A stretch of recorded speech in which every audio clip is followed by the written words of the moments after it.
穿入平行世界，我做出了医治癌症的药物，病人们非但不感激，反而觉得药物太贵，并且在某医药公司高层的指示下，反手就举报我贩卖假药。卜先生，有人报警，你贩卖假药，危害病人身体健康，请跟我们走一趟吧。卜正经没有说话，也没有反抗，只是临走时深深看了眼屋子内数十号人，几十个人没一个敢跟他对视。卜正经总归是救过我们报警把他抓了，会不会太过分？人都抓走了，你现在说这个有意思吗？不是你们都同意报警的吗？那些药也被警察收走了，我们怎么办？这时老金掏出一瓶药，这是他趁乱从卜正经背包拿出来。你们吃药的同时也在化疗吧？你们怎么知道是他的药有效，还是化疗起作用了呢？还有药的是，我已经联系了华明医药集团的陈总，陈总向我保证，大家很快就能有便宜药吃。闻言，大家紧绷的神情放松了一些。很快，老金和老杨坐车来到了华明医药集团的总部。东西拿到了，在这里。说着，老金便将瓶子放在桌面上。陈东记拿来瓶子，打开瓶盖闻了闻，似乎是确定药品没问题。行了，你们两个回去等消息吧。闻言，二人一愣，两人为了华明背刺卜正经，如今拿到药品就直接要赶走他们，就像是卸磨杀驴，二人心里有点不舒服。陈总，那个你们多久才能把药仿制出来？什么仿制？我们华明集团从不做仿制药，我们所有的药品都是集团实验室独立研发出来的。对，是研发。那陈总，你们什么时候能研发出来？你知道我们几十号病人都在等着吃药呢。陈东记有些不耐烦，我们会尽快研发出来，到时候你们都有便宜药吃。你们先回去等消息吧。老金和老杨对视了一眼，只能无奈的离开会客室。给实验室送过去，让他们分析一下成分，研究一下如何生产。陈总，我们这样会不会不太好？有什么不好？陈东记锐利的眼神让女秘书浑身一僵。我的意思是，如果那个卜正经来我们集团闹，说这药是他研发的怎么办？把他的名声搞臭，坐实他假药贩子的名头。你说别人是相信我们华明医药，还是一个假药贩子？你去让人在网上把这件事闹大。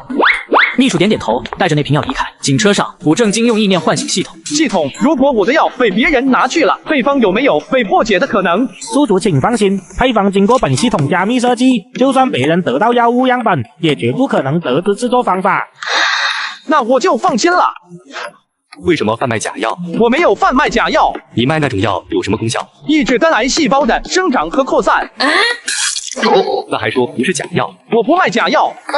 你的药物具体有什么成分？全身附子、红灵芝、金钱草、黄芪。卜正经如实将配方和盘托出，这些都是普通的中药，能制作出抑制肝癌的药物。不过这些药大部分都挺昂贵的，假药贩子会舍得用这么多名贵药材制作假药。这药你卖多少钱一瓶？1万。成本多少钱？1万。卖假药一吨不赚，这人是不是有病？你如何确定你的药物有你所说的功效？拿自己试药试出来的。你也是病人？是的。说着，卜正经掏出一本病历，陆长荣接过来，诊断一栏赫然写着肝癌中期的字样。病历还有市医院的章，不像是造假，但保险起见，陆长荣还是把病历交给助手，让他去验证。陆警官，我这种情况能保释吗？如果病历属实，你也能保证不继续卖那种药物，不做出危害社会的事，那就可以保释。多谢。陆队核实过了，病历是真的。你现在可以打电话让人保释你。过来南城区警察局一趟。干嘛？保释我。电话那头沉默了几米。好。20分钟后，谢文生来了。让卜正经意外的是，不但他来了，还带着老婆林月梅，还有她的闺蜜白若兰，卜正经的女朋友。手机开了免提，他俩就在旁边。你他妈真废物啊！房子没有，车也没有，钱也没有，现在还他妈卖假药，我真服了！老娘跟你算是倒了8辈子血霉，分手吧，你个撸色！说罢转身离去。林月梅扫了卜正经一眼，也跟着离开了。卜正经内心也没有丝毫波动。二人来到一个路边摊。老卜，其实你不必这么着急，钱这玩意真急不来，做人还是脚踏实地比较好。放心吧，我不可能再做这种事了。行，有你这句话，兄弟我就放心了。至于白若兰那样的女人，说实话不要也罢，也不是什么好货色。卜正经深以为然。至于自己得了肝癌这件事，他打算隐瞒下来。他相信只要继续完成神级药物系统的任务，总有一天能抽到治愈肝癌的药物。而另一边，华明医药的动作很快，没2天，一条新闻视频爆火起来。视频是卜正经被抓的过程，不知道被谁拍了下来，引发了一大堆网友的评论。卧槽，治肝癌还真敢卖啊！真有能治肝癌的药，高低不得颁个诺贝尔奖。竟然还真有人上当受骗，这些病人到底咋想的？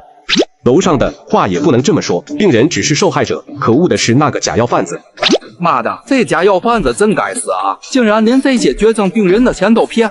建议法官从重量刑。随着视频的爆火，华明医药也趁热度发了视频。好消息，沃斯经过10余年的奋斗，在针对肝癌的特效药研究方面，终于取得重大研究成果。肝癌特效药有望在今年下半年面世。肝癌特效药，真的假的？楼上你没看这是华明医药的官方账号吗？还能有假？华明医药可是我们海城最大的医药集团啊，实力很强的。有救了！我三叔就是肝癌，每天痛不欲生，真希望华明快点发布这个特效药。只要这个药出来，骗子再也不能以肝癌特效药骗人了。而此时，肝癌病人的病友群也掀起了不小的波澜。古正经不是卖我们药的那个人吗？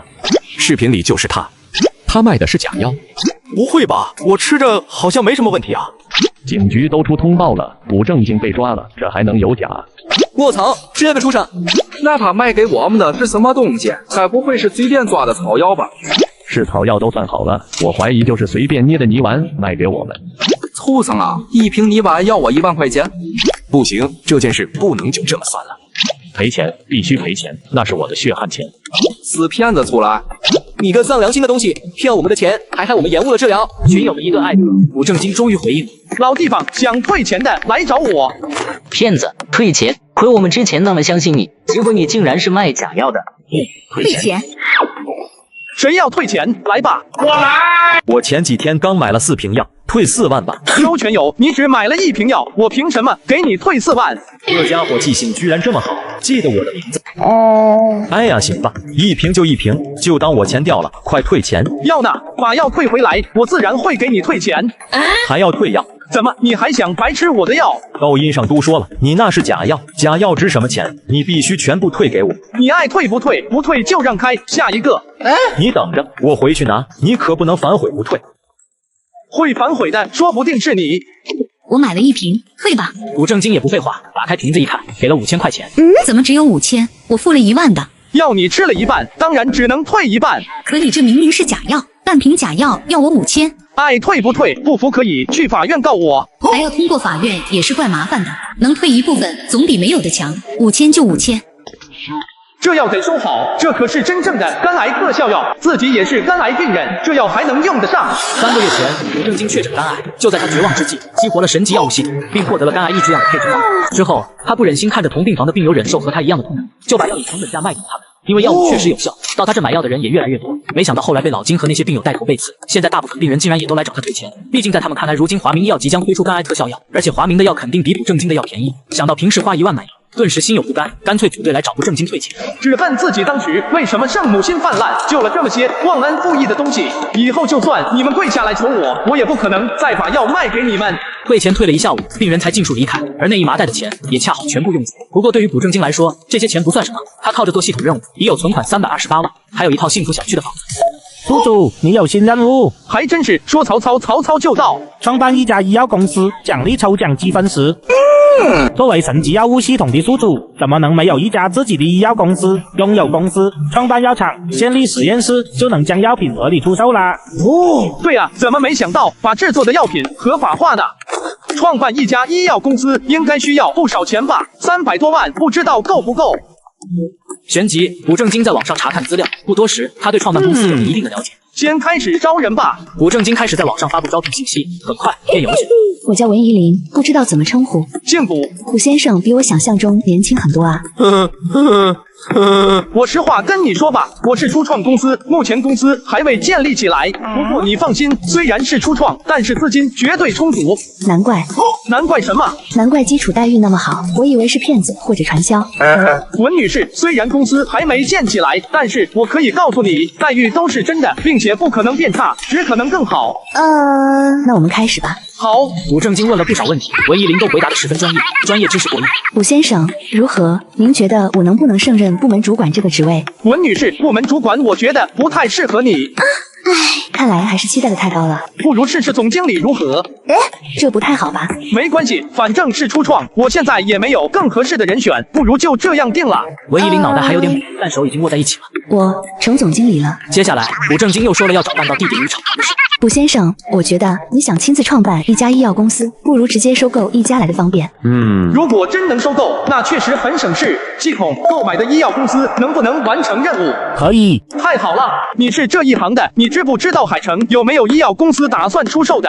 我正好知道一家，那家公司不大，但五脏俱全，设备什么也都是新的，刚刚通过验证没多久。听起来也是初创，这种公司一般不会卖吧？会。为什么这么确定？因为他们的老板投资失败了，急需现金。你怎么知道的这么清楚？因为那是我同学开的公司。不过这个公司很小，设备都是一些简单的东西，至于货物更是没有，可以说只有一个空壳。鲁先生要的就是空壳，现在全部存款也就300多万，更好的也买不起啊！你帮我约一下，我们去看看。他说现在就可以去公司看看，要去吗？行，走吧。卜先生，如你所见，我这公司虽然没有任何业务，员工也都辞了，但它确实是有资质，您觉得怎么样？还行。您看价格方面，您可以给多少？你想卖多少？280万。还好，能付得起。这个价格，卜先生，这个价格已经非常低了，前后后我花了大概350万吧，要不是我急用钱，我也不会现在就把它卖了。卜先生，马上交易270万，真的不能再少了。行吧。接下来一系列操作，当天下午就办好了。卜先生，现在公司也有了，下一步开展什么业务？你先把转让手续处理一下，看看公司还缺什么，先买来用。还有要维持公司的基本运营，大概还需要几个人，回头你发给我，我来招人。好，交代好一切，卜正经便离开了公司。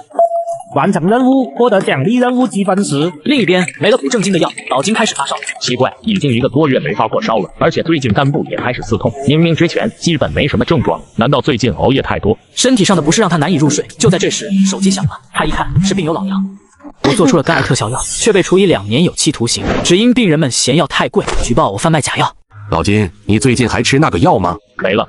那你有没有觉得身体好像变差了？有吧？你说有没有可能不正经的药真的有效？现在说这些还有什么用？就算真的有效果，1万块一瓶，咱们又能吃多久？又有多少钱可以供得起？华明医药那边怎么样了？这么多天，应该有消息了吧？你不是都把药拿给他们了？照着做就这么难？谁知道？要不去华明看看？行。你们有什么事吗？陈总，便宜药研究出来没有？这已经过去好多天了。你以为研究药物是种大白菜吗？想种就能种出来？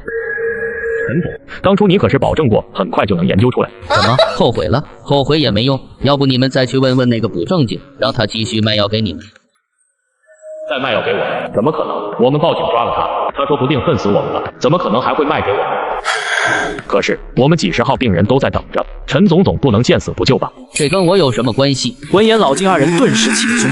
畜生！当初是你找上我们，说要报警抓个卜正经，然后把药给华明研究的，现在却说跟你没有关系，真他妈畜生！老金心有不甘，可他只能在心中发泄，因为他知道他们这些人的命已经被华明掌控。也不是没有办法，过2天案子要开庭了吧？你们都去作证，务必要坐实卜正经卖假药的罪名。由于假药一案在网上引起了轩然大波，引发了社会的广泛关注，所以法院和警察局决定开庭日全程直播。当卜正经出现在被告席，直播间沸腾了。该死的假药贩子！重判，必须重判他！连绝症病人的钱都骗，这种人渣怎么还不去死？本案脉络清晰，证据确凿，几乎没有翻案的可能。卜正经的援助律师也从未否定卜正经的罪行，只是针对卜正经不以盈利为目的，且身患疾病为由，争取从轻判决。你是否后悔卖这个药？后悔。如果再给你一次机会，你还会卖这个药吗？卜正经扫了一眼证人席上的老金，这些人不由自主地低下头，躲避他的眼神。不会。现在知道错了有什么用？骗了别人那么多钱，有钱还吗？早知如此，何必当初？在网友的谩骂声中，法官判了。由于身体原因，还有检验机构证明，卜正经卖药确实未曾盈利1分，再加上认错态度良好，判处2年有期徒刑，缓刑1年。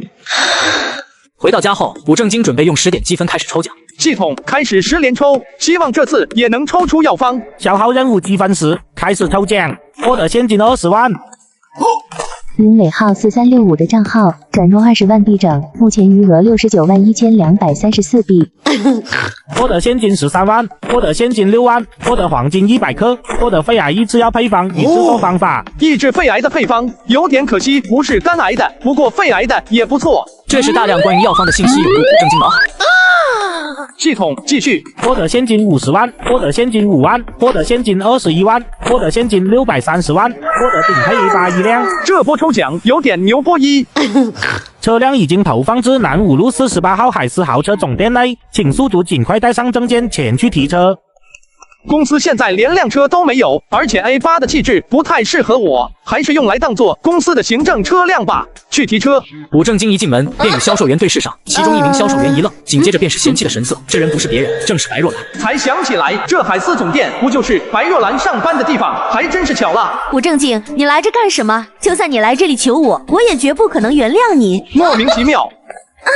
你若兰，那不是你男朋友吗？已经分手了。那他是来求你原谅的？那你刚才跟他说话，他怎么应都不应？是啊，以前在自己面前都是低声下气，现在对我竟然如此冷傲。你好，我来提车。若兰，你不是说你男朋友是一个穷光蛋吗？在海思豪车店提车，这里随便一辆都是100万级以上。卜正经一个穷光蛋，提什么车？原来是卜先生，卜先生是来提店里那辆 A8 吗？请你稍等，我去叫经理。真的来提车，而且还是 A8，店里可就一辆顶配级的 A8，价值300多万。小林，那个人说他来提车，是他本人的车，还是替别人来的？是卜先生本人的。卜正经本人的车，300多万的 A8，卫星撞蓝星都没这么离谱。难道这个家伙一直在隐瞒自己的身份？他其实是一个富二代，没跟自己坦白，只是考验自己。原来你你前男友是富二代啊，真没想到。话说若兰，你怎么会放过这样的金龟婿的？是啊，怎么会这样？不对，卜正经绝对在说谎。如果他真的不在乎自己，为什么哪也不去？海城那么多豪车店，偏偏要来自己工作的地方买车，这不就是为了接近我，祈求自己的原谅吗？一定是这样。卜正经，现在向我道歉。只要你现在向我道歉，我可以原谅你，不分手了。我不知道你在说什么，我今天是来提车的。卜正经，你别生气，那件事是我不对，但我只是在气头上，一时冲动，你原谅我好不好？我都这么低声下气了，竟然一点面子都不给我，让我在这么多同事面前难堪。白若兰羞愤不已，但她什么都改变不了，只能眼睁睁看着卜正经离开。李教授，药品还没研究明白吗？陈总，我们已经分析出药物的组成成分，但是制作方法，我们已经尝试了无数种中药炮制的组合，就是做不出这样的效果。废物啊！明明都有配方了，按照配方去做，就算炮制方法不同，难道不行吗？反正成分都是一样的。不行的，陈总，中药药效跟炮制方法有很大的关系，不同的炮制方法药效会截然相反。这我不管，最迟多久可以研发出来？1-2年吧。不行，要快一点，最快也要大半年，再快真没办法。预告都已经发出去了，现在推迟，这会影响我们华明的声誉。其实我们研究出了一种炮制的组合，不过药效差了一点。具体差多少？大概只有您提供的那种药物的1/30左右。你们实验室真是一群废物！1/30就1/30吧，总好过一直这样等下去。就是用这种组合做出产品吧。可是这也，而且成本跟那些药丸一样高，药效却只有1/30，真实有效不就行了？好，目前实验进行到哪一阶段？已经到生物阶段。多久能上市？还需要一段时间。人体实验比较复杂，手续和实验人员不好搞。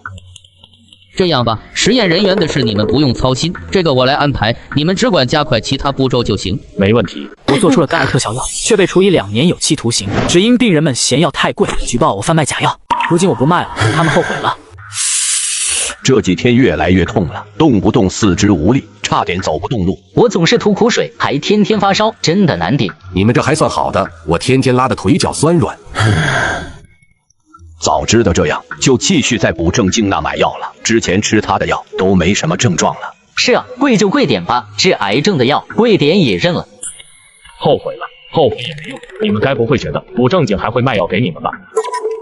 是啊，咱们报警把人抓了，怎么可能还会卖给咱们？谁知道呢？一瓶药1万块，指不定他赚多少。这么多钱他会不赚？你当卜正经白痴啊？又卖药给你，万一你再去举报怎么办？要是在缓刑期间再犯事，那可真要进去了。卜正经又不傻。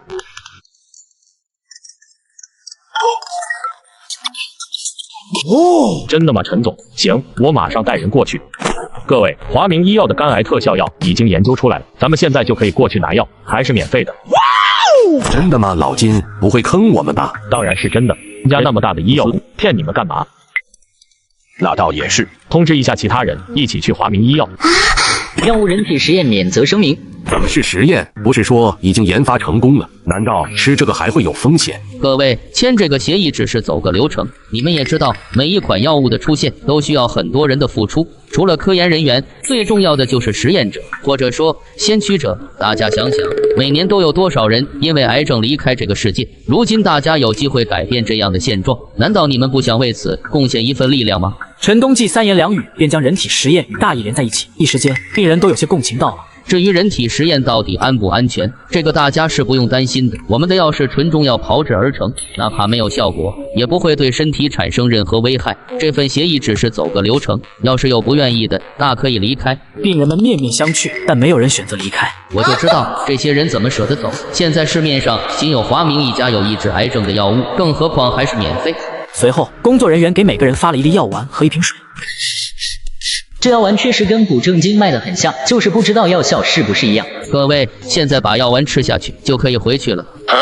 还要现场吃，不能带回去。这是怕我们泄密。病人们诧异归诧异，还是乖乖吃下药，随后回去了。华明医药真是良心企业呀，竟然愿意给我们免费药吃，这样每个月可以省下1万块呢。终于不用受我婆家和老公的白眼了。是啊，免费的药真是太好了。那个不正经实在太黑了，1万块钱一瓶药啊！可以轻松一点了，等身体再恢复一些，说不定还能找份工作。兄弟们，我老板呢？我想买药。不正经是个卖假药的，我们报警把他抓了，懂？网上到处都是说这个事的，难道你不上网吗？我还真不怎么上。旋即，王子成拿出手机看了几个视频后，他明白了事情的来龙去脉。我操，这些人是傻逼吗？居然报警抓了不正经，那怎么可能是假药？医生都说我的病情抑制住了，那可是我的救命恩人。虽然1万块钱是有点贵，但那可是抑制癌症的药，别说1万，就是5万10万都有人愿意买。这些傻逼不吃，我可要吃啊！兄弟，有没有卜老板的联系方式？怎么，华明有免费的药你不吃，还要找那个补正经买假药？我其实是要找他赔偿，上次我买了2瓶，没想到是假药，你们都找他退钱了，那我也得退钱去。哦，听出来是友军，病友们便将补正金的联系方式和地址都告诉了王子成。拿到地址后，王子成便离开了。真是一群傻逼，有正经药不吃，还报警抓捕老板，你们活该。另一边，补正金来到公司，将车送给文依林，用作公司的行政车辆。300万的车当行政车，这么豪的吗？宿主，您有新任务，在银海医药的旗下创办一家药厂与实验室，奖励积分抽奖时。我正有这个打算，没想到还触发了任务，真是意外之喜。文姐，现在医药公司刚起步，业务方面不用着急，你先帮我找找看，海城内有没有小的药厂或者小的实验室打算出售的。这是打算研究、生产、销售一条龙全吃啊？这方面我倒是不太了解，不过我可以问问别人。好，如果找不到，咱们再自己办。交代完之后，补正金便离开了。卜老板，你终于回来了。你是谁？卜老板，我叫王子成，之前买过你的药，你忘记了吗？你也是找我退钱的吧？不，卜老板，你误会了，我不是来退钱的，我来买药。补正金一听是来买药的，脸色一冷。对不起，我已经不卖药了。卜老板，你就行好，我上有老下有小，他们到现在还不知道我得病的事。你也看到网上的消息了吧？我现在还在缓刑中，再卖那种药就真的进去了。卜老板，你就卖给我吧，我保证不会告诉第2个人。当初那些人也是这么说的。闻言，王子成错愕，他突然不知道该如何劝对方把药卖给他。呆愣过后，他突然爆发：我操，那些傻逼！要是我死了，都是你们害死的，你们算是个人吗？一群狗杂种！武正经冷冷地看着这个破防的中年男人，口吐芬芳，但他也身不由己，只能转身离开。而接下来的几天，王子成每天都会来小区求药，明明有救命的药近在眼前，却又远在天边，他要是因此而死掉，多半会死不瞑目吧。卜老板，你这是要外出吗？我开车送你吧。武正经愣了一下，最终还是同意了。2人刚来到公司楼下，恰好碰到文依林开着巴从外面回来。老板，卜正经年纪轻轻的竟然当老板了。文姐，药厂的事怎么样了？刚去一个药厂实地考察了一下。什么厂？具体什么情况？西城郊区的一个中药影片厂，不是很大，占地大概50亩，对方报价1500万。现在只有800多万，没完成下一次任务是不可能赚到700万的，但是没有700万又不可能完成任务，死循环了这是。你觉得厂子怎么样？我觉得不是很值，但海城的药品厂不多，有医院出售的更少，何况也没有更合适的了。卜老板，你是打算开一个药厂吗？只要有了药厂，药品就能合法化，到时候就能拿出来卖，这样我就有救了。卜老板，你要买厂房，要不考虑一下我的厂子？王老板，你是开工厂的？是啊，我手底下有一个保健品厂，如果卜老板要买，我愿意300万就出手。300万，那很便宜。厂子在郊区，面积大约有3000平。3000平可不小，要是300万买到这么大的厂子，那绝对是赚了。如果卜老板你感兴趣，现在就一起去看看。卜正经明白，王子成是有求于他，才会给出这么便宜的价格，但确实诱人。走吧，我这些设备也花了小200万的，才用了2年，算是9成新。说实话，我不缺钱，本来也没有要出售这个厂子的打算。不过如果卜老板要买，那另当别论。老板，这个厂子真的可以，300万绝对是捡了大便宜。卜正经当然明白，这样的厂子没个1000万根本下不来。王子成肯这么便宜给自己，为了什么他心里有数。王老板，那就签约吧。行，旋即就在工厂的办公室内，二人将转让协议签好，转账打款。阿勇啊，以后你就跟着卜老板好好干，绝对能飞黄腾达。陈勇是吧？厂里的事我基本不会管，人员也不会变动，一切还是由你做主。萍水相逢，就对自己这么信任，好感动。这位女士是我们银海医药的总经理文怡林，厂子有什么事你直接找文总对接就行。好的，卜老板，这件事就这么定下了。而此时的王子成充满期待的看向正经。王老板，你说的那种药我是不可能再卖了，我房间还有很多那种药，我准备把它们全部扔到垃圾桶，你不用再问了。好吧，卜老板，我明白了。法律规定不能买卖那种假药，但我在垃圾桶旁边捡到应该不犯法吧？1万块一瓶的肝癌特效药，他求之不得，而他却全部扔进垃圾桶。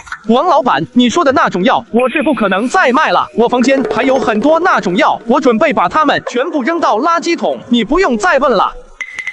好吧，卜老板，我明白了。法律规定不能买卖那种假药，但我在垃圾桶旁边捡到应该不犯法吧？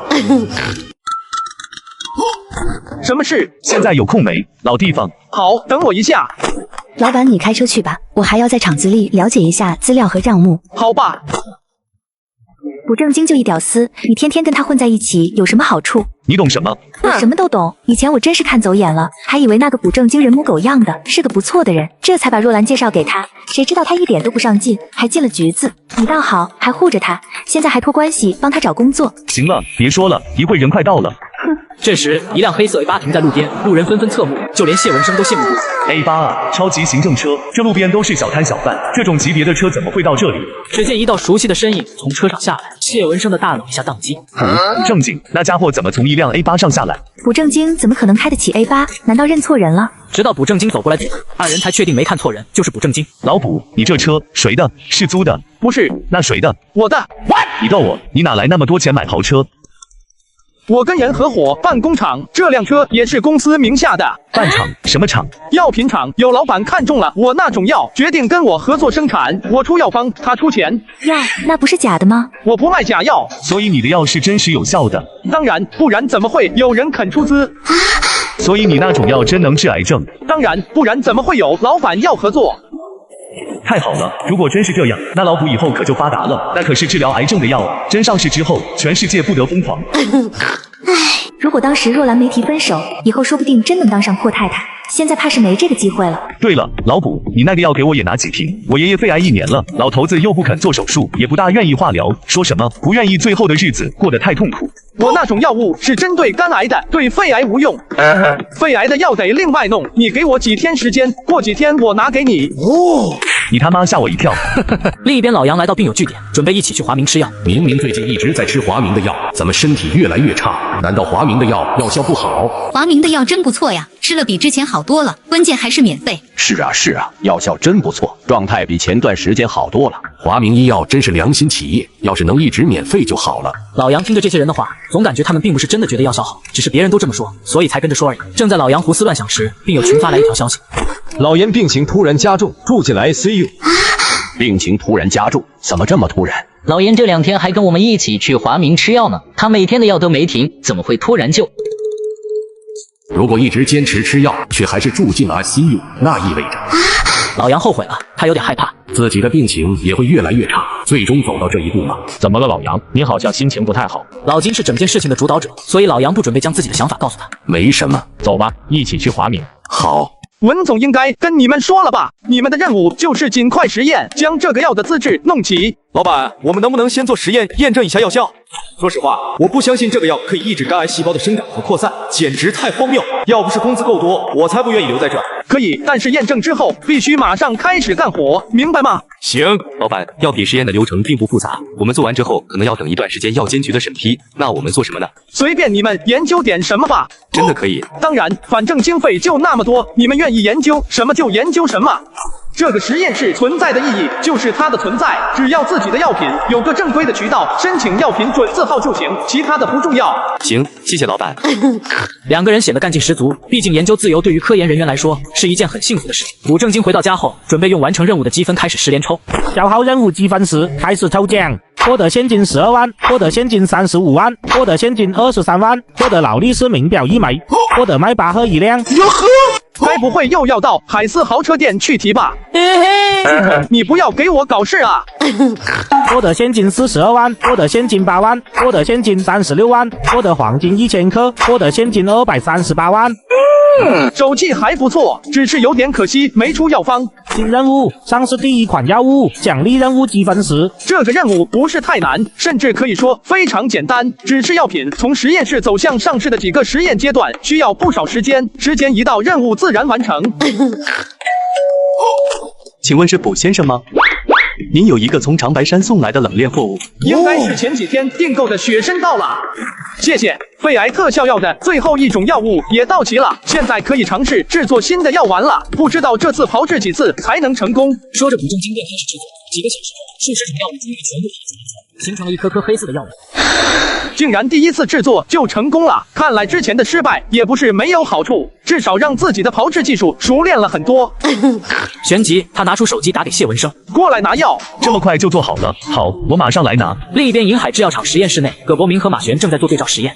你怎么会选择这家公司？他们给的钱多啊！我还以为有点别的什么原因，比如人少、工作轻松之类的，万万没想到是钱多。毕竟像咱们这种研究人员待遇还是不错的，一般应该不会因为钱的事情发愁啊。我压力比较大。有什么压力？上有老，下有小，要不是工资高，我怎么会选择这里？你都有孩子了，那确实应该现实一点。有一说一，这实验室很简陋，看起来就一片土公司，但开出的工资确实诱人。你呢，葛博士？你为什么选择这里？葛伯明沉默，在他的脑海闪过了上一份工作的回忆。伯明，这个实验数据你整理一下。伯明，后续的步骤你来处理。什么？你想自己带项目？你还年轻，先别着急。目前实验室资金不充足，你的项目还是再等等吧。他悠悠叹了一口气，两人相视一笑。如果实验失败，你打算怎么办？当然转身就跑。两人同时哈哈大笑。这时实验已经进行1个多小时，基本能看出效果。卧槽，怎么了？你快看！卧槽，竟然是真的！那药丸样本看起来像是中成药，中成药竟然能抑制癌细胞的活性，太惊人了！这个发现能拿诺贝尔奖了吧？一个荒诞的想法出现在两人的脑海。葛伯明强行让自己冷静下来。等一下，观察的样本太少，时间也还不够，再等等。是真的，真能抑制肝癌细胞！卧槽啊，牛逼！另一边，老杨正陪孙子玩玩具，突然胃部翻涌，一个没忍住全吐出来。爸，你干嘛？老杨的这个儿媳最怕脏，她没有过来帮忙的意思，甚至满脸厌恶。对不起，对不起，我马上收拾好。老杨强撑着身体，拿来工具，将地上的呕吐物收拾干净。明明房子是自己攒了一辈子钱买的，自己不小心弄脏了自己的房子，却要向儿媳道歉，这是什么世道？小英，我不舒服，回房休息一下，你看一下孩子。去吧去吧。老杨，时间差不多了，该去华明了。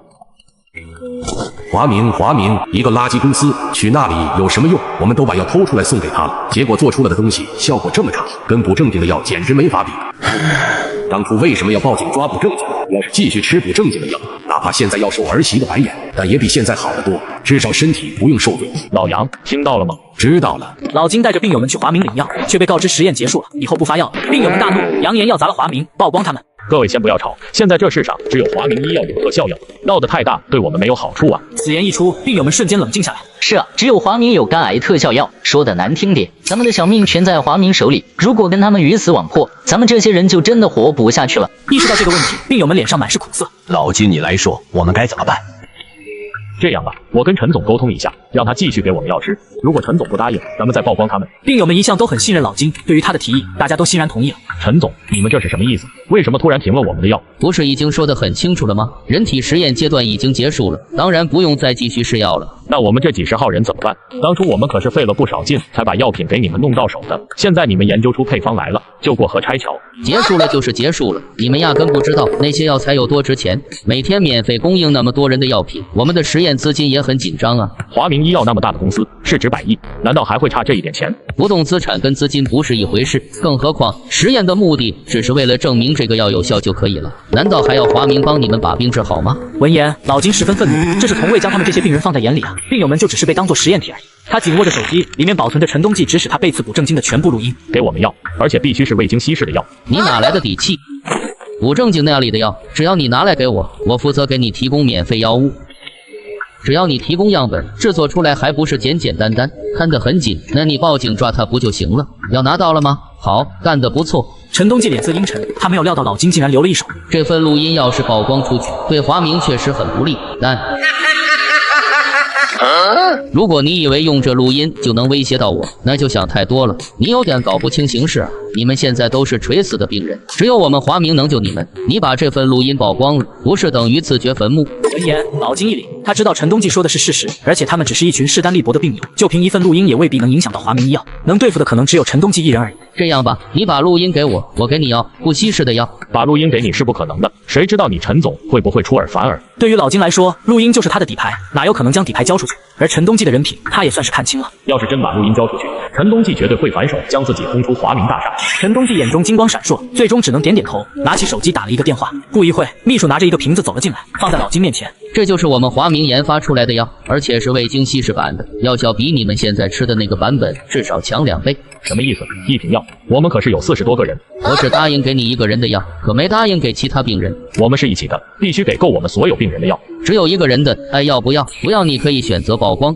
陈冬季态度坚决，似乎是吃定了老金不敢曝光录音。老金，你不想想，这件事情从头到尾都是你一个人在做，报警的是你，拿药给我的也是你。那些病人做了什么？他们什么都没做，凭什么拿到药？你知道这一瓶药的成本多少钱吗？8000块，这是我自掏腰包给你拿的药。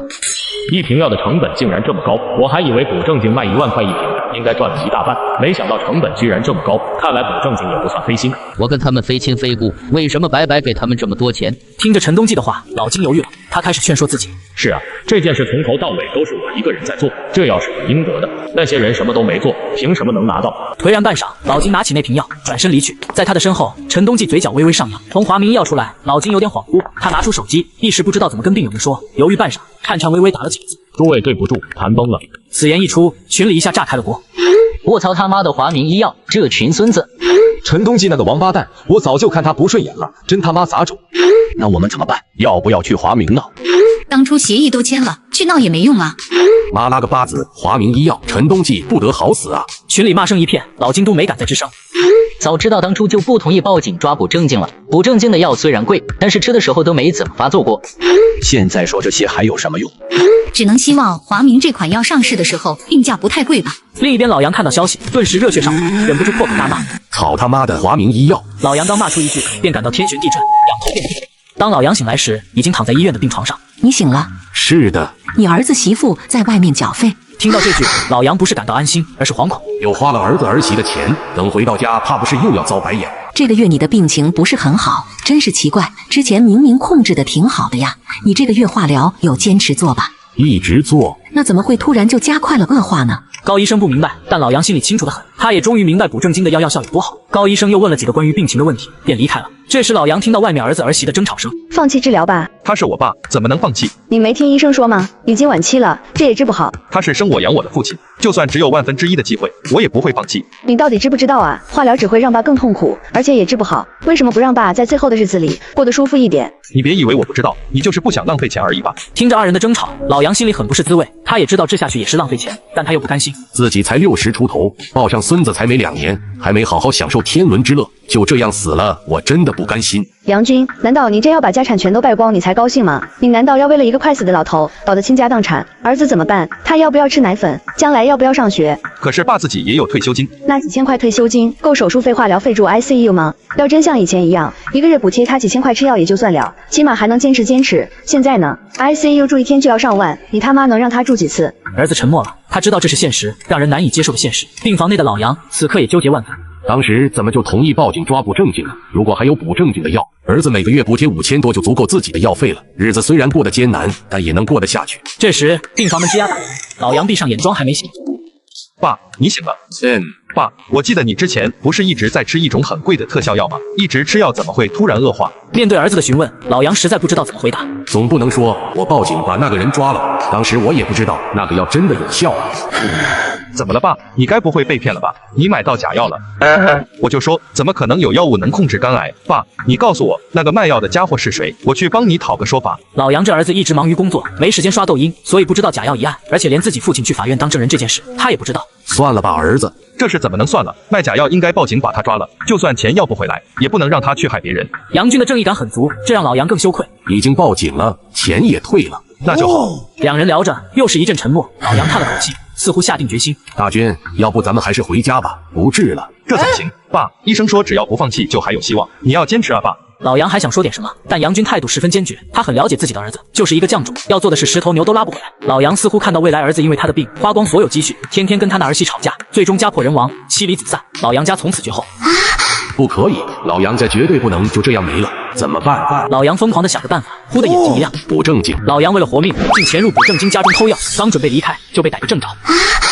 你在我家干什么？卜老板，我也是走投无路，你大人不计小人过，千万不要报警。卜正经二话不说，拿出手机便要拨打报警电话。老杨见状，直接跪下拉住卜正经的手。卜老板，求你高抬贵手，放我一马吧，我真是走投无路啊！你的东西我全都没动，我只是想拿点药。放开！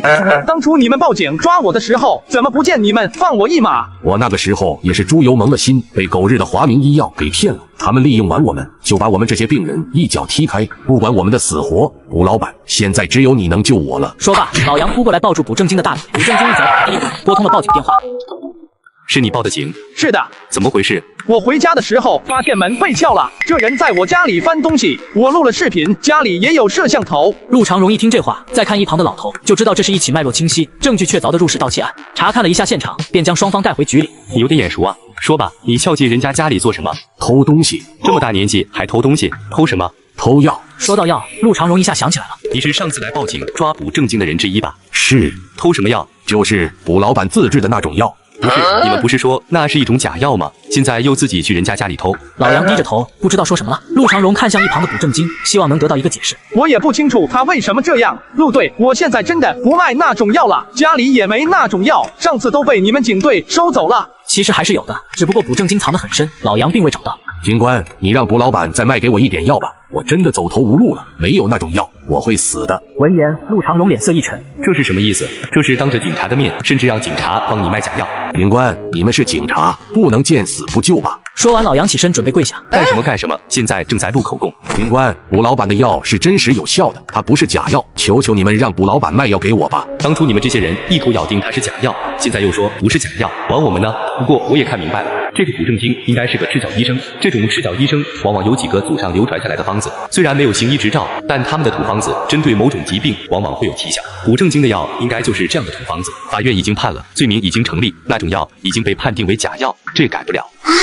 可是警官，那真的不是假药啊！现在知道不是假药了，早报警抓人家干嘛？自作自受？难道自己的人生真要这样落幕了吗？一想到这，老杨就很不甘心。突然，他脸色一冷。陆警官，你让卜老板把药给我吧，要不然我就一头撞死在警察局。陆警官，你也不想老头子我死在这，让你们警局出名吧？同事，你跟卜正经的恩怨，你去找卜正经啊？威胁警察是什么脑回路？不过这老头看起来不是什么省油的灯，万一要是闹到网上去，还真挺麻烦。再加上谣言一传，警察局还真不好收场。陆长荣看了卜正经一眼，像是征求卜正经的意愿，意思不言而喻。陆队长，我现在可是在缓刑期间，要是再卖那种药，不是真要进去了吗？我不可能再卖假药。闻言，陆长荣对老杨正色道：“买卖假药是违法的，你还是去医院接受治疗吧。”你老杨破防了，他郁闷到吐血。没想到卜正经油盐不进，连警察的面子都不给。录完了口供，老杨被罚拘留15天。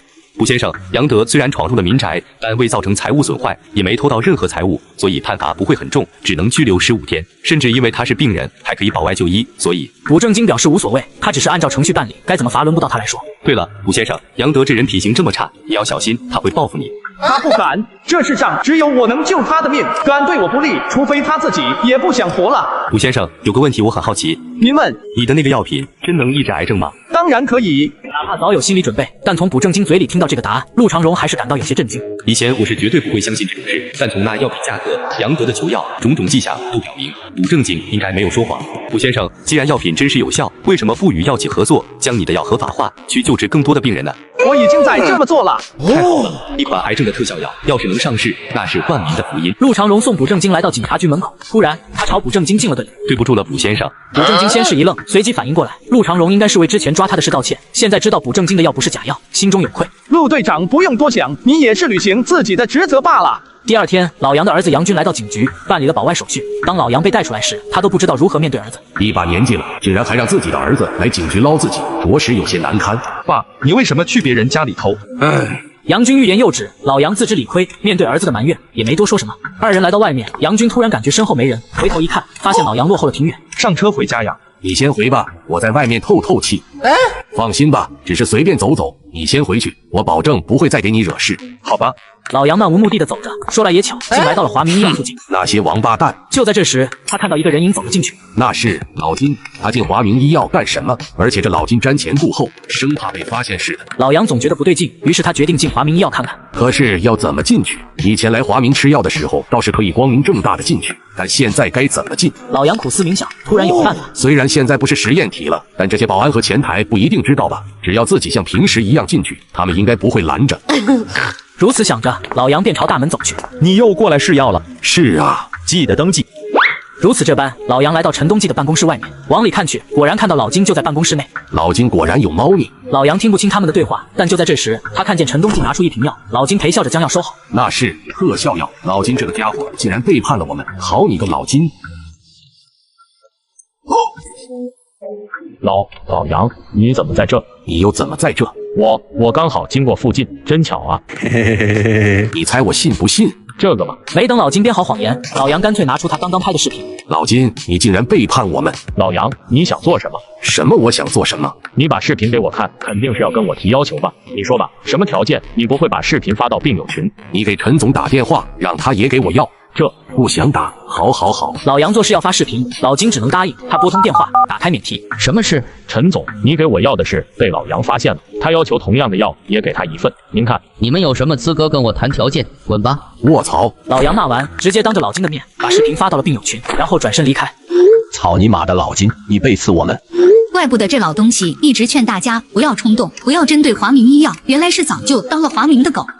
狗东西，不要让我再碰见你，否则老子腿都给你打瘸！群里骂声一片，老金见状直接退群跑路。被老金被刺后，群友们来到据点，没有了免费药，他们又想道德绑架卜正经。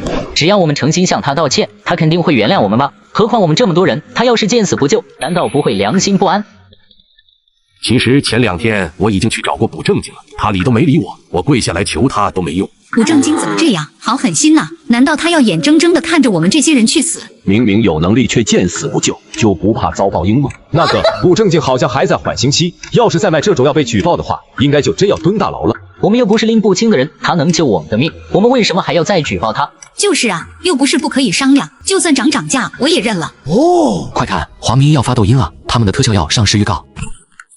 卧槽，18000！华明医药也太黑心了吧！这他妈快是卜正经的价格的2倍了，而且药效还不如卜正经的药。狗日的华明，他是真不把我们病人当人啊！妈的，老子不爽！只见他拿起手机，疯狂打字在抖音上狂骂：华明医药就是傻逼药企，一瓶药卖18000，你们怎么不去抢？一群抢劫犯，伪君子，人渣！无脑喷子，研究出癌症特效药的药企也喷。你个卢瑟只知道要贵，你怎么不问问别人的成本？别人投入了多少钱研发？你是华明医药竞争对手请来的水军吧？实力竞争不过就搞这种手段。卧槽，这些人怎么黑白不分？妈的，华明医药不给我们药，咱还跟他们客气什么？一起去抖音曝光他们的恶劣行径。闻言，病友们都行动起来，几十个人开始涌入视频底下评论。华明医药就是一个黑心企业，这肝癌特效药根本不是他们研发出来的，而是华明仿制了别人的药，把别人的成果据为己有。华明医药毫无底线。我是华明的人体试验参与者，那陈东进明明答应给我们药，最后却将我们这些试药者抛弃，他就是一个言而无信的人渣。一个人喷华明，激不起半点水花，但这么多人同时骂华明，网友们也不得不将信将疑。什么情况？怎么这么多人喷华明？该不会全是水军吧？很有可能，华明医药研究出肝癌特效药即将起飞，所以被竞争对手针对。可是我看了一下这几个喷华明的账号，他们发的作品都是抗癌日常。卧槽，还真是全是癌症病人。感觉有内情。看到评论区风评的转变，病友们很是欣慰。卧槽，华明要把视频删了。还真是，华明医药那些玩意好鸡贼，眼看局势不受控制，居然把视频删了。众病友都有些意外，不过能让华明吃瘪，他们都挺高兴。高兴之余，又回到了之前的问题：咱们现在怎么办？难道真要回家等死吗？华明医药那里肯定行不通了，我们刚刚得罪了他们，现在只能想办法从卜正经那里拿药。可问题是，我们被刺过卜正经，如何让他原谅咱们？也许我们可以利用网络的力量。怎么利用网络的力量？就像刚才一样，只要我们所有人团结在一起，市值100亿的华明医药最后不也怂了？众人皆是眼睛一亮，觉得此计划可行。卜正经的工作是什么？如果能知道他的本职工作，到时候他不答应，咱们就去他工作的单位闹。所有人面面相觑，显然没有人知道。所以当务之急是看看卜正经是做什么工作的。老金退群了，现在病友群隐隐以老杨为首。只见他指了2位病友：“你们去调查这件事怎么样？”好，没问题。另一边，卜正经因为完成了系统的采购任务，正在10连抽。又是豪车，你一个制药系统为什么出车概率这么高？你是制药系统还是抽车系统啊？最后一抽获得大师级驾驶技巧。没等卜正经太多惊讶，大量的记忆涌入脑海，这让他的头部轻微胀痛。与此同时，他感到他的驾驶技能产生了黑晕。老板，药品样本已经快用光了。好，我现在给你送过去。开出几条街，卜正经发现有辆车一直跟着自己。谁会跟踪自己？自己从未得罪过别人，要真说有，也就只有白若兰或者那个老杨。不过这2人要真想对自己不利，没必要跟踪自己呀。卜正经强行镇定下来，接着加速换挡，迅速超越了许多车辆。卧槽，好快，也太欺负人了吧！卜正经像是打了兴奋剂一样，瞬间就拉开了距离。操，算了，那家伙的车技太强了，根本追不上。走吧。刚刚获得的大师级驾驶技术，这就立功了。兴奋之余，卜正经疑惑。难道是被一些歹徒盯上了？最近又是提车，又是办厂的，被一些不怀好意的歹徒盯上，也不是不可能的事。接着，卜正经想起一桩真实事件：消失的夫妻俩由于住得太偏僻，被歹徒入侵家中杀害。看来得换个地方住了。现在这个小区老破小，环境不好，安全系数也不高。说干就干，把药品送到实验室后，卜正经来到一个高档楼盘售楼部。先生是要看房吗？有没有精装现房，可以拎包入住的那种？有的。卜正经的车太快，我们跟丢了。算了，在他的小区蹲了那么多天，他一直都在家，多半是没有工作。那怎么搞？没有就算了，直接开始吧。在场的几人点点头，接着便开始发抖音。药贩子见死不救，竟要眼睁睁地看着我们去死。你可真冷血，明明手里有药，为什么不愿意救我们？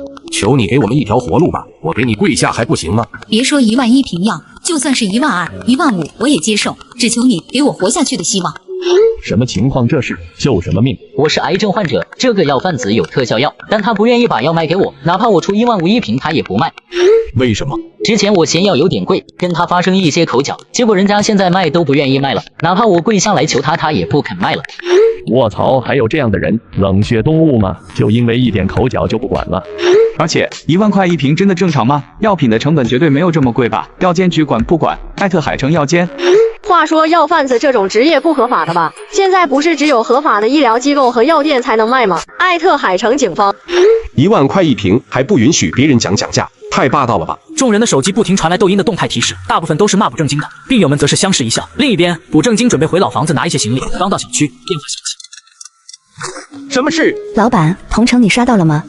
那网上那些人怎么办？如果不好好处理的话，我怕到时候会对我们的特效药上市有影响。你暂时不用管这件事，我来处理。好吧。古正经刚到小区楼下，只见远处几个人走了过来，还举着手机，像是在直播。你敢信？这群白眼狼为了让我继续卖药给他们，竟在网上卖惨网暴我，现在又来开直播逼我就范。古老板，我们这次是带着诚意来的，对于以前的事，我们向你说声对不起。带着诚意来，我看是带着网暴来吧。古老板，您大人有大量，能不能把药卖给我们？我们不跟你讨价还价就是了，就算加价一些，12000甚至是15000一瓶，我们也接受。我没有要卖给你们，滚吧！古正经说完便转身离去，留下老杨等人愣在原地。他们心中大怒，但在镜头面前为了维持人设，只能眼睁睁看着古正经离开。卧槽，这人真他妈的狼心狗肺！就因为价钱没谈拢就直接不卖，罔顾病人性命，什么冷血动物！这人好赚，要是放在我们岭南，看老子不把他打得满地找牙。海城土著在这，滴滴代打需要请下单。家人们没有办法，我们这些身患绝症的人，就像没爹养没娘疼的孩子，在家都会受到家人的嫌弃，到用人单位面试也没人要，没有工作，没钱治病，就连买个药都要看药贩子的脸色，真的好难。难道我们病人真的没有活路了吗？听到这话，网友们对古正经的怨恨更上一层楼，甚至扬言要线下暴揍古正经。非常感谢家人们的支持，不过大家不要冲动，不要做出什么违法犯罪的事。如果大家真的关心我们，点个关注就行了，非常感谢。人家都这样了，你们还是不愿意伤害药贩子，太善良了。药贩子真该死啊！又卖了一回惨，老杨他们才下了播，就直播了1个多小时，竟然涨了1万多粉，还收到了礼物，1个小时怒赚1万块。要是再拿到特效药，又有钱又能活下去，岂不是走上人生巅峰？接下来怎么办？别着急，他1天不给，那就2天，2天不行就3天，总有一天他会顶不住压力的。想不到那些病人还挺会搞事，竟然在网上搞了这么一出。陈总，如果那些病人调转矛头，用同样的办法对华明怎么办？毕竟我们不用担心，那些人没有证据，说破天也不会对华明造成实质影响。可是没什么可是的，更何况我们还有专业的网络公关团队，我们跟古正经那个孤家寡人可不一样。好吧，陈总，还有另外一件事。什么事？我在药监内的朋友那里打听到，最近有一家小药厂通过了资质审核。然后，小王，你觉得我很闲？一家新开的药厂有什么值得我们关注？陈总，内部消息，那家小药厂正在实验的项目是抑制肝癌细胞活性的药物。第二天，老杨等人又是开着直播去找古正经。他们不知道的是，古正经已经连夜搬走，见敲门无人回应，几人只好作罢。接下来的几天，每次敲门都无人回应，众人才意识到古正经应该不住在这里，肯定是害怕躲起来了吧？一定是，上次表现的还挺硬气，没想到这么怂。不能就这么算了，兄弟们都行动起来，一起去找药贩子去哪了？尤其是海城的兄弟。很快就真有人在直播间发来消息。我今天上班的时候，在西城区的天津工业园看见一个人很像他，我拍了照片，我发到作品，大家看一看是不是他？是他无疑，看他的外套，不就是那天穿的那件吗？还有那辆车，似乎就是古正经楼下那辆。想不到网友们居然这么厉害，竟然真的找到了古正经的踪迹，网络的力量果然强大。在网友的助力下，几人来到天津工业园，找到了照片中的那辆车。我操！我才发现药贩子这辆车竟然是迈巴赫。草啊，好像还是顶配的，300多万，肯定赚了不少黑心钱。可恶的黑心药贩子！车找到了，可是人呢？这个工业园区少说也有几10家公司，古正经在哪一家？这时一名巡逻的园区保安经过，老杨上前递上一根中华。拿来吧你！老弟，那辆车的车主是谁？那辆啊，是银海制药厂的老板卜总。卜总是药厂的老板？对呀。要说不够是药厂老板，那就搞他的药厂。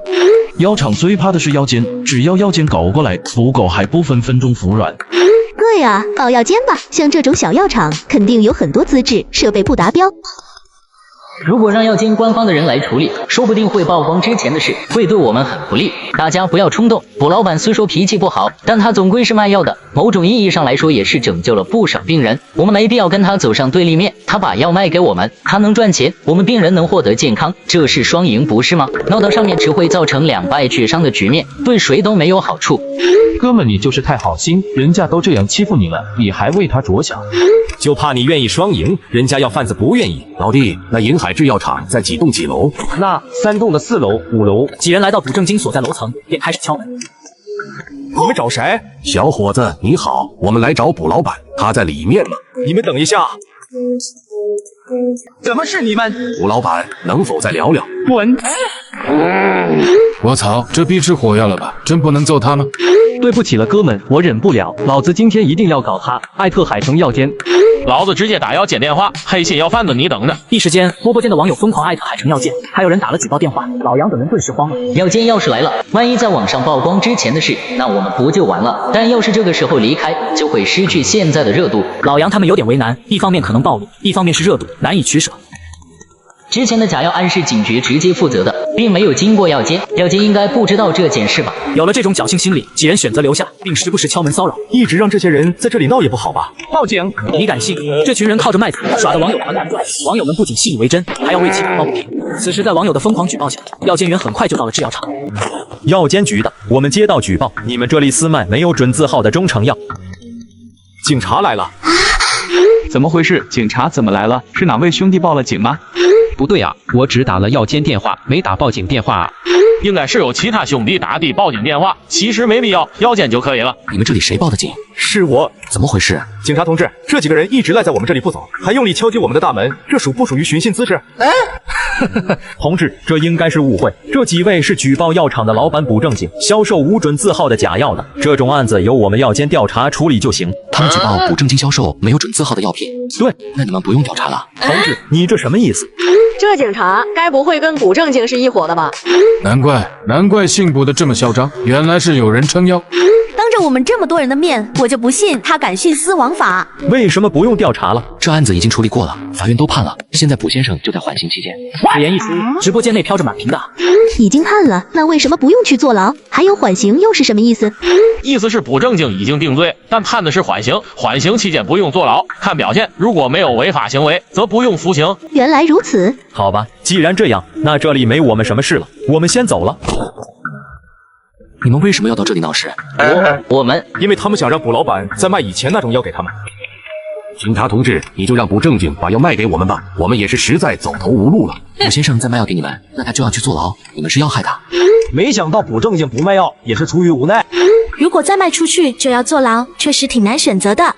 平心而论，应该没几个人愿意牺牲自己的自由去拯救病人，情有可原。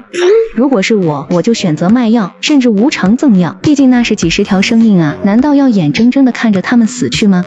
这个卜正经思想觉悟太低，仅仅是1-2年的自由而已，1-2年的自由换几十位病人的生命，这都不换。老杨还是不甘心，他在警察面前哭得老泪纵横。警察同志，我求求你帮帮我们吧，你让卜老板给我们药，你当没看见不就行了？哼，你要我徇私枉法？不可能！如果我没记错的话，当初报警抓卜正经的人就是你们几个吧？就这么水灵灵的说出来了，完了，全都完了。既然都报警抓他卖假药了，现在他不卖了，你们哭什么？此话一出，直播间沸腾了。什么？是老杨他们报警抓了卜正经？我操！难怪卜正经对他们的态度这么差，连话都懒得跟他们说。现在想想，卜正经的态度算好的了，换作是我绝对要干死他丫的。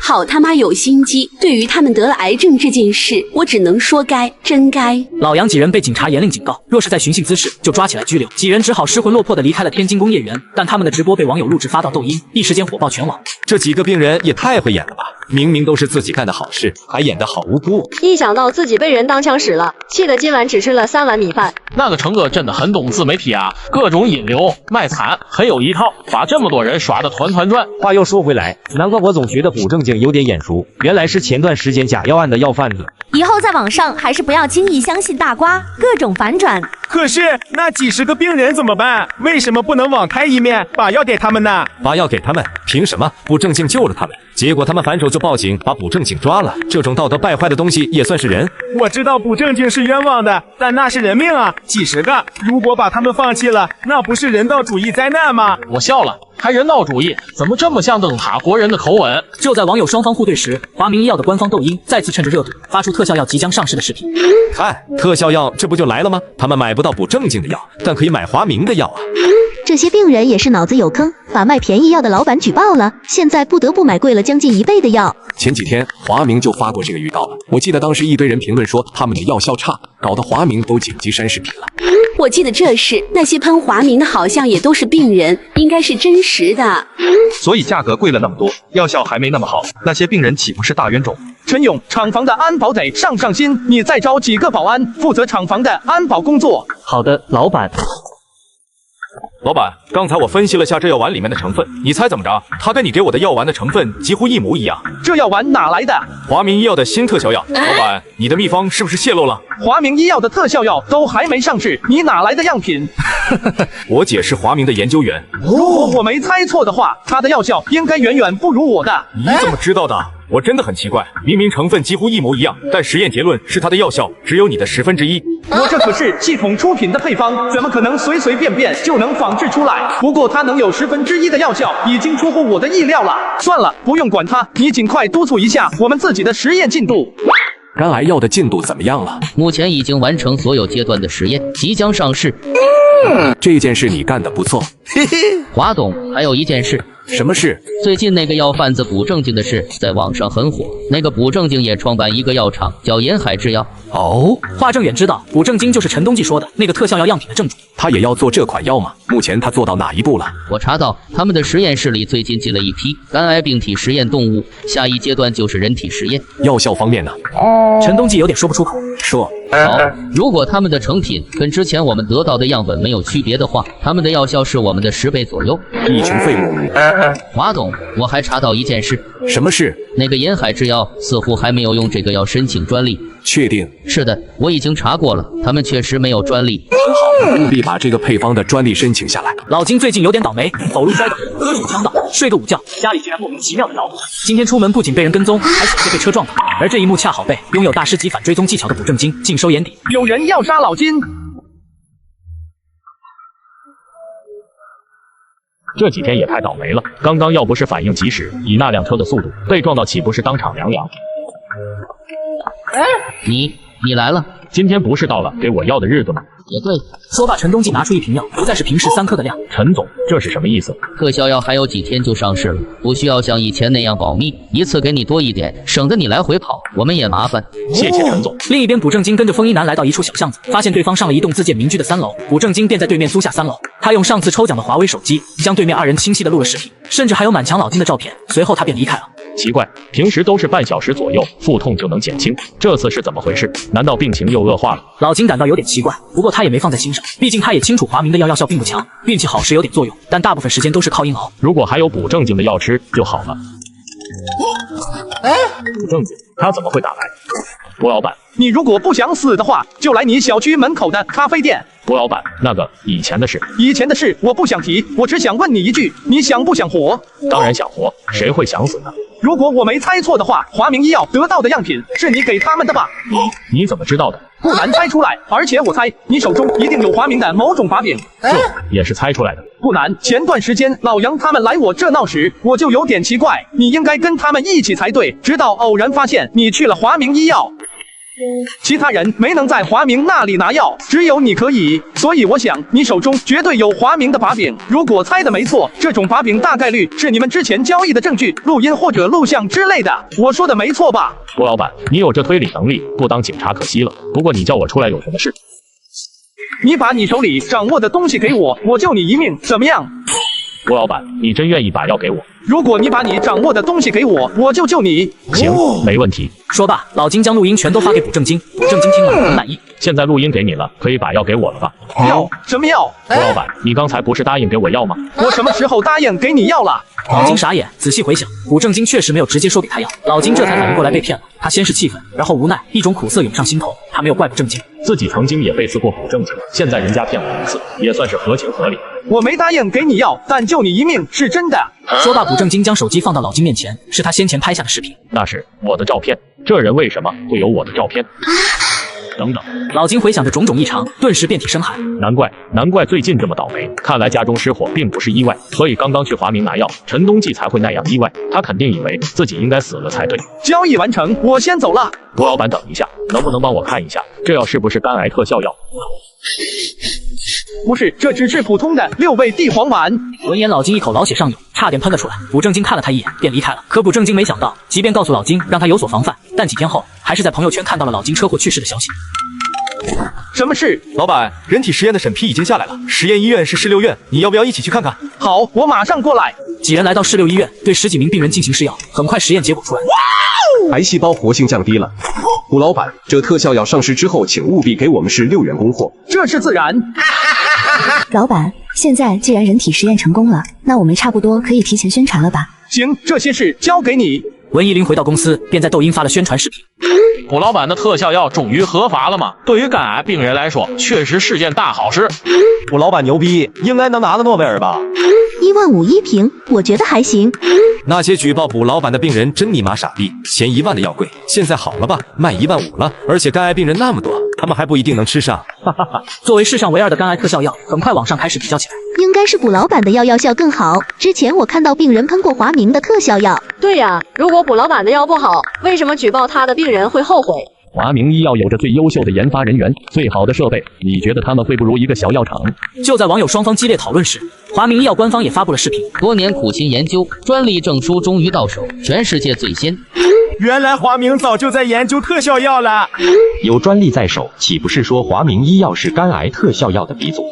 这下还有谁敢说华明医药不如那个小药厂？那小药厂的特效药指不定哪来的呢？楼上说的对，小药厂有什么研发的实力？据我所知，那个卜老板不是中医专业，甚至都不是医学专业，这样的人为什么有肝癌特效药配方？你们想过吗？原本就略占优势的华明医药将专利证书发出来后，热度直接暴涨，网友纷纷倒戈华明。华明医药去告银海制药吧，他们肯定是看了专利后仿制了你们的药，赤果果的仿制侵权，建议华明把他们告上法庭，保护药品知识产权。就是，如果这个时候不把仿制的企业干倒，以后岂不是人人都可以仿制药品？那人家投入无数资金研究的企业，难道要血本无归？网友讨论的热火朝天，而华明也是转手就给银海制药发了律师函，还在抖音发布了视频。我司一直秉承着公平竞争的原则，相互促进，共同提升制药水平。但由于银海制药拒不承认仿制我司的肝癌特效药，态度傲慢，所以我司决定对银海制药起诉。目前诉状已提交至法院。视频一经发出，获得无数网友的声援。支持华明医药维权，快打官司，把这小药厂搞死，早看他们不顺眼了。华明就是一个下作的医药集团，我们都还没告他们，他们居然要告我们。让我姐出来作证吧，证明那些药不是华明他们自己研发的。这些狗日的！卜正经却摆摆手，让他们不要生气。他拿出手机，把一段录音发给文怡玲。你把这段录音发到网上。华明医药倒反天罡，先是偷我配方申请专利，后以仿制的名义将我告上法庭，而我反手就将他们合谋偷药方的录音发到网上。我们撤销对你的起诉，你把录音撤回如何？呵呵，你们不是不害怕吗？不过是一份没头没尾的录音，何必这么紧张？废话就不多说了，你要什么条件才肯撤销？只要你华明公开承认肝癌特效药是仿制银海的，并撤销特效药项目，注销专利，我就把录音撤回，怎么样？这是让我死？条件就是这样，你不愿意那就算了。要是这份录音传到了警察手里，说不定会顺藤摸瓜找到自己。兄弟们，华明医药撤销了对银海的起诉。什么？华明医药在搞什么？为什么突然撤诉？会不会是假消息？不会啊，我同学是华明法务部的，我刚才问他了，他说确实撤诉了。什么情况？难道华明怕了？小药厂难道还有什么来头？再大来头的还能有华明大？华明医药完全没有怕的可能，除非……难道那份录音真有什么特殊的？完全没听出什么有用的信息啊！也许是一些对华明很不利的证据，不然为什么突然撤诉呢？楼上的不要乱说，事情还没有定论，我相信华明。网上乱糟糟的，而另一边银海制药突然来了几个警察，为首的正是陆长荣。陆队长，有什么事吗？长话短说，卜老板，你们公司发到网上的那段录音，你是怎么得到的？警局的嗅觉好敏锐，自己仅仅释发了一部分与老金相关的录音，他们就推测到可能与老金的死有关。陆队长，你怎么会问我要那个录音？前段时间发生了一桩车祸，可能跟那份录音有关。这个案子的死者是你之前卖药的病人之一。老金。卜正经表现出微微惊讶的样子，接着把完整版录音发给了陆长荣。陆先生，你是如何得到这份录音的？老金给我的，他说华明医药骗了他，拿了一瓶6味地黄丸冒充肝癌特效药给他，他让我有机会就曝光这份录音。卜正经半真半假的回答，陆长荣看着镇定自若的卜正经，并没有怀疑什么。另一边华明医药因为陈东记的擅自撤诉，华正远正指着陈东记破口大骂：你是废物吗？这么点小事搞得一身臊，真要是那些破事曝光出去，你他们就给我去死！你去向记者们解释一下，华明撤销起诉银海的事，我不管你怎么解释。闻言，陈东记一边答应一边离开办公室。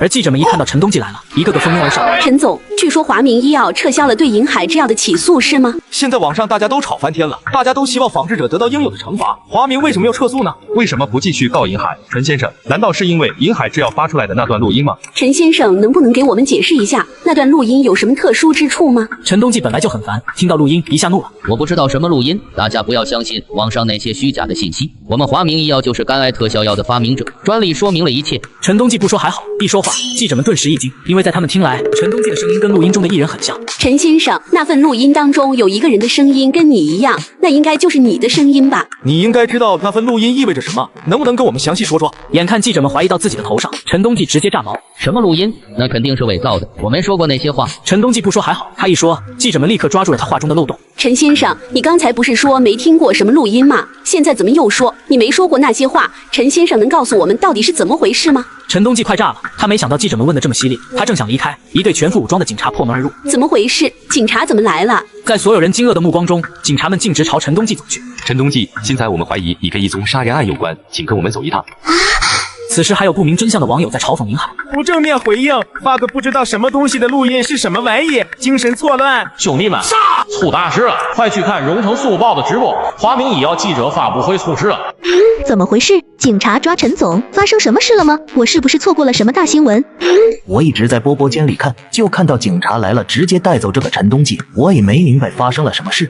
难道华明真的偷了银海制药的配方，所以被抓？你脑洞也太大了吧！偷配方也不至于警察来抓人吧？这种阵仗更像是抓杀人犯和贩毒的。陈总怎么看都是成功人士啊，这样的人会杀人？所有人都在好奇陈东记被抓的动态，直到隔天，警方发布了警情通报。5月2日许，嫌疑人陈某与金某、何某偷取卜某的药物样品，金某录下2人的谈话记录。事后，陈某买凶杀人，制造车祸，将金某杀害。通报一经发出，全网震惊。天呐，卢，这反转，我直接懵逼。所以说，华明医药就是一个彻头彻尾的骗子公司，他们还想把别人的研究成果据为己有。亏老子之前还帮他们说话，没想到华明居然这么牛逼。一个总经理竟然敢这么搞，他们的董事 CEO 岂不是像个土皇帝一样？查，给老子查这个集团，太嚣张了！全网义愤填膺，怒喷华明。而银海制药的几人看到警情通报，顿时神清气爽。我就说老板为什么一直这么淡定，原来早就胸有成竹。话说老板，你手里有那个录音，怎么不早点交给警局？早点交出去，哪有现在的效果？现在网上都快炸了，咱们制药厂的名气算是打出来了。也对，不过华明这次怕是要惹大麻烦了，该不会直接没了吧？华明不管怎么说，始终是一个100亿的集团公司，不可能这么容易就被击倒。不过让他们遭受重创应该没什么问题。废物，废物，一群废物！说说你们现在的想法。众人面面相觑，没人回应。你来说。华董，现在只能宣布那些事都是陈东记一个人干的，跟集团无关，然后公开道歉。去吧，就这么办。很快，华明医药发布通告，所有事情皆是陈东记一人所为，还有将申请注销专利，并向银海制药及补正金公开道歉。道歉有用，还要警察做什么？就陈东记一个人做的，我怎么不相信呢？这么大的事，我敢说，如果没有上层的允许，陈东记一个人怎么可能做得到？妈的，就这样放过他们，是不是太便宜他们了？抵制华明医药，以后凡是华明医药生产或者销售的药品，我一概不吃。另一边的银海制药，肝癌特效药也真正上市了，是6院士第一家供货的医院。这天一早，古正经等人就来到门诊，出现在眼前的是长长的队伍，他们都是肝癌病人。得知6院今天有肝癌特效药出售，所以提前排队准备买药。阿姨，你什么时候来的？早上4点就来了，没想到还是来迟了。前面至少有几百人排队，也不知道今天能不能买到药。听说前面的人昨天就在这等着了，早知道我昨天也来了。要是排到我们卖完了，可咋整？周围的大爷大妈们你一言我一语的聊着。古正经几人也来到了肿瘤科门诊。古老板，能不能再送点药过来？古主任，你这门诊的门都还没开呢，就让我备货了。你看，现在病人都排到街角去了，就算这里只有1半是肝癌病人，你给我们那点库存也不太够啊。好，您先放，我这就让人送过来。完成上次销售的任务，获得任务积分时。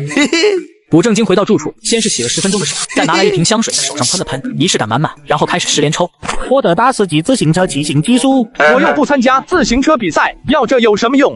获得现金36万，获得现金81万，获得现金93万，获得现金290万。看来洗手喷香水还是有用的。获得现金8万，获得抑制白血病药物配方以及制作方法。白血病似乎有要抑制了吧？不过好像不便宜，不知道系统出品的抑制白血病药物成本如何？如果成本太高，那就有点鸡肋。获得兰博基尼大牛1台，获得大疆小型无人机1台，获得现金29万。我研发的肝癌特效药一经上市就被一抢而空，而竞争对手华明医药竟开始暗中搞事，先是派出其他医药公司来恶心我。老板，刚才有一个分销商过来了，请求我们把药品的分销权给他们。什么公司？实力如何？金河医药，他们的实力只能说很一般。那他们要哪个地区的代理权？全龙国。实力一般却想要全龙国的代理权，其实也不是不行，就看对方要多少钱。抽成方面他们怎么说？5个点，让他们滚吧！他们怎么敢提的？后又是药监局的频繁检查，你们这个卫生条件不达标啊，整改一下。一定，马上整改，一定要好好整改。过几天我们再来检查。还要来？银海制药是你们家，来这么勤。老板，你有没有觉得他们来的太频繁了吗？而且要求好多，好严格，比我以前工作的药企严格得多。确实，我看他们就是在故意为难我们。至于药监为什么为难银海制药，古正经其实不用说也明白。华明在海城苦心经营多年，还是一个100亿级别的医药集团，要说他们跟药监没点关系，我是不信的。文姐，华明的话事人是谁？华家是华明集团最大的股份持有者，明面上的话事人是华正元，董事长兼 CEO， 整个华明集团是他一个人说了算。文姐，你说这次华明能不能挺过去？应该能。这次华明虽然元气大伤，但只要没伤及根本，它还是海城第一的医药企业。根本，华明的根本就是白血病靶向药格列卫。华明是国内唯一一家拥有格列卫生产授权的企业，这款药售价2万多一瓶，他们凭此获得大量的利润才发展壮大。可以说，只要这项授权一直在华明手里，华明就不可能倒下。这不是巧了吗？白血病自己刚得到白血病抑制药配方，如果这个药方的价格能比华明的格列卫低，那就有意思了。古正经回到家，拿来一张纸，开始默写配方：黄芪10克，菟丝子5克，玄参10克。全部默写完毕，核算了一下药方子的价格，大概相当于3000块1个月的药费。这个价格成了。不过当务之急还是先制作出第一批药，看看药效如何。药效没问题，再交给葛伯明他们去注册，申请实验流程。嘿嘿。说干就干，古正经先是到药厂仓库拿了一批现有的药材，后又驾车来到一处药铺。虎哥，你来了。小静，你怎么不在学校？好像已经开学了吧？我这个月开始实习了。这么快？不过在家实习真好啊，不用去外面租房子。哪里好？一点都不好，想偷偷懒都不行，而且1分钱工资都没有。这丫头，难道我每个月没给你零花钱？零花钱跟工资能一样吗？零花钱我要，工资也不能少。你想得美！医药行业的实习生都没有工资的吧？据我所知，有些地区说不定还要给实习单位交实习费。你这吃住都在爷爷家，干活不多，每个月还有零花钱，这在你同学里面应该算是混得好的了吧？这倒是。对了，卜哥，这次要点什么？我来给你配药，我半价给你。半价？你这丫头是要把老头子的棺材本都赔光吗？半价怎么了？卜哥可是做出抗癌药的绝世大好人，就算白送给他也是应该的。你都知道了？当然，网上都传遍了，怎么可能不知道？对了，卜哥，还是要以前那个药材吗？不是，这次拿点别的。卜正经取出一张纸交给关静，他熟练的替卜正经抓药，随后将一大包药材递给卜正经。卜正经付完钱，只见这丫头笑意盈盈的看着他。卜哥，等我领了毕业证，能不能去你的银海制药工作？你不留在家里继承你爷爷的店吗？那多没意思。一旁的老头一声不吭，显然是早就知道自家孙女的想法。好吧，不过我就是个甩手掌柜，银海制药的事我都不管，你想去的话直接去面试就好了，我相信以你的实力肯定能通过的。那就谢谢卜哥了。不客气。说罢，卜正经转身离开药铺，女孩呆呆地看着卜正经的背影。别看了，人都走远了。爷爷你好烦。卜正经回到家便开始制药，一直到凌晨12点，终于将一炉药材制作完毕，得到了大约10瓶的药丸。第二天，卜正经便拿着这些药丸来到实验室。你们先放下手里的事，实验一下这种药对白血病的功效。白血病？老板到底是哪里来的这么多神奇的配方？好嘞。不过白血病不是已经有特效药了吗？华明医药的格列卫。是的，但这药的成本不高。闻言，马璇明白了，二人便开始忙碌起来。细胞实验并不难，只要有病体样本就可以轻松操作。老板，实验成功，药丸非常有效。而且这药丸竟然能同时对击慢性白血病生效，太牛逼了！毕竟格列卫这种药也只能针对慢性白血病而已。好，那你们和文姐一起先把这白血病特效药注册，申请实验。至于肺癌特效药，放一放也没事。没关系，2种特效药可以同时进行，不影响。那就更好了。从实验室出来，卜正经准备到厂房看一眼，却发现又是在停产。这是怎么回事？今天早上药监的人又来了一趟。这些混蛋！不正经，最近是不是很忙？对面的声音不男不女，像是用了变声器。你是谁？你这么聪明，一定能猜到我是谁。要不要跟我们合作？只要我们合作，以前的一切我都可以既往不咎。刚才还有点怀疑，但现在可以断定，对面就是华明的人，说不定还是华正元本人。不过竟然用了变声器，这是怕像陈东记一样被老金录下声音，作为某种证据。合作？我跟你们没什么可合作的。别着急啊，前段时间有人去找你们合作了吧？怎么样？是不是对他们开出的条件不满意？我们就不一样了，我们集团渠道完善，只要你跟我们签约，第二天你的药就能卖到全国各地，甚至还能出口。跟你们现在小打小闹相比，分销全世界才能赚大钱啊！怎么样？我拒绝。不合作的话，可就是敌人了。最近工厂很忙吧？所以都是你安排的。如果你不合作，那我们就是敌人，还会有更多的麻烦等着你。那你放马过来吧。敬酒不吃吃罚酒。看来想要彻底击败华明不是一件简单的事。厂长，仓库的2味药材不够了，外面也采购不到。怎么会买不到？之前我们不是跟中药饮片厂谈好合作了吗？是的，但是这次我打电话订购药材时，那边厂家说山心木和万金藤2味中药被人买空了，我们仓库里的库存可能只够用2天的。怎么问题一个接着一个，好像特地不让我们开工厂私德。就没有其他地方能采购到这2种药材吗？还真没有，这2种药材的市场需求不是很大，只有我们海城本地的一家中药饮片厂有生产，其他地方都没有。回春堂关老头经营多年，市面上用得上的中药材他几乎都有，他那里说不定会有。老陈，这件事我来解决。好，卜哥，你来了，今天要拿点什么药材？山心木和万金藤，你们这有没有？我找找。在左十八下31号柜。卜哥，你要多少？你们这有多少？山心木有1斤2两，万金藤只有8两了。这里还真有货存，也不算小，但对于一个制药厂来说，这点量确实远远不够。卜正经表情略微有点失望。不够吗？远远不够。那怎么办？卜正经沉默片刻，转向关老头。关老，我知道有点冒昧，但我还是得问一下，这2种药材你们是在哪个厂家进货的？知道冒昧你还问？找到了，山心木跟万金藤都不是在厂家拿的货，而是直接在采药郎手里收购的。孙女长大了，胳膊肘往外拐了。在哪里？都是在白城大田镇的陈家村。好，多谢了。卜哥，这里剩下的你还要吗？要，能买一点是一点，2种药材将近2斤也不少，能炼制1两无药了。打包好2种药材，卜正经正要走。卜哥，你是要去陈家村找采药郎买药吗？对。那能不能带上我？我也去看看。我倒是无所谓，就是关老头。反正现在这点也没什么事，待在这里好无聊，我想出去兜兜风。卜正经转过头，关老头依旧淡定地写着什么东西，一言不发。不反对则视为同意。那行。你敢信黑心药贩子不讲武德，以极低的价格收购药材，而以采药为生的陈辉养家糊口都成问题。老板，恐怕你要白来一趟了。我现在真不打算做采药郎了。你们也看到了，我母亲有白血病，采药郎的收入都不够我母亲看病的，更别提家里还有孩子、学费、生活费。看，我行李都收拾好了，正打算今天南下海城，找个工地干活。陈母又开始骨痛，陈辉像平时一样给他按摩，他会感觉好一点。可今天痛了好久，依旧没有好转的迹象。把这药给他吃吧。陈辉有点犹豫，毕竟卜正经对他来说只是一个陌生人。但眼看母亲越来越痛苦，他咬咬牙，把药丸给母亲服下。不一会，陈母的症状明显好多了。多谢你了，老板。你怎么会带着格列卫？看来他是把自己的药当成格列卫了。卜正经并不打算解释，而一旁的关静有些吃惊。这药丸飘过来的药香，分明就是中成药，绝不是什么格列卫。只是卜哥除了有抑制肝癌的药，现在竟然又做出治疗白血病的药，他到底是怎么做到的？老板，你也看到了，我母亲每个月都要吃1瓶格列卫，1瓶2万多块钱，就算有医保也要4、5千，采药人的收入根本不够。陈师傅，以前你采来的药都卖给谁？每隔半个月会有一个老板到陈家村来收药，那老板好像姓宋。他给你多少钱？要看品种的，比较珍稀的药材贵一些，几十块1斤，差一点的几块钱1斤，有时候金山一整天都凑不齐200块钱。那山心木和万金藤这2种，他给你多少钱1斤？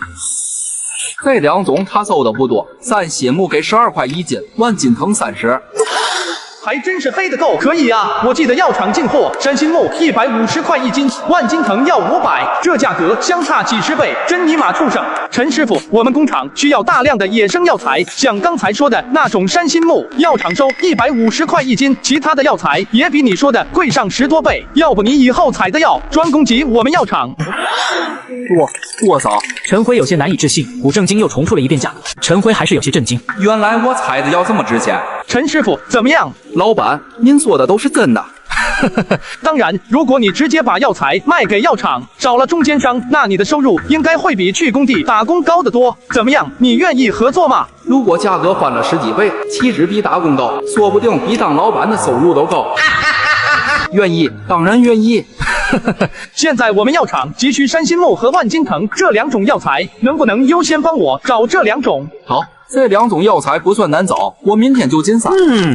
还等什么明天？现在就去吧。没听人老板说急需吗？闻言，陈辉觉得有道理，只是他担心母亲一个人在家不方便。不用担心我，刚才老板不是给我吃了药吗？我现在感觉挺好的。再说，等会小音不就放学了？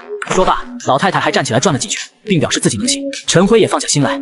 老板，那我现在就进山。闻言，古正经自然愿意，为了表示诚意，转了1000块当做定金。明天下午我让人来拿货，行吗？没问题。二人敲定了合作，古正经和关静便开车回到海城，奔波了一下午。二人随即来到一家餐馆。谷哥，今天你给那个老太太吃的药不是格列卫吧？果然瞒不过你。你应该不会告发我吧？怎么可能？我怎么可能跟那些忘恩负义的病人一样？谷哥，在你眼里我就是那样的人吗？不，我只是开个玩笑。真的？真的。第二天，古正经来到公司，只见文依林满面愁容。怎么办，老板？再采购不到那2种药材，工厂就要停工了。别着急，下午那2种药材就能到。下午，老板你找到货了？对，我给你发个地址，下午你让人过去取货。没什么问题吧？完全没问题，真正的野生药材，而且品相也非常优秀。老板，你哪找的这么好的货源？我直接去乡下找的采药人，从他手里拿货。这样确实可以。全国各地还有很多这样的采药人，如果我们能直接跟采药人对接，不仅能节约成本，还能得到稳定优质的货源。文姐，你让人去接触这些采药人，跟他们建立合作。行。二人一边聊一边走回办公室，药材的问题解决了，现在就是药监对银海的特殊照顾。文姐，你是行业内的，你有没有打听到华明跟药监的水走得比较近？我问过我同学，他表示他不清楚这件事，只知道查银海是上面交代下来的。老板，我觉得我们不用那么麻烦。哦，老板，你说咱们做生意的最怕什么？怕管理机构呗。那像这种官方的管理机构最怕什么？咦，我们现在遭遇了不公，只要我们曝光出去，该承担压力的就是药监了。第二天，银海制药便发布视频，是几名员工拿着拖把拼命拖一处角落。药监检查卫生条件不合格，所以要停产半天整改，加油！视频一经发出，评论区的网友也是嘻嘻哈哈。你们正大光明摸鱼，这么点脏，至于几个人去扫吗？哈哈哈，有点小题大做了。不过药厂的管理好严格。话说，银海制药的员工工资应该不低吧？工作还轻松。我同学就进了银海，听说工资随随便便1万多，有奖金时能达到2万。卧槽，大家同为厂总，为什么他们工资那么高？一开始大家都没有觉得不妥，毕竟药厂的卫生要求一直很严，大家觉得这是正常现象。3天之后，银海制药又发布第2条视频，同样的卫生问题，同样的停产。咱就是说，这种小问题有必要大动干戈停产吗？就是啊，太小题大做了吧？搞什么鬼？网友们不禁略有微词，多少有些怀疑是不是故意的。又过了5天，银海发布大同小异的第3条视频。话说，你们有没有觉得药监检查太频繁了吧？好像是的，虽然药品行业应该严格一点，但这也太夸张了。难道全城的药企都是这样的待遇？不可能吧？药监才几个人，能支持这么频繁的出钱？那也就是说，银海受到了特殊对待。卧槽，真有这个可能。前段时间银海出了那么大的风头，现在被这样针对，很难不让人联想到一些事情。网友们越聊越多，越聊越觉得奇怪，他们发现事情没有那么简单。妈的，我说该特效药怎么这么难买？我还以为他们在搞什么饥饿营销，结果是这个原因。该不会是华明医药打击报复吧？自信点，就是。华明医药好恶心。老子不管，要是再这么搞，不让银海专心生产，导致我爷出了什么问题，老子直接去他们门口拉横幅。老子现在就去打电话投诉。不得不说，网友们效率就是高，刚说完，几10个电话就打到了药监局。而此时几名药监员正在银海检查，这里有点脏，让人擦一下。还有那台机器位置不对，停业半天，2天吧，整改一下。药监局针对银海频繁检查，而银海制药反手将其挂在网上。此时，在网友的疯狂举报下，药监员很快接到电话。文总，陈厂长，不好意思，今天的整改2天是吧？放心，我们知道。不是，我的意思是不用整改了，这都是一些小问题，让人处理一下就行，不用停工。文依林内心暗笑，但表面上还是装作吃惊的样子。您刚才不是说要整改2天？文总，你就当没听到，不用整改，不用整改。那好吧。说完之后，药监员离开了银海制药。看来计划奏效了，以后他们应该是不会再来恶心人了。你不是说断他们的药材就能让他们失去药材来源吗？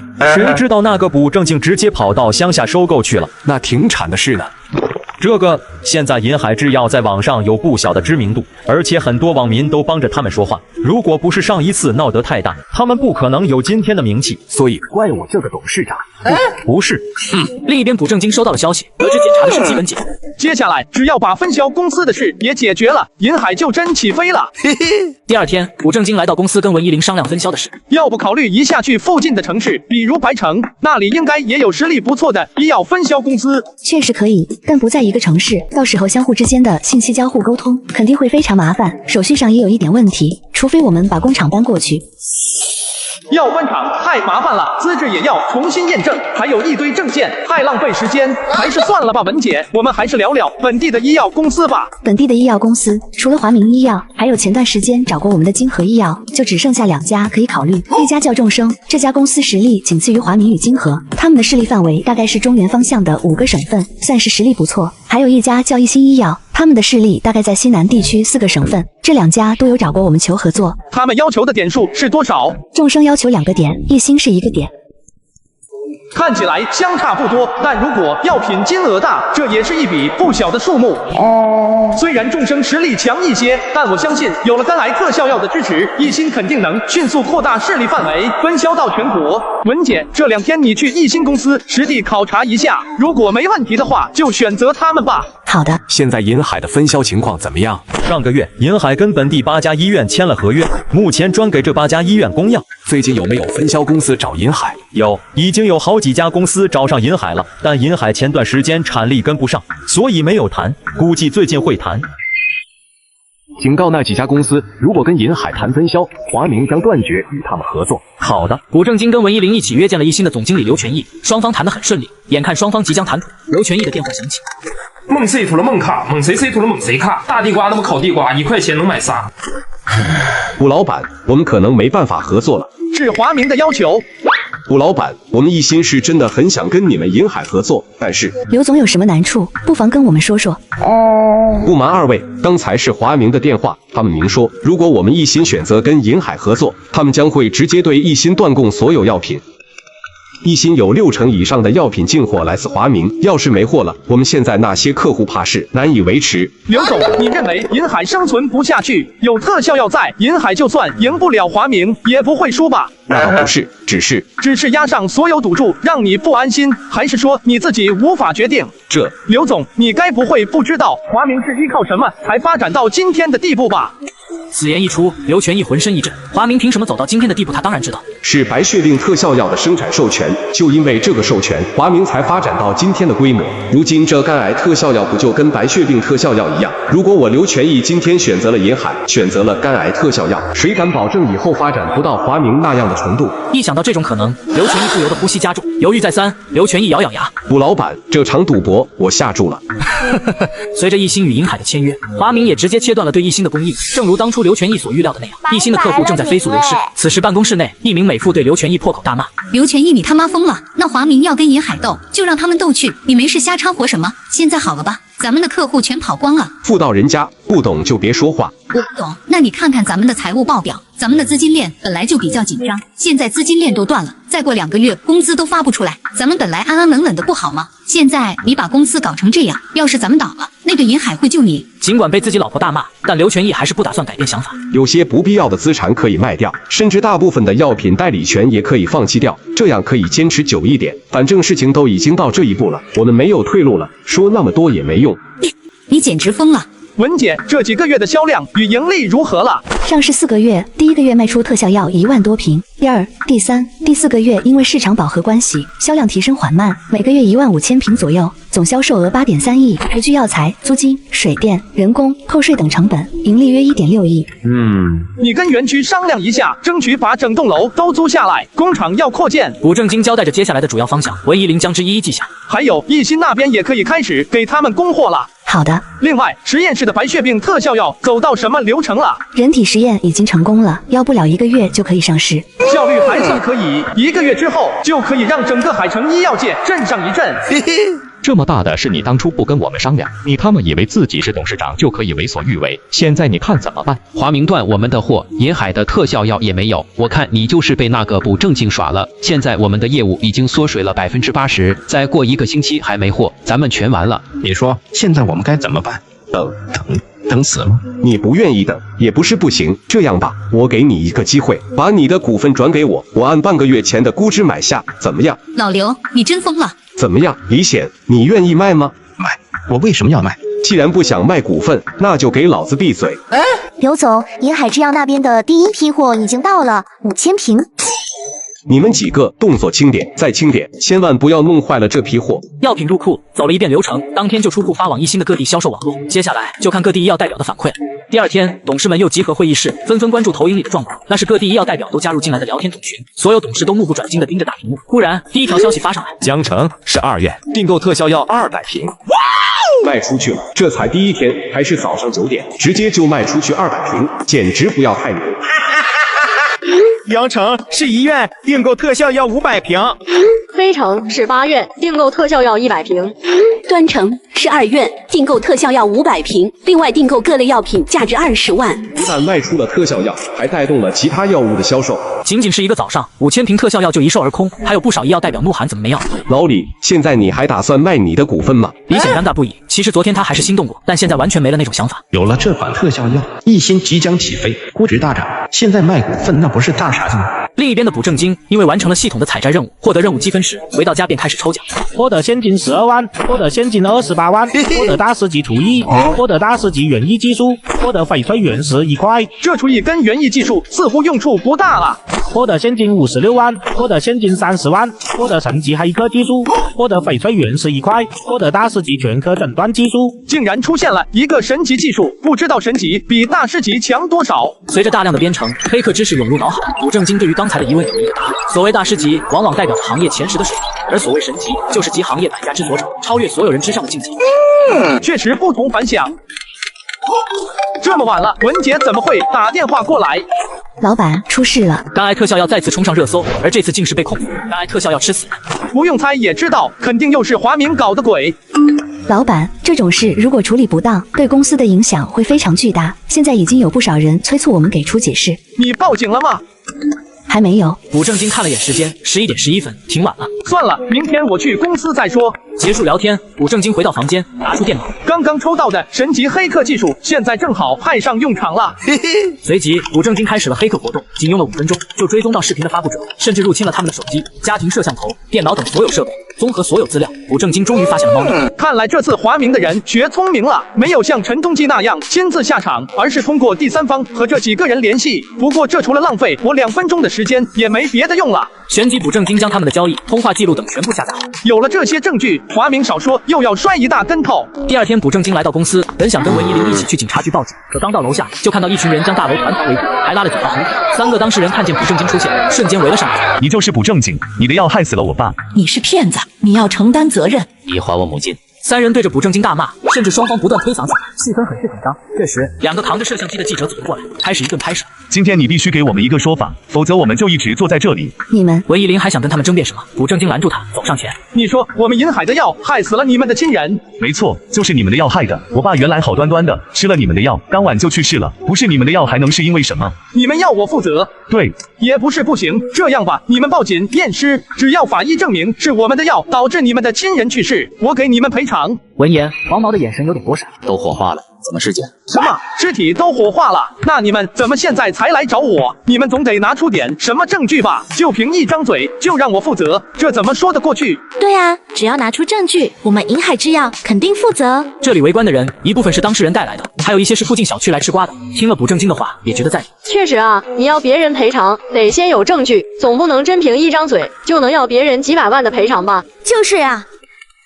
我们今天到这里来，不是为了要赔偿，而是要让你们这个害人的药厂停止生产假药，是为了让你们不要再害别人。所以说，你们的诉求是让我们药厂停止生产肝癌特效药是吧？同时也要赔偿，小孩才做选择，大人全都要。原来还是要钱啊！你害死了我们的亲人，要停产是应该的，但给我们这些受害者亲属赔偿也合乎法理。既然你们提到了法理，那就去一个讲法理的地方，就先报个警吧。说罢，卜正经拨通了报警电话，三人顿时有点发毛。按理来说，被人这么闹，老板不都是希望不要闹大，大事化小，小事化了吗？怎么这位不按常理出牌？三人眼中闪出一丝退意，他们很清楚，报警对自己没有任何好处，说不定还能查出什么。10分钟后，几位警察来了。你们谁报的警？卜正经还没说话，几个当事人提上。警察同志，你可得给我们做主啊！无良药厂的药害死了我们的亲人。同志，你把这家药厂封了吧！2万块的药竟然能吃死人，这简直就是谋财害命。所以你们指控银海制药的药有问题，有什么证据吗？我们的亲人都在吃了他们的药之后去世了，难道这还不是证据？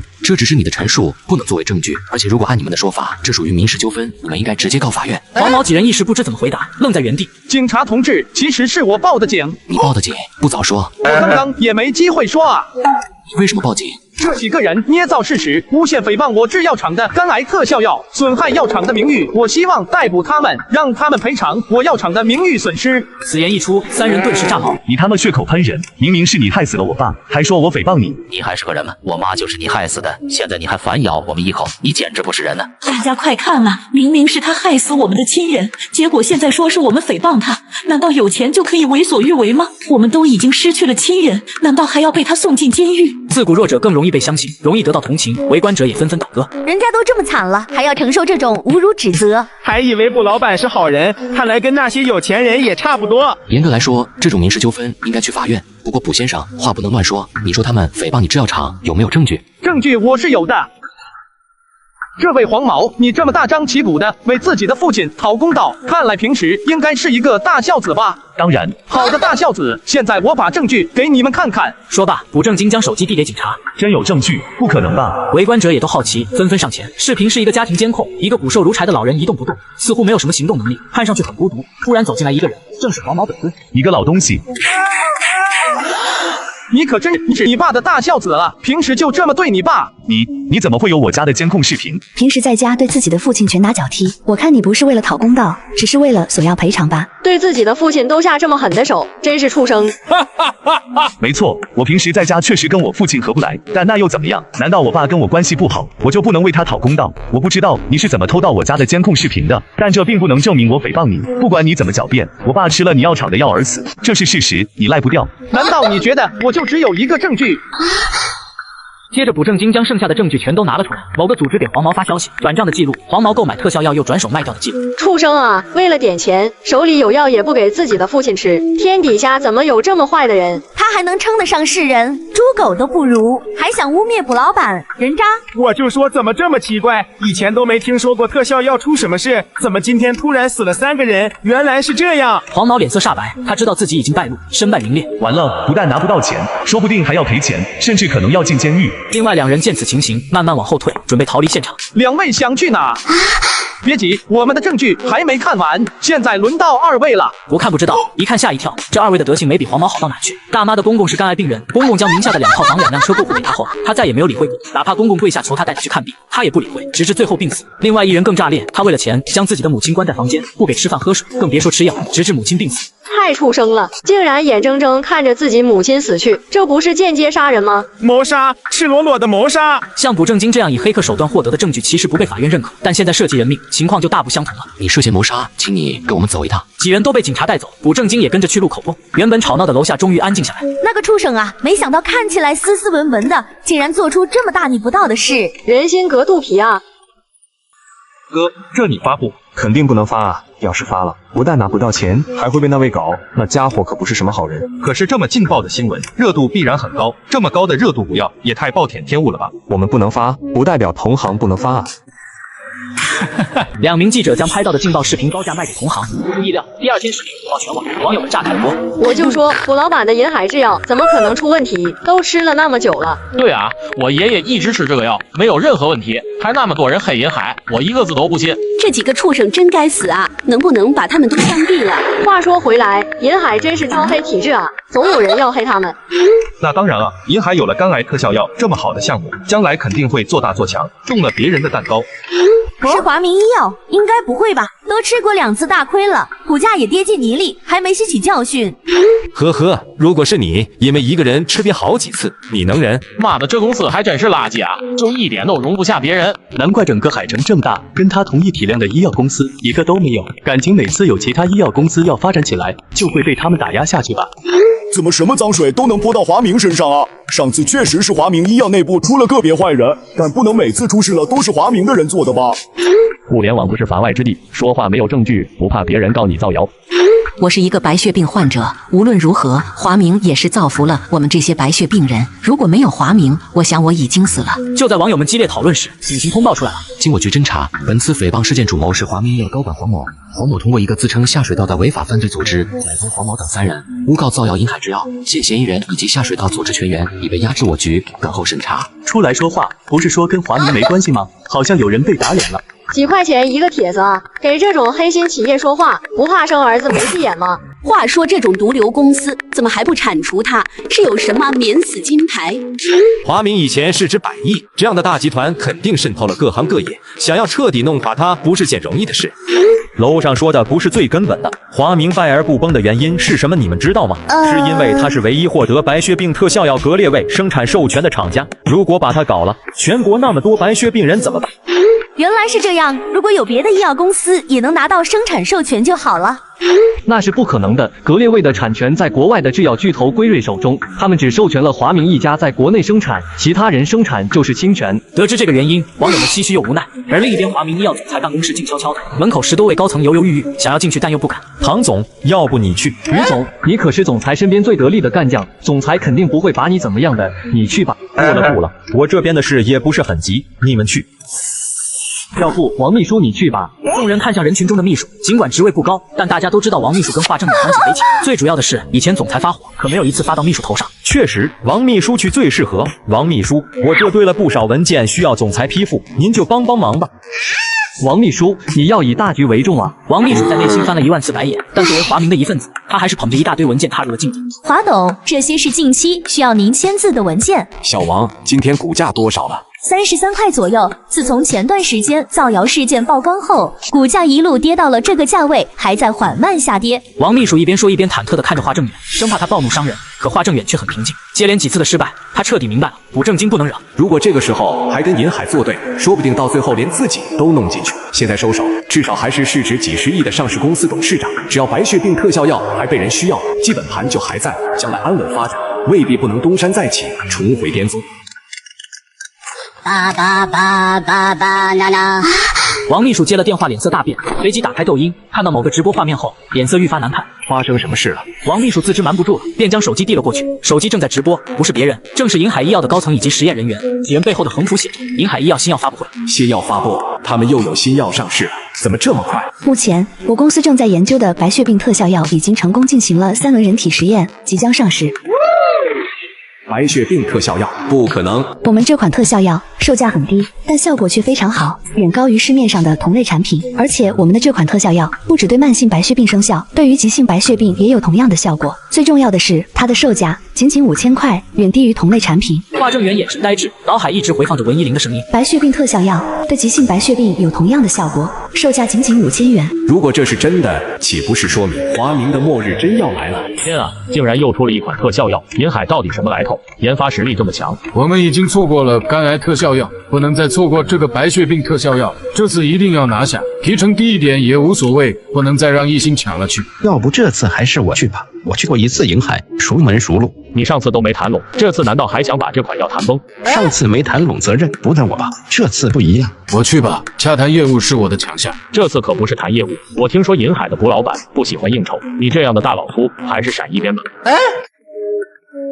这次谈合作，还是我亲自去吧。众人皆是一愣，不过呆愣片刻，他们纷纷赞同。毕竟这次谈合作实在太重要 ，CEO 亲自去才显得更重视。申总亲自出马，这次稳了，肯定可以手到擒来。另一边，银海制药也完成了扩建，由于近期收益不错，古正金直接将整栋楼一共8层买下来。1亿元。办公室内，众生已提成0.8个点，成功拿下白血病特效药的代理权。而另一边，辉瑞制药龙国分公司也得知了新型白血病特效药的。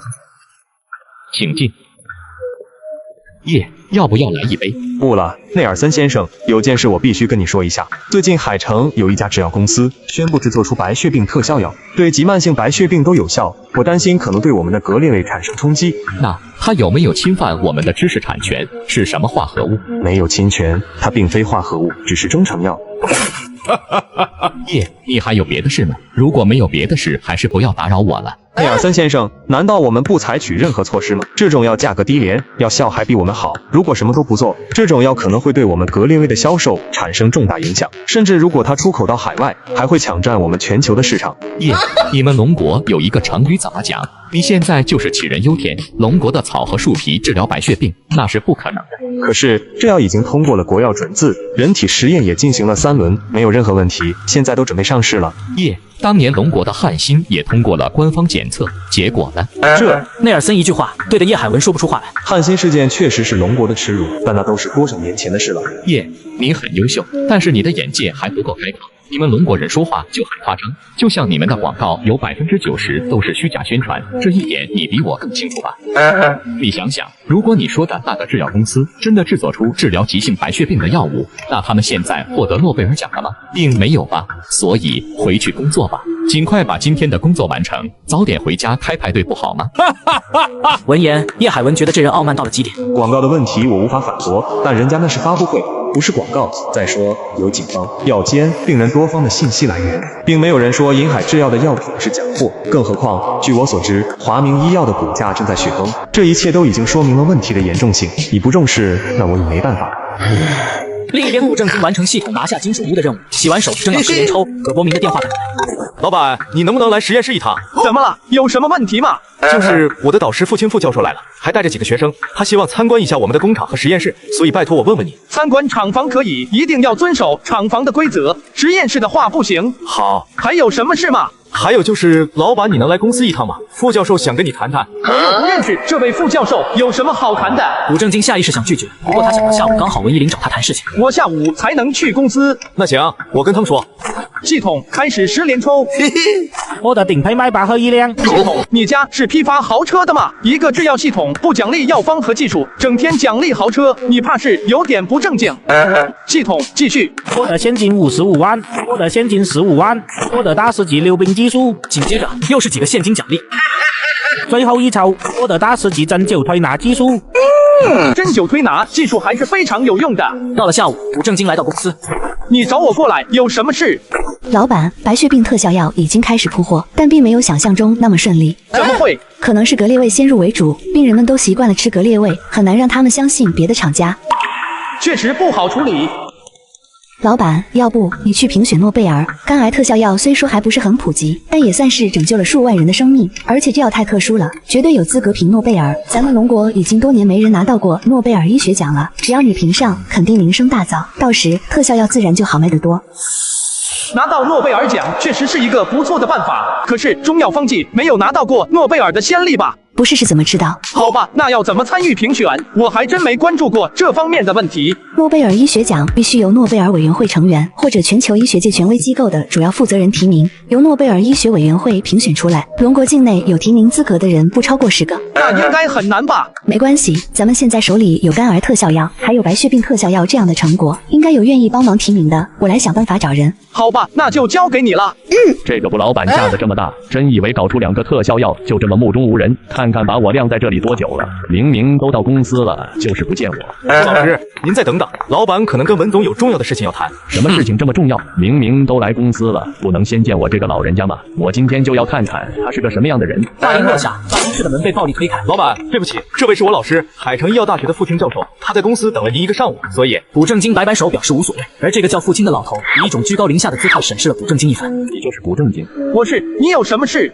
之前的事就不提了，相信伯明已经跟你说过我是谁。今天来主要是想跟你商量一下我加入银海制药实验室的事。加入银海实验室？我什么时候答应让你加入了？我加入实验室有2个条件：第一，我不会真的参与研究，只是挂个名；第二，白血病特效药项目我要写个论文，给我第2作者署名就行。你们银海现在很需要一个诺贝尔吧？只要你能做到这些，诺贝尔提名的事我给你们搞定，如何？原来是来蹭研究成果的，不是就这么直接吗？不过没想到这老头竟然有提名资格，但他的态度我不喜欢。我们银海不需要你这样的研究人员，你回去吧。话音落下，四周空气凝固，葛伯明和文怡玲都很意外，而父亲老头更是没想到会被拒绝。你知道你在说什么吗？我劝你再想想，这个社会什么都要讲人情往来，你以为拿到提名只凭一个药方就可以了？我告诉你没那么简单。鄙人在海城医药行业也算是有些人脉，学院里各大医药企业甚至是药监里都有我的学生。你真要拒绝我？我拒绝。父亲的笑僵在脸上，随即脸色变得阴晴不定，甩手离开办公室。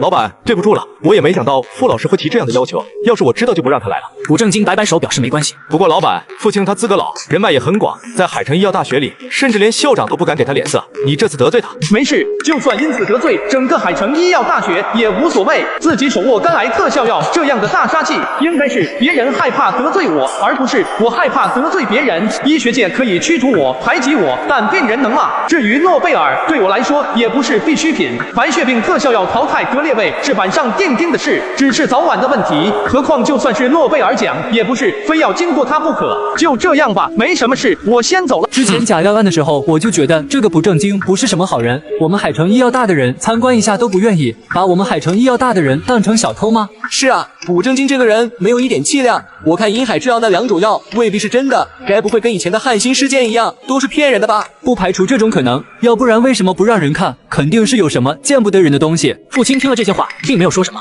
但有时候默许也是一种态度。有了父亲的默认，这些人便开始妖魔化银海制药和卜正经。你敢信眼前这个老师竟诱导学生一起诋毁我，只因我拒绝了他们参观药厂实验室的要求？老师，最近那个银海制药很火，不仅做出了肝癌特效药，还宣布研究出了白血病特效药，您怎么看？一个名不见经传的小药厂，实验室只有2名研究人员，其中一个还只是硕士学历，就这种实力，你觉得可能研究出2大绝症的特效药吗？老师的话让本就心存质疑的学生恍然大悟，毕竟提到银海制药和他的癌症特效药，最不信任他的不是普通民众，反而是医药大学里的这些专业人士，因为他们最明白癌症有多难攻克。我就说嘛，这种消息听上去就很假。可我看到网上说他们的药已经获得了国药准字啊。网上说的你也信？你怕不是个傻子？如果是假的，那他们怎么还没被抓走？这就是资本家恐怖的地方。你想想他们为什么没被抓？我觉得最可能的是，那个卜老板不知道在哪里得到了一些祖传药方，这些药方也许有一点效果，但效果有限。但他们控制了网络舆论，夸大了药物的效果。确实，现在是网络时代，或者说水军的时代。学生们之间人云亦云，关于银海的谣言也愈演愈烈。肯定是那个父亲搞的鬼。现在几乎所有医药相关的学校都在诋毁我们公司，就他这种行径已配称教授。这是对我们的销量有没有影响？有点影响，但不大。这些诋毁只是学校之间在传，病人们没太受影响。既然这样，不用管他们。但有另外一个问题。什么问题？我们现在正要扩大生产，但招不到人了，几乎招不到药学专业的毕业生，尤其是本科的。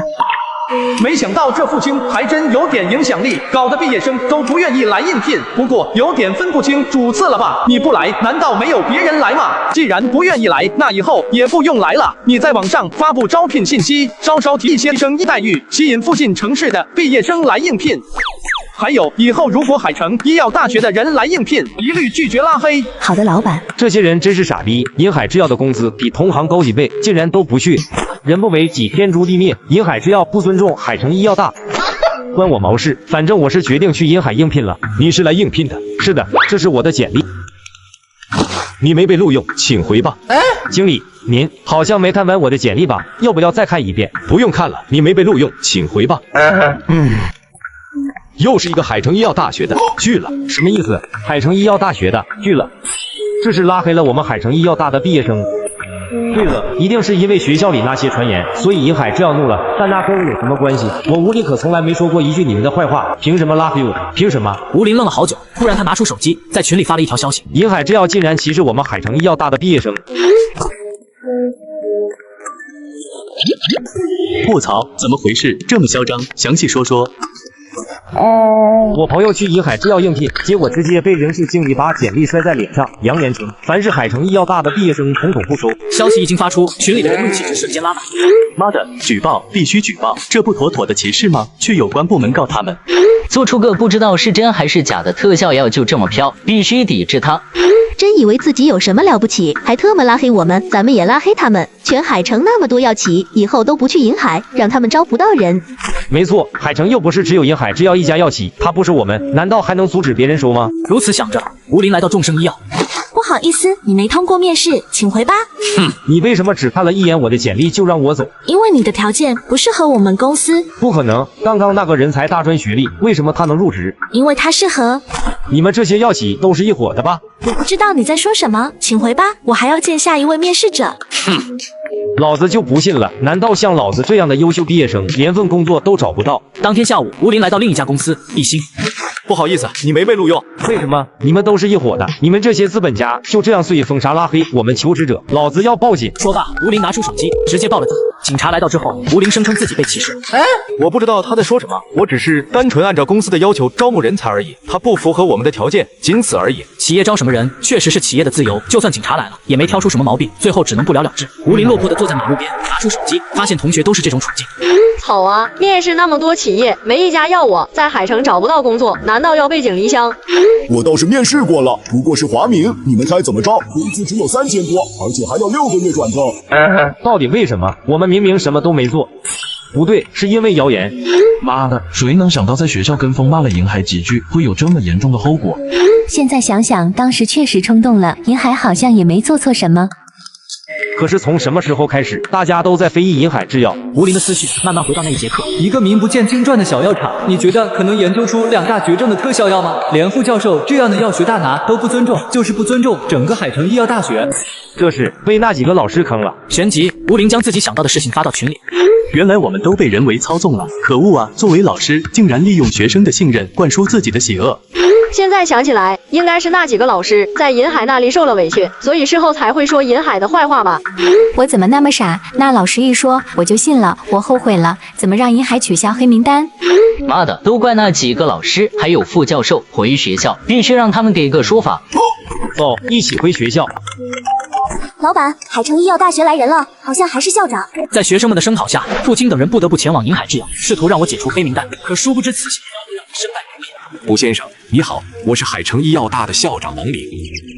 吴老板，之前是老头我多有得罪，希望你不要计较。你们没事的话就离开吧，别妨碍我们的员工工作。闻言，父亲脸色有点难看，他强忍着心中怒气，再次开口：吴老板，上次是我说话冲了些，还请你不要为难我们的学生，让医药行业取消对我们毕业生的黑名单，可以吗？老子都这样低声下气，你最好给我适可而止。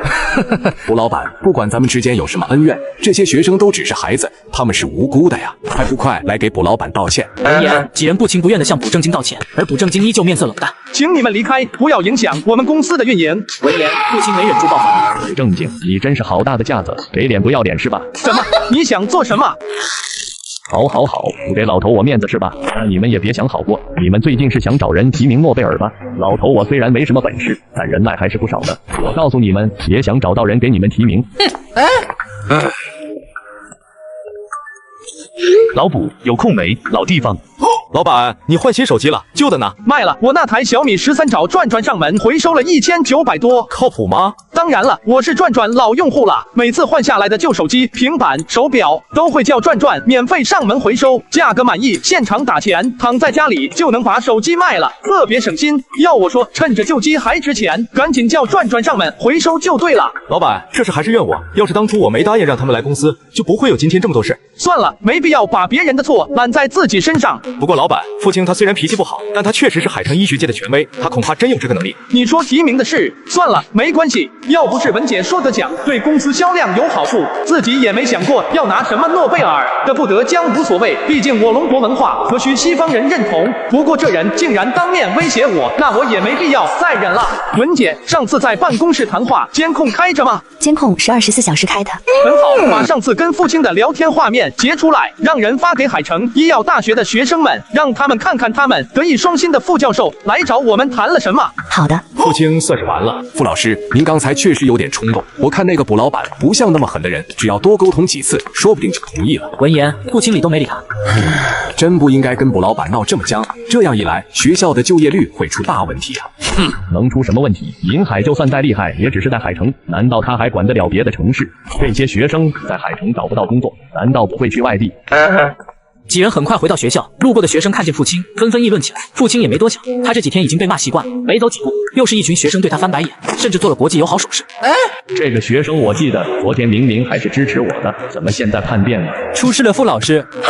什么事？有人在学校的聊天群上传了您跟卜正经谈话的视频。跟卜正经谈话的视频，他们竟然在办公室装了摄像头。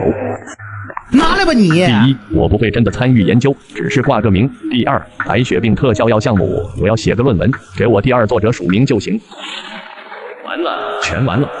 操他妈的，副狗原来这么恶心，他枉为人师。没有科研成果是无才，意图学术造假是无德。这样一个无德无才的人，竟然是德高望重的教授，学校赶紧把这个老东西除名啊！就说我们学校做了什么怨天尤人的事，让人家这么对我们，原来是这老东西干的好事。父亲身败名裂了，据说现在学校里的学生都在骂他，他以前带过的一个博士生还把他告了，说父亲剽窃了他的研究成果。这确实像父亲做得出来的事。对了，王校长打电话给我，求我跟你求个情，取消对学校毕业生的黑名单。你看看，这些都是学生们在群里的聊天内容。我们也只是被付老狗和那些老师误导了，为什么银海制药不能放过我们？我真的错了，我不该骂银海和卜老板，能不能把我们从黑名单里拉出来？我是本地人，我不想去外地工作。呜呜。卜正经扫了一眼群里的信息，把手机还给葛国明。至于解除黑名单的事，他提都没提。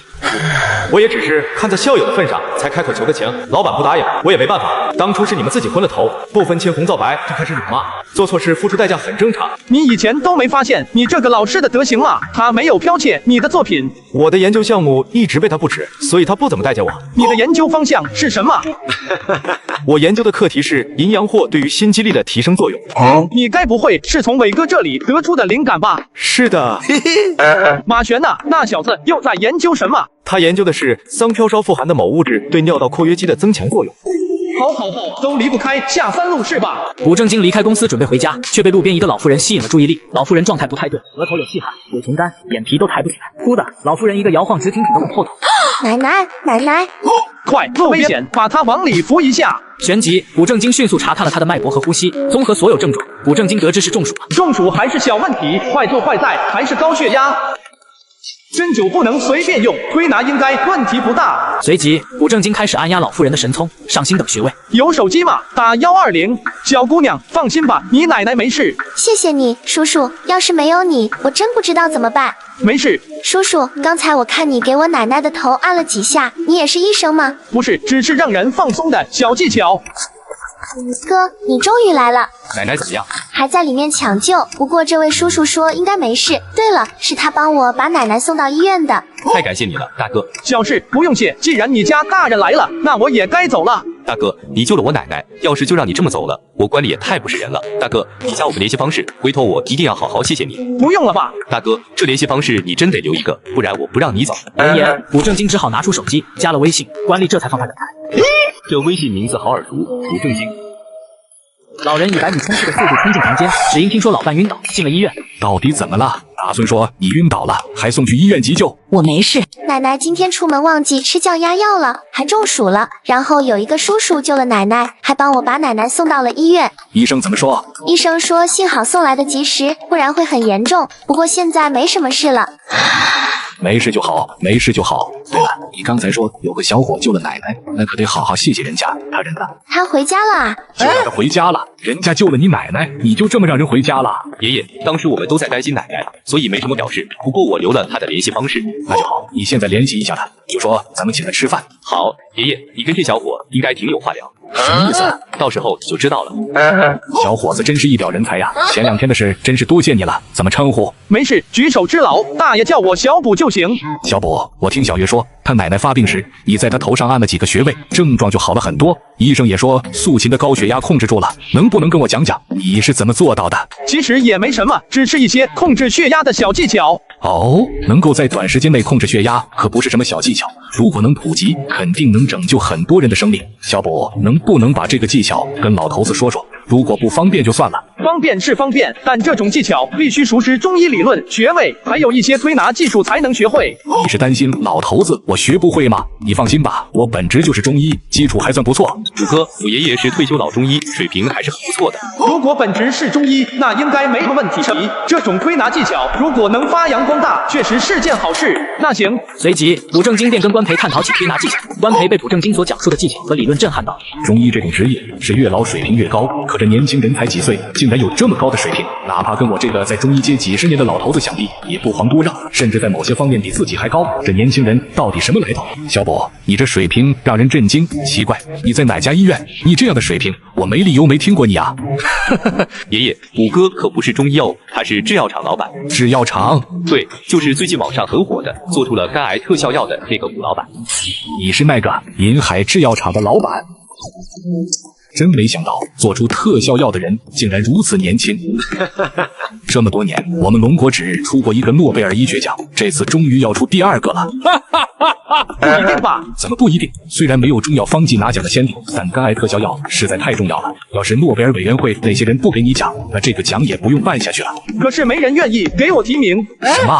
怎么可能没人愿意提名？我们龙国有资格提名的人也不少，难道那些家伙都有眼无珠？那倒不是，只是最近碰到了一点麻烦，我惹怒了海城医药大的一个教授，所以这可是为国争光的大好事，谁敢使绊子？你告诉我。他叫傅京。傅京，海城医药大的那个家伙，关老也认识他。听过，一个挺会来事的后辈，不过科研水平一般，他敢为难你？像傅京那样的老教授，在他口中居然是一个科研水平一般的后辈。这老爷子退休之前，怕也是医药界举足轻重的人物。你跟老头我说说怎么回事？卜正经把最近发生的事一五一十说了出来，这可把老爷子气得不轻。好，一个沽名钓誉之辈也敢夸下这样的海口，小不你放心，提名的事老头子我给你搞定。关老如果太麻烦就算了，其实我也不在意什么奖项，只要能规规矩矩卖我的药就知足了。你不在意，龙国在意，国民也在意呀。就这样吧，我来处理。好吧，那就多谢关老了。内尔森先生，我得到消息，已经有人帮银海制药提名了诺贝尔。什么时候的事？是谁提名了他？似乎是阳城中医院的某个权威，龙国国医学会成员关培。关培我听说过，连他都愿意提名，看来这款药确实有效。内尔森逐渐意识到了问题的严重性。内尔森先生，我们现在必须阻止他获奖，否则我们公司将会蒙受巨大损失。这件事交给你，你想个办法。这样吧，你让人在互联网上抹黑他们，另一方面请人去闹事，只要破坏了他们的名声，自然不好拿奖。内尔森先生，之前华明用过这种办法，被对方揪出来了。那你小心一点，不要被对方抓住把柄。好吧。文姐，公司创建快1年了，公司的元老也该提一提待遇了。今年把营收的1个点拿出来，按岗位分给全公司的职工。老板，这会不会太多了？不过是1个点罢了，没什么。好吧，谢谢老板。不过老板，最近网上的黑词似乎又死灰复燃了。难道华明又卷土重来了？应该不会吧？还搞事就不怕真的倒闭破产吗？有空我找人处理一下。不好了，文总，不懂，楼下又有人闹事了。几人向楼下看去，大约10几人在大楼前还拉着横幅，内容是骗子公司，药品无效，还我血汗钱。不懂，文总要怎么处理？不用管他们，让他们在那闹吧。好吧。文怡玲和秘书便离开，卜正经旋即通过楼下监控扫描那些人的脸，查到了他们的信息与病历。还真是肝癌患者，好家伙，通话记录、出行记录都没有异常，确实有点难办。不过也不是没有办法。旋即，卜正经将秘书杨玲叫了进来。不懂，有什么吩咐？一会你跟文总说这么做。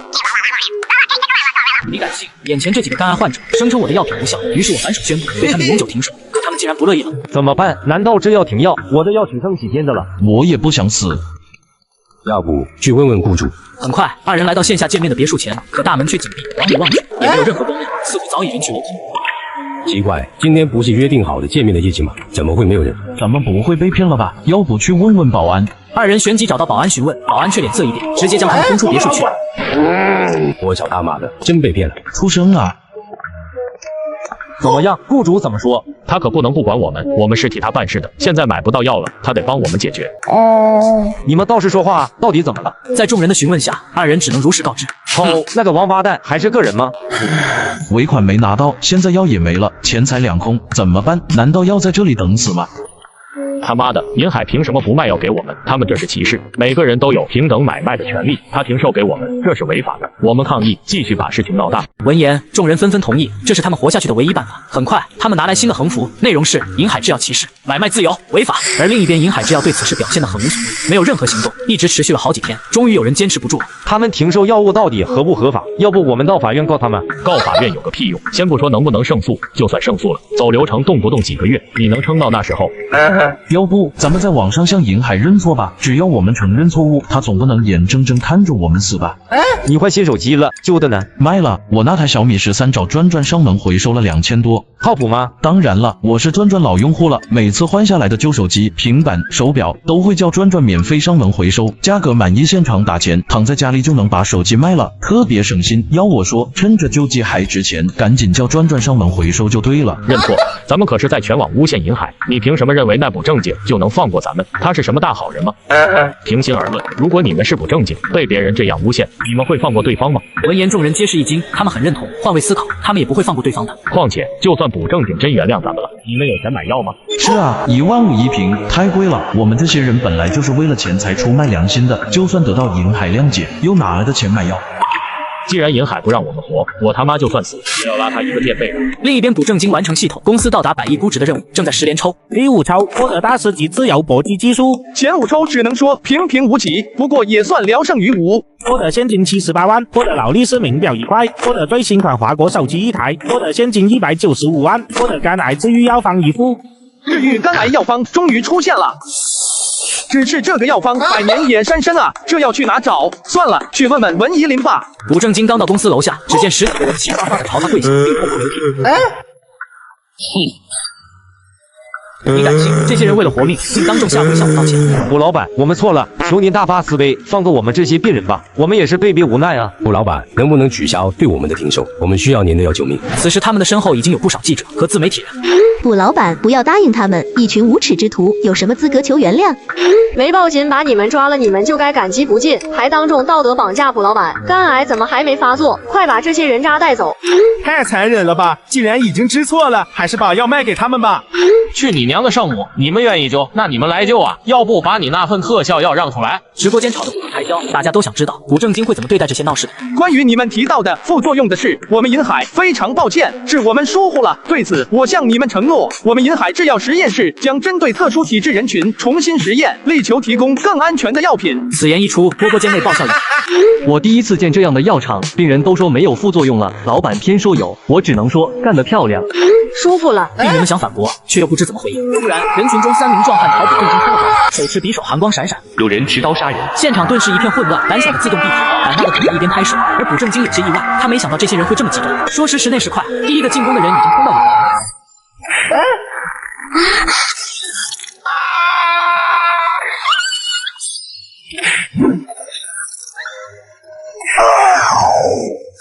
补正金完胜，而此时播间炸开。卜老板逆天操作，一位3满血反杀，太强了。真没看出来，卜老板外表文文弱弱的，战斗力居然爆表，爱了，跟这样的男人在一起，太有安全感了。这些人真不是东西，以前吃着银海的药，还被刺卜老板，被发现后还想道德绑架卜老板，让卜老板放过他们，被拒绝后居然怒而行刺，这样的人渣还想让卜老板救他们，做梦，必须让他们付出代价。很快，警察来到现场，把伤者送医，相关人员全都带到警局。结果很快出来了，3个歹徒2死1重伤。而补正金虽然打死了人，但因为是正当防卫，现场证据确凿，当晚就从警局出来了。而此时网上依旧吵得不可开交。还有10个病人在银海的大楼前呢，真就不管他们了，人家都认错了，大度一点不行吗？反正那一点药对银海来说也不算什么吧。如果银海放任这些人死掉，那跟谋杀有什么区别？官方不会不管吧？卜老板凭什么管他们？要不是卜老板搏击术练得好，说不定早去见祖宗了。还要卜老板原谅这些人，还特么知错，笑死我！我看那些人不是知错，而是知道自己快死了。网上吵得天翻地覆，大家都想知道银海会怎么做。当晚，银海制药官方就发了通告：我司生产的肝癌特效药经研究确实会对特殊群体产生过敏作用，为确保病人的身体健康，我司之前宣布的停售名单不会变。舒服，还想绑架我大银海，滚吧！我觉得官博也是生气了，都特么欺负到我家老板身上了，还能惯着你们？第二天，古正经来找文一林打听药材时，文姐，你知道哪里能搞到百年野山参吗？百年野山参，老板，你怎么打听这个？你要这东西干嘛？最近研究一个药方，需要一味很强的补药，我想用百年野山参试试。这种级别的药就算有，也不太可能弄到，这可是保命的东西，买到它的人基本不可能拿出来，所以市场上根本买不到，我也不知道哪里有卖。还以为终于有机会治愈自己的肝癌，药方都到手了，结果倒在药材上。不过也是，谁能想到居然需要百年山参？文姐，你知不知道哪里出现过百年级别的野山参？老板，你该不会打算自己去找吧？老板，人参生活的地方都是深山老林，你一个人怎么去？我也知道危险，但我有不得不去的理由啊。要不这样，我们在网上求购，看看有没有人愿意出手。行，你一边收购，我一边亲自去找。你要是收到了，就通知我回来。好吧，老板，近年来有确切关于人参的记录只有5、6次，全部来自东北的大小新安林。行，我明天就出发，公司的大小事就拜托你了。好，一路顺利。叶，你说还有什么办法能阻止他？当下要阻止他获奖，其一当然是毁掉这个药的名声，但我们失败了。其二就是从诺贝尔委员会入手，但这么多年我们尝试过也没有成功，那就只有第3种办法，把它……就按你说的去办吧。你敢信？古正经为了活命，竟深入大山寻找百年山参，途中不仅偶遇了东雄，还被人跟踪，被自杀，历经981难，终于拿到百年山参，结束东北之旅。成功炼制1炉肝癌治愈药，奖励任务积分10。此次炼药只许成功，不许失败。旋即，古正经将手机调至静音，确保不会被任何因素打扰，开始炮制药材。从早上一直忙活到下午，终于完成了初步炮制。随后他狂炫一顿饭，立马开始下一阶段，一直到半夜12点，所有药材使用完毕，终于成了。9枚黑色药丸散发阵阵药香。根据药方阐释，要治愈肝癌，只需每隔3天服用1枚，一共9天就能彻底治愈。说着，古正经拿起1枚药丸，喝水服下。这才刚服下，古正经便出现腹部灼烧胀感，持续了1个小时。他冲到卫生间，吐出一滩恶臭的黑水。随后他感到身体格外轻盈，从来没感到这么轻松过。不愧是肝癌治愈药系统出品，必属精品。老板，你的气色似乎好了很多。好了很多？难道我以前的气色很差吗？也不是说差吧，以前你的气色也没什么不正常，但我总感觉你身上有一种暮气沉沉的感觉。不过2个月没见，那种感觉似乎消失了大半。难道这就是女人的第6感吗？2人来到会议室，文一林开始向古正经汇报这2个月公司的情况。另外，肝癌特效药目前已经分销到全国，上个月销量是25万瓶。想不到这个肝癌特效药在卖这么贵的前提下，还有这么多销量，确实惊人。不过，我们碰到了一些问题。观看精彩的视频需要一台好的设备，转上的2手手机就很划算。我这苹果15只花了3900，比新款便宜了2000多。最近又在他家买了台联想小新 A24，也才1700多，办公看剧都很流畅。关键是转官方验的数码产品都经过多轮检测，跟新机一样支持1年质保，买2手上转就对了。我们下一步的计划是将肝癌特效药推向全世界，想要出口就必须获得世卫的认证。前些日子我们向世卫提出了药物认证的申请，但是被拒绝了。正常来说，基本没有药物会在申请阶段就被拒绝。我认为很有可能有人从中作梗，是吧？你觉得会是谁？能影响世卫组织的决策，我只能想到一个势力：辉瑞制药。叶，你可得看紧他们，要是他们再向世卫发出申请，一定要及时阻止，绝不能让他们通过。好的，一个破中药还想跟我们抢市场，我让你连市场都进不去。文姐，现在是网络时代，国外也是有网络的。很快，一条视频在特殊上流传起来，内容大概就是一位癌症患者自强不息、打工治病的日常。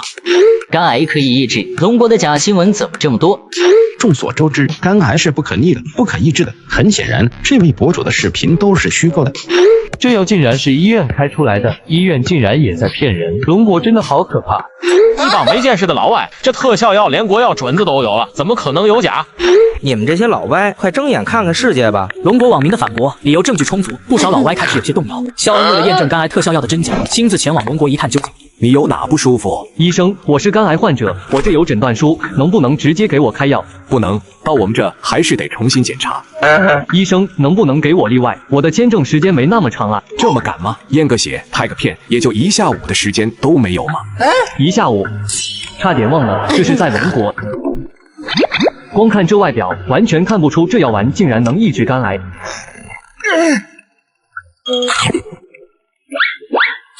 这药物竟真的有效，有救了，终于不用死了。医生，这种特效药真是太好了，你能不能帮我开个20瓶？我要带回国。开不了。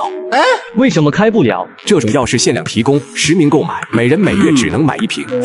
医生，你们这支持远程购买吗？比如我在灯塔国下单，你们给我邮过来。我们医院没有这种服务。No！ 医生，我求你了，总不能让我每个月来一趟吧？航班的钱都够买2瓶了。这样吧，我愿意出1000美金1个月，你帮我邮递到灯塔国。哟呵，1000美金邮递1个包裹，这个买卖相当划算。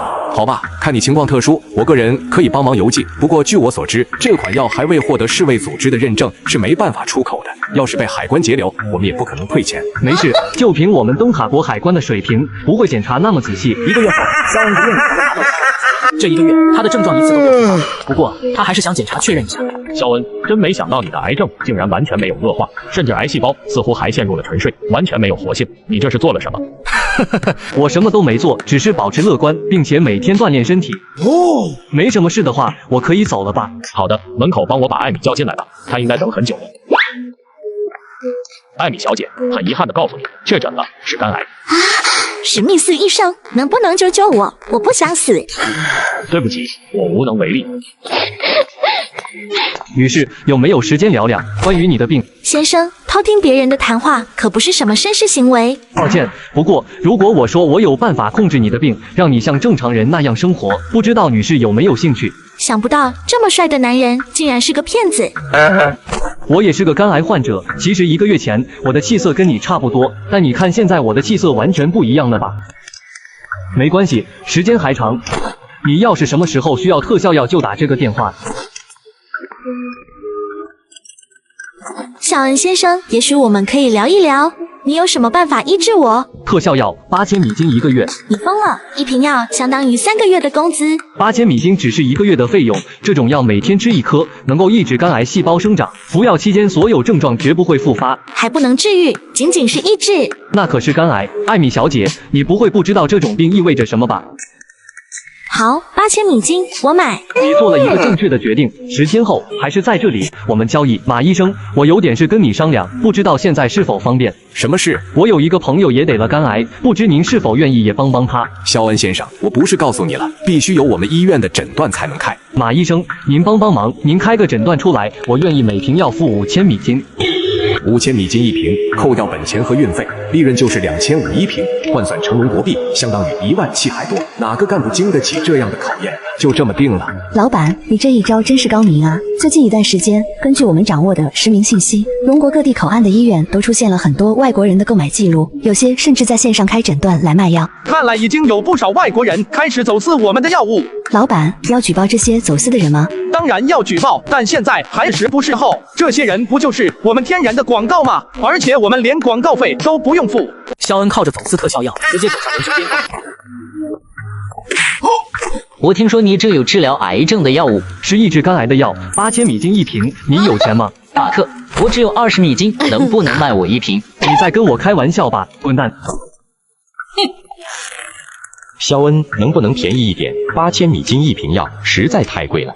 哼，你知道我为了给你们弄这个药费了多大劲吗？我压根不挣什么钱，就这么多，不买请让开，别人要买。不好意思，我就是随便说说，我买。税务局办案，全部别动，举起手来。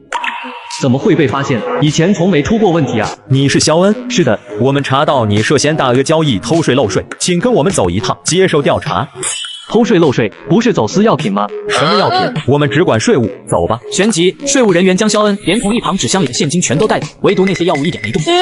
就在肖恩的豪宅前，肖恩补交了税费，当场被释放。他感觉又荒谬又庆幸。这些人眼里只有税，明明都看见自己在进行走私交易，但他们直接无视，甚至还嘱咐以后交易一定要交税，太荒谬了。肖恩先生，我们怀疑你走私非法药品，请跟我们走一趟。哼，我就知道一定是税务局通知的，他们怎么可能放过我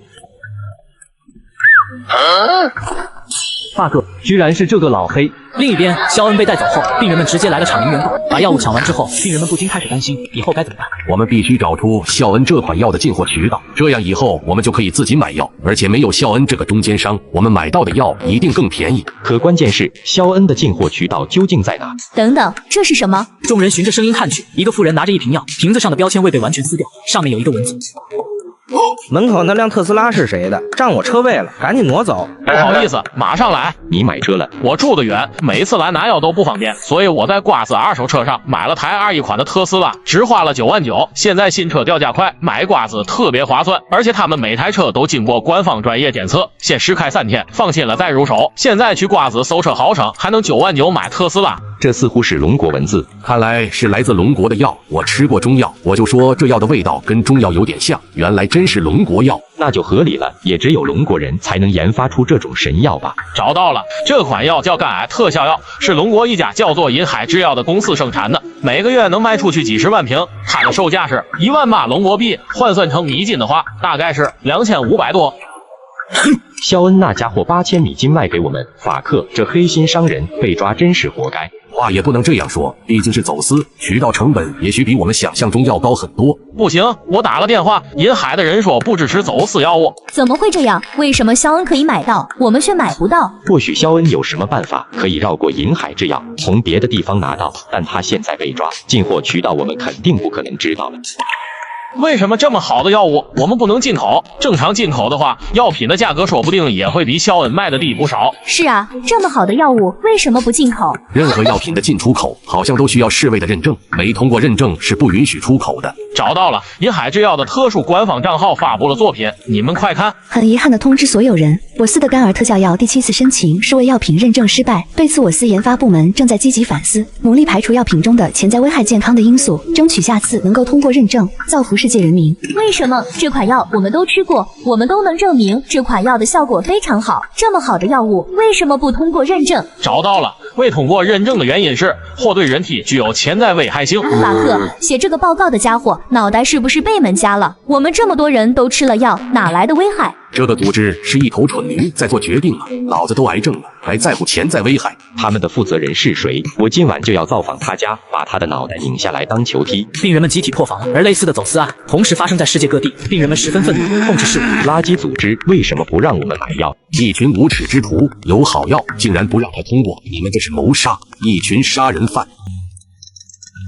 威廉先生，有什么事？你这个蠢货，你脑子让驴踢了！你要是再给总部捅出这样的篓子，就给我滚蛋！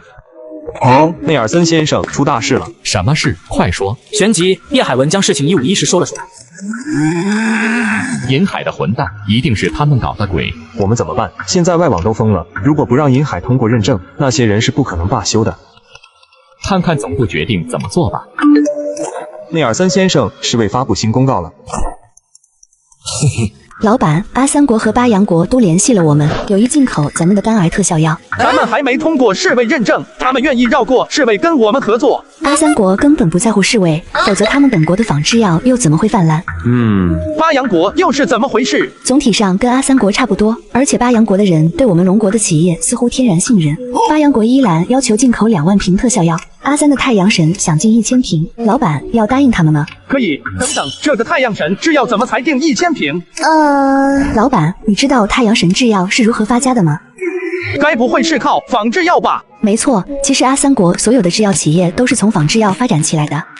好家伙，这是盯上了我的药物配方了。不过也太小看我的制药技术了，别说1000瓶，就是1万瓶、10万瓶也不可能让你研究出来。不过就这样卖给他们也不可能，巴阳的人可以卖给他们。至于阿三的太阳神，你告诉他们1000瓶太少了，我们不散卖，要买就10万瓶起。好的。还有最重要的一点，阿三的订单都必须先付全款。没问题。对了，一切出口的药品价格通通上提50%。好的。另一边，阿三国人买到肝癌特效药，开始在网上炫耀起来，而还在网暴示威的西方网友破防了。王德发，为什么他们能买到这款药？我现在急需这药救命，为什么我们灯塔国买不到？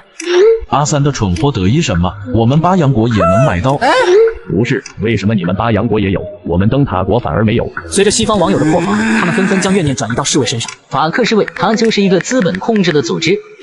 我再也忍不了了，他们难道要把我们这些肝癌患者置于死地吗？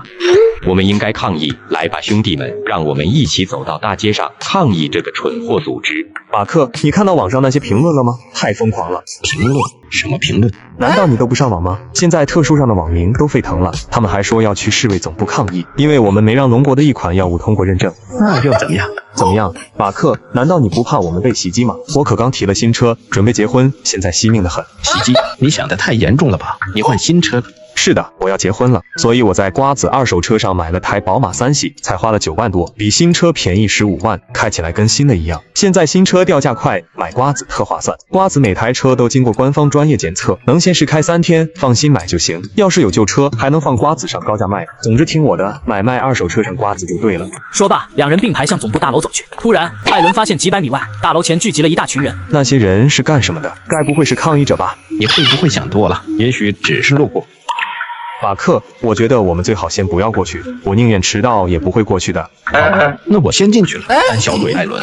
说罢，马克朝着大门走去。来到大门处，他才注意到那些人举着横幅，写着“垃圾组织”、“滚出自由城”等标语，好像还真是抗议者。不过我只是一个普通职员，应该不会被针对吧？兄弟们，这里有个侍卫组织的人，你们听我说，我只是……让你们不认证，让你们阻止肝癌特效药出口。请假，我要请假。不对，自己一直想晋升，却一直没有机会。现在大楼被示威者围困，想必很多人都不敢进去，这不正是表现的机会？我记得大楼东侧有一个侧门，这些抗议者应该不知道。嘿嘿。侍卫被抗议者围困的消息很快传到了龙国分公司威瑞制药。完了，事情闹得这么大，全都是因为自己自作主张，真是小看了银海制药，小看了那个补正精，自己好不容易才爬到了这个位置。该来的终究还是来了。你现在马上滚！亲爱的，我有事要忙，回头再聊。好吧，下班来找我。请进。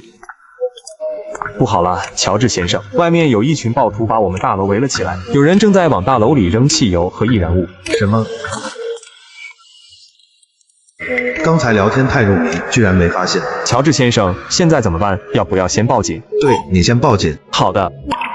这次把他们赶走，说不明天他们又来了，总不能天天报警吧？艾伦，你让龙国办事区的人马上联系银海制药，让他们通过认证。乔治先生，可是威廉总裁那边管不了那么多，现在这些人把我们总部都围了，你也看到那些人都疯狂了吧？那些可都是真正的亡命之徒。好吧，老板，办事处的人过来了，说是只要让他们观察肝癌特效药的整个生产流程，就可以让我们通过认证。脸怎么这么大呢？让他们滚！怎么了？没事，就碰到了一些恶心人的玩意。不好意思，温迪女士，我们银海的药品还是不够成熟，我们还无法找出药物中的潜在危害因素，所以打算真正找出这个危害因素之后，再向侍卫提出申请。那个文总，以前的事是个误会，侍卫经过反复研究讨论，我们认为贵公司的药物没有任何问题，所以这个认证流程是不是？温迪女士，不要着急，我们实验室已经在加紧研究药物的危害因素，相信很快就会有结果。一旦有结果，我们会立刻再次申请认证的。闻言，温迪也无可奈何，他知道不付出点什么，银海是不可能答应的，只能灰溜溜的离开。第二天，一条标题为“震惊，堂堂侍卫竟向一个药企低头”的新闻火爆出炉，结合爆出的照片，龙国网络上顿时一片嘲讽。我没看错吧？这是灰溜溜的滚了。我只能说，银海干得漂亮。当初7次阻止我大银海药品认证，现在来求我们干什么？这是被病人围攻了，想让银海救你们。平时在药企面前一副大爷的样子，现在怎么不吭气了？真他妈解气！混蛋，从来没有人敢这样对待我们，他们怎么敢？该死的龙国药企，他们通通都该死。乔治先生，出事？什么事？那个有一个成员在来的路上被人枪杀了。什么？那些人现在还在外面？还在，而且人数比之前要多很多。没想到这些人居然这么坚持，都这么多天了，闹事的人还越来越多，甚至都搞出了人命。谁知道下一个死的会不会是自己？必须结束这一切。旋即，乔治亲自发文向银海道歉，还将肝癌特效药列为优质产品，建议各国免关税进口。通告一经发出，龙国网友又是一顿嘲讽。这就贵了，我还是更喜欢你们7次拒绝银海的样子。被教育了吧？还敢搞我们龙国的企业？谁给你的胆子？这下丢脸丢到全世界了。另一边的银海并未当即同意，发文称药物尚未成熟，让世界人民再等等。而世卫一连7次向银海发出认证邀请，最终第8次，银海才勉为其难的答应。威廉先生，已经有80多个国家同意了世卫的零关税建议，现在银海随时可以出口他们的药物，而且不用任何关税。不同意能行吗？不同意，他们的下场就会跟世卫一样。龙国有句古话，光脚的不怕穿鞋的，那些人连命都快没了，他们闹起事来可什么都不怕。真没想到，这个银海制药竟然以走私的方式抢占市场。这个银海明明是一个刚成立不久的企业，他们的总经理好像只是一个30多岁的普通女人，居然能想到这么厉害的手段。也许厉害的并不是那位总经理，而是那位姓卜的老板。根据资料显示，银海制药的那个老板更年轻，连30岁都不到吧？真会是他！一个30岁都不到的人，却制造出了2款如此厉害的药物，更说明这个人不简单，不是吗？1天之内，我要看到那个人的所有资料。另一边，银海已经基本走上正轨，卜正经基本没事要做，他决定跟关老头学习一下怎么培育草药。其实你不用帮我的，店里今天似乎有点忙。没事，我爷爷一个人能行。小静，你快毕业了吧？是啊，实习时间快结束了。我记得你之前说过要去银海工作的，你什么时候过去？到时候我打个招呼。闻言，关静却不说话。怎么了？我又决定暂时不去银海了。怎么改变主意了？现在的银海太厉害了，我很多同学的梦想都是进入银海工作。不过银海目前似乎只招研究生以上了吧？这小事啊，我说一声，文姐会给我一个面子的。可我不想，我想凭自己的真本事面试进去，这样才比较有意义。好吧，你什么时候改主意了？随时跟我说。前一估值任务完成，到账10点任务积分。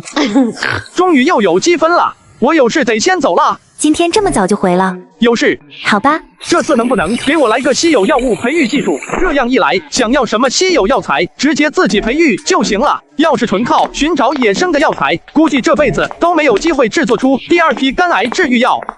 系统开始10连抽，开始抽奖，获得现金35万，获得现金78万，获得现金10万，获得现金23万，获得黄金1000颗。什么鬼？全是安慰奖，这跟打发叫花子有什么区别？果然太容易得到的积分抽不到好奖，继续吧。获得现金24万，获得现金89万，获得现金123万，获得黄金5000颗，获得神级药材培育技术。竟然真的送来了药材培育技术。还是神级，我推报系统之神。接上集，卜正经获得神级药材培育技术。第2天，他来到回春堂，发现前几日种下的药材已经发芽，便准备将遮光的薄膜撕掉。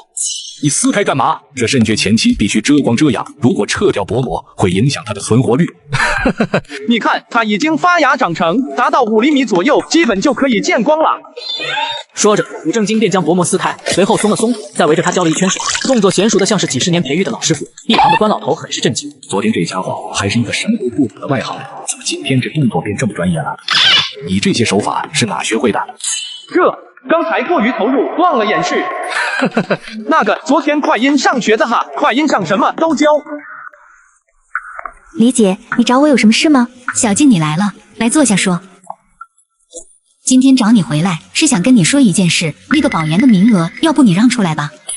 不好意思，李姐，你说什么？保研名额让给班里的其他人好吧？你不是自己也考试了吗？以你的成绩肯定能考上吧？何必浪费这个名额？这样就能给班里多一个研究生名额，不是很好吗？闻言，关静很不舒服。凭什么要牺牲我的利益来成全班级？不对，李梅不是为了班级，她只是为了自己的教育履历。明白了李梅的意图，关静心里有点生气，但她并未直接说出来。李姐，虽然我也参加了考试，但是能不能考过我真不知道，所以这名额是我的保险，我不想让出去。小静，你怎么就不能为班级想一想？反正你的成绩是必过的，何必盯着这个名额不放？李老师，什么叫我盯着这个名额不放？这本来就是我通过自己的努力得来的，别人想要，自己努力啊。没想到这个关静平时看着文文静静，还以为会很好拿捏。小静，你就当帮李姐行吗？李老师，你没听见我说的话吗？我说我拒绝。关静，你确定不愿意？我就不愿意。好，既然你这么无情，那就休怪我无义。我记得你实习是在你自己家的药店吧？现在我怀疑你的实习机构不具备毕业生实习资质，到时候你的实习鉴定说不定会评不合格哦。就算你怕我不及格，我也不会放弃名额。你看起来很有培育药材的天分，嘿嘿，那可以把你怎么培育出金手屋的方法告诉我了吗？其实也没什么复杂的，就是每天。你是不是跟他吵架了？我以为你跟他吵架了。我是他爷爷，我跟他吵什么？真不是你。不是我啊。你先回去吧，我去问问。估计是在外面受了什么委屈，要不要去安慰一下？不过好像也没亲密到那种程度，何况人家的爷爷还在这，发个消息问问吧。旋即，古正经发消息问关静碰到了什么困难，关静只回复了一个没事的，古正经也没多想，便离开了。第二天，古正经又来到火神堂，关师傅，小静呢？从昨天回来就一直在房间。昨天还说没事，看来问题比我想象的严重。在古正经的询问下，关老头才把事情说了出来。还真是会道德绑架。谁？是我。我想一个人静静。我带你去一个地方。什么地方？你去了就知道了。很快，古正经将关静带到公司，直接上了8楼人事部。不是说好等我考上研究生再自己面试进来吗？我听说你可能读不了研究生了。既然这样，为什么不直接跳过这一阶段，进入下一阶段？也不是不能读，以我的成绩应该不至于落选。那就更好了，既然能考上，那你完全有资格进入银海。不信你现在就正常面试看看。董事长，我今天带了一个朋友来面试。带一个朋友来面试什么意思？这人我是收还是不收？你就正常面试，只看专业水平，不看其他。好的，请正确说出中药的18反19味。甘草反甘穗，乌头反半夏，瓜蒌等反人参。中药的炮制方式一共有几大类，分别是什么？一共5大类，分别是修制、火制。一连几个问题问下来，人事经理越问越是震惊。这小姑娘基础知识也太扎实了吧，平时也没几个药学专业的能全部答上来。好了，恭喜你通过了我们公司的面试。真的吗？你该不会是因为卜哥说我是他的朋友，你才故意问一些简单的问题吧？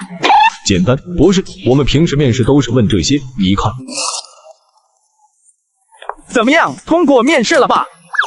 嘿嘿，恭喜你，现在是银海的一员了。可是虽然通过了面试，但我的学历还是不够，我还是想继续读研究生。那行，你先去办个挂职，等你毕业再来上班。好。没过多久，关静的实习期结束了，不出意外，他的实习鉴定真得到了不及格。这件事在班级群引起了不小的轰动，而就在当天，银海官方发布视频，正是关静面试的视频，并配文：欢迎一位超级优秀的研究员加入我们银海制药实验室。很快，视频传到了关静的校群。这位关学姐竟然能进入银海工作，那可是我的梦想啊！我就不明白，关静这么厉害，她的实习鉴定竟然是不合格，你们就说奇不奇怪？听说是因为关静在自家药店实习。药学专业自己找单位实习的少吗？你见过哪个人被评不合格？绝对就是针对。我有一次回学校，好像看到关静在办公室跟李梅聊了一会，没多久关静就气冲冲的走了。这么看来，他们两个一定是发生了什么事，李梅肯定是故意给关静不合格。一时间，李梅被推上风口浪尖，她发现同事们都用奇怪的眼神看着自己。怎么了？你还是上学校论坛或者学校大群看一看吧。怎么会这样？那个关静竟然能进入银海，而且银海还恰好发了一条这样的视频。校长，李老师，来我办公室一下。李老师，你真是一个好老师啊！你竟然为了自己的教育履历，就要断送一个优秀学子的前程。要是没有银海这件事，我怕是真被你糊弄过去了。校长，我只是一时糊涂，求你给我改过的机会。那谁给那个学生机会？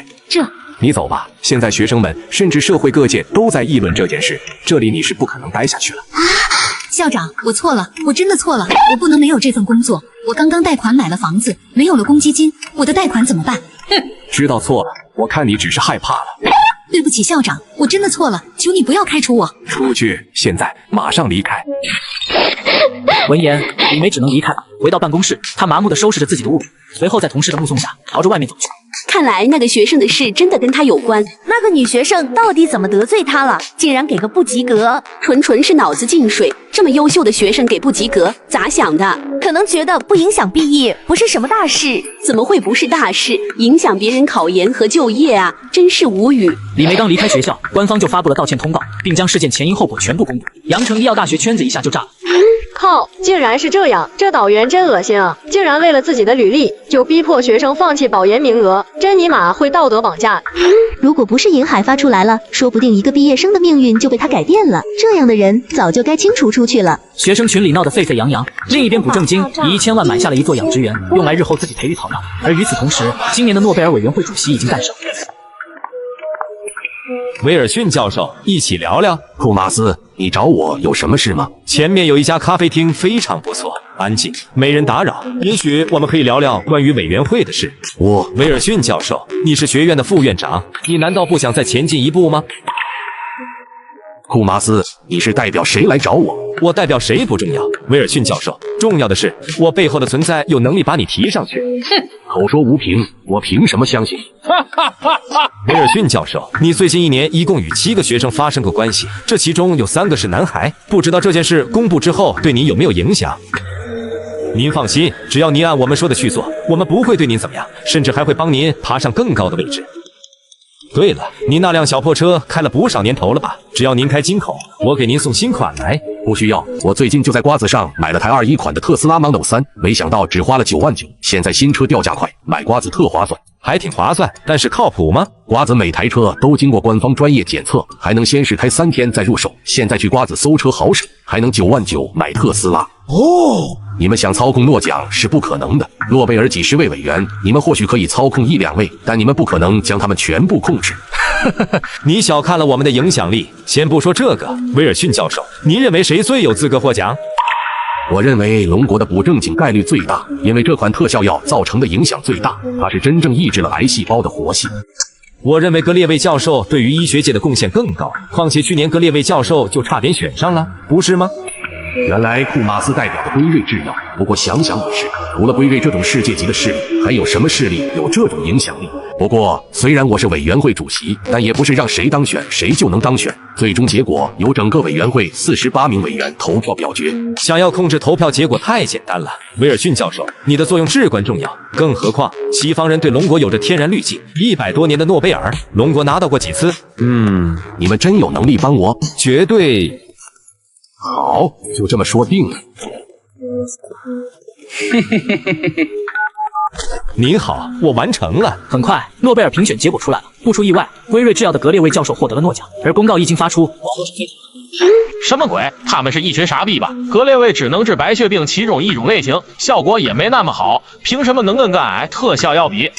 不公平！凭什么不是我卜老板拿奖？西方人看不起我们中药。我觉得这个结果很正常啊，格列卫帮助了无数白血病人，凭什么没有资格拿奖？据我所知，那个补正经连药学专业都不是，如果随便一个路人甲都能拿诺奖的话，那对于那些寒窗苦读几10年的人不是太不公平了吗？肝癌特效药至少救了上百万人，儿子你怎么能绝口不提？你们这些屁股歪了的傻逼，实在喜欢西方就滚出去，别他妈出来恶心人！与此同时，外网上也是议论纷纷。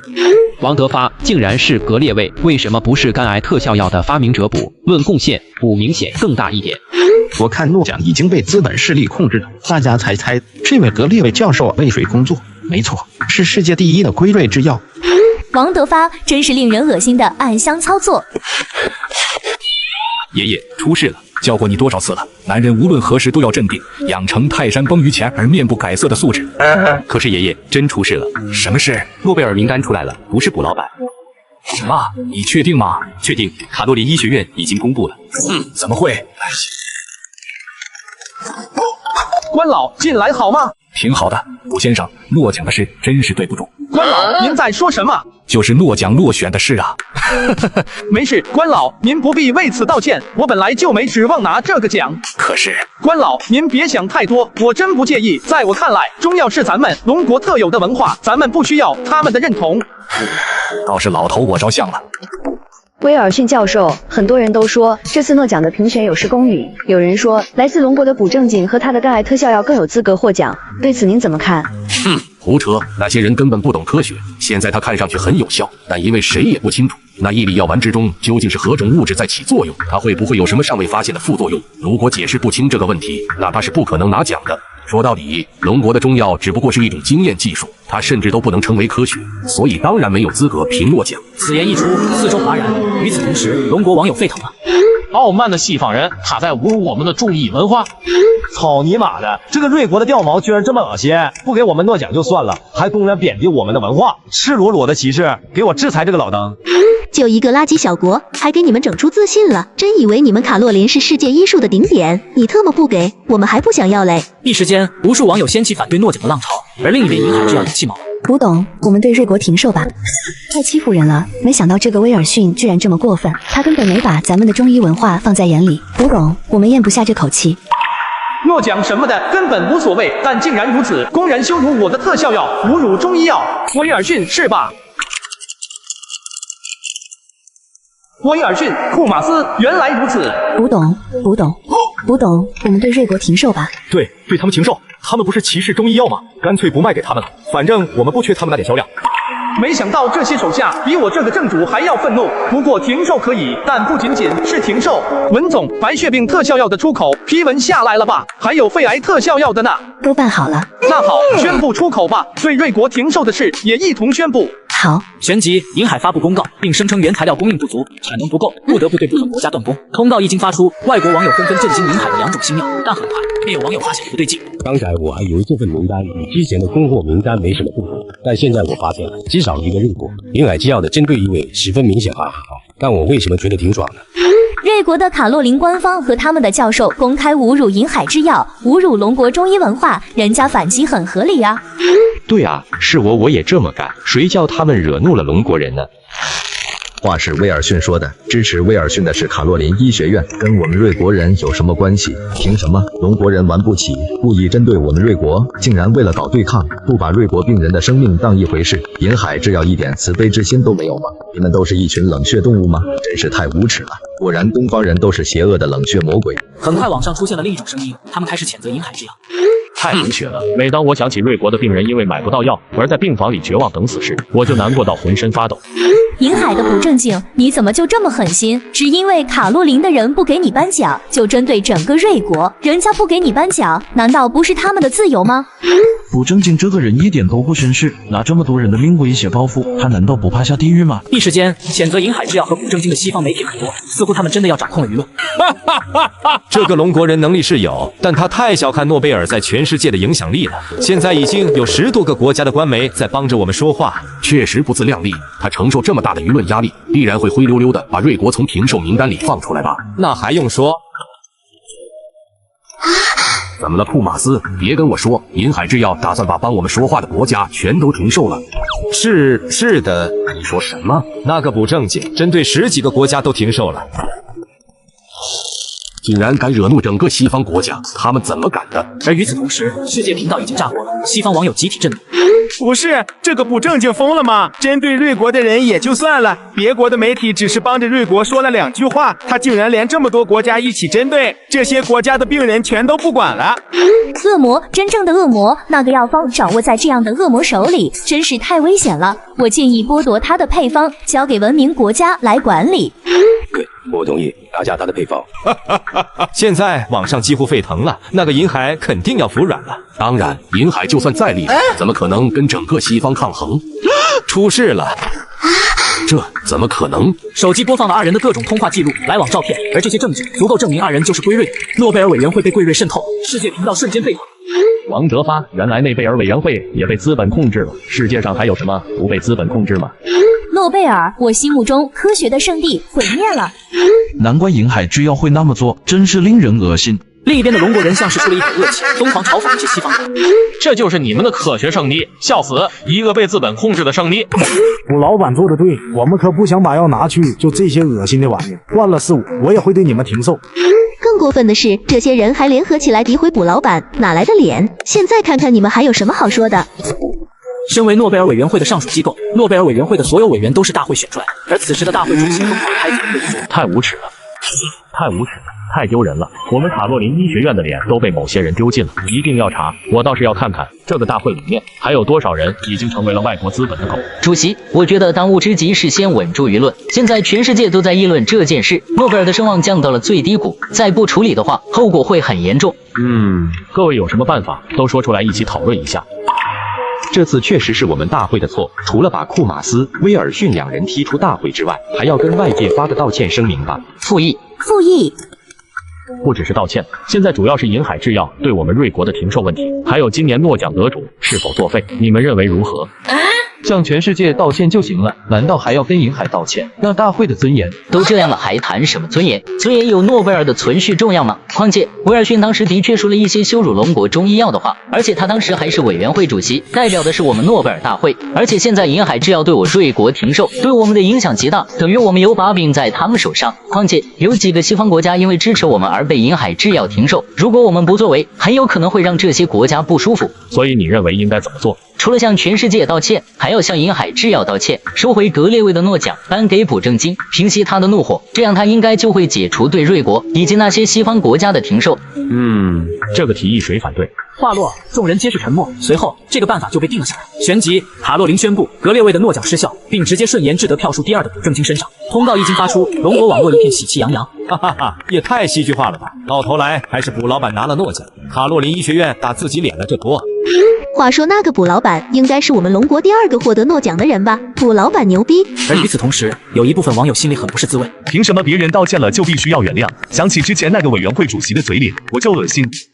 就是啊，还有那恶心的西方媒体，要我说，卜老板就不要理这些人。网上闹得沸沸扬扬。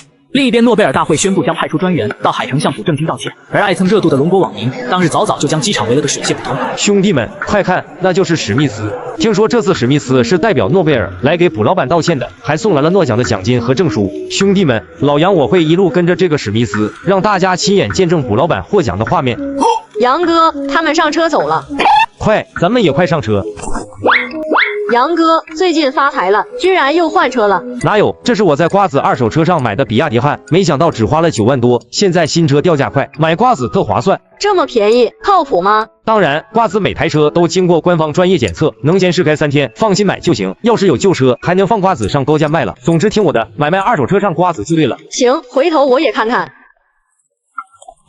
你们来这里干什么？你好，我是从瑞国内贝尔大会来的，我想见见你们董事长卜先生，能不能通知一下？想见我们董事长，你有预约吗？哈哈哈，这保安好搞笑，人家诺贝尔大会的代表，全世界基本没几个人敢不给面子，居然问别人有没有预约。劳烦您通知一下，就说是诺贝尔大会的史密斯想见卜董，请卜董务必见上一见。行吧，那你在这等着，我打电话问问。兄弟们，咱们只能跟到这，等会这个史密斯进去，我们就没办法进去了。不过银海制药8层的办公区外壁全是玻璃，从外面也能看到里面的场景。等会老杨我就用我的华为手机放大60倍给你们看。站住！你干什么？没让你进去。你刚才不是问过了吗？现在我应该可以进去了吧？不行。你说什么？我说不行，你不能进去。我领导说不认识你，请你离开。先生，你一定是听错了，要不您再打电话问一遍。不行就是不行。先生，您就再确认一遍吧。烦死了！文总，还有什么事？就是刚才那个外国人，他不相信我说的。是文总裁吧？您好，我是诺贝尔大会的史密斯，我这次来是……我们卜董没空见你，你回去吧。可是我这次来是送……什么都不用，卜董明确说了，不需要你们的东西，你哪来的回哪去吧。这……卜老板这是拒绝了诺奖。知道卜老板牛逼，但没想到卜老板这么牛逼啊！我能说，我本来就不想看到卜老板收这个狗屁诺奖吗？都特么被贵瑞渗透了，这奖项还有什么权威？我也支持卜老板，一个歧视我们中医药的奖项，为什么还要去接受它？卜老板拒绝的好，太提气了。可恶的龙国人，这个补正金要干嘛？我们都已经去道歉了，他竟然还拒绝，这世界上就没有人拒绝过诺贝尔，一定要制裁他。可是我们根本没有制裁他的能力，严格来说，那个补正金压根不是科学界的成员。可是他这样羞辱我们大会，难道就这样放过他？真不建议跟他对抗，现在国内已经出现反对交恶银海制药的声音，如果我们选择对抗，这些人很有可能会上街游行。他都已经把我们的尊严扔在地上踩碎了，难道我们还有继续向他们道歉吗？目前看来是的。去吧，继续向他们道歉，直到他们接受为止。然而，第2次同样未见到补正金，大会的人脸都气歪，但又无可奈何，只能一次次的派人去银海，然而都是无功而返。后来只能不了了之。种植园内，补正金虽然拒绝了诺奖，但系统依旧判定完成获得诺奖的任务，奖励了10点积分，而10连抽除了别墅1套和无人机操控技术，其余的皆是现金奖励，索然无味。此时种植园内几名员工正聚在一起商量事情。我听林老板说过，这位新来的老板是位大老板，非常有钱。人家有钱跟我们有什么关系？他新来的，而且好像不太懂行的样子。等会我们去跟他提涨工钱，他又不懂行，还不是我们说什么就是什么。哦，这主意不错。你们别欺负人家好吗？要是新老板把院子掰了，你们还不是要另找工作？这年头找份离家近的工作可不容易。哼，老张，你不同意也别坏我们的好事。到时候我们两个涨了工钱，你不要眼红。旋即，二人来到卜正经的房间。你们有什么事吗？老板，我们想跟你聊聊工钱和工作内容的事。正好我也有事跟你们说，你们把老张也叫过来，我们一起商量一下。你敢信？我只是拒绝了员工涨工资的要求，就被放火烧人。今夜天好黑，果然是偷鸡摸狗的好时机。不会说话就他妈闭嘴。哦，凭着对地形的熟悉，二人很快摸到了张家村的田地。先看看有没有人。没有，一个人都没看到，也没灯光，就算有人守在这，应该也睡着了。行，动手。龙哥，快走！着火了！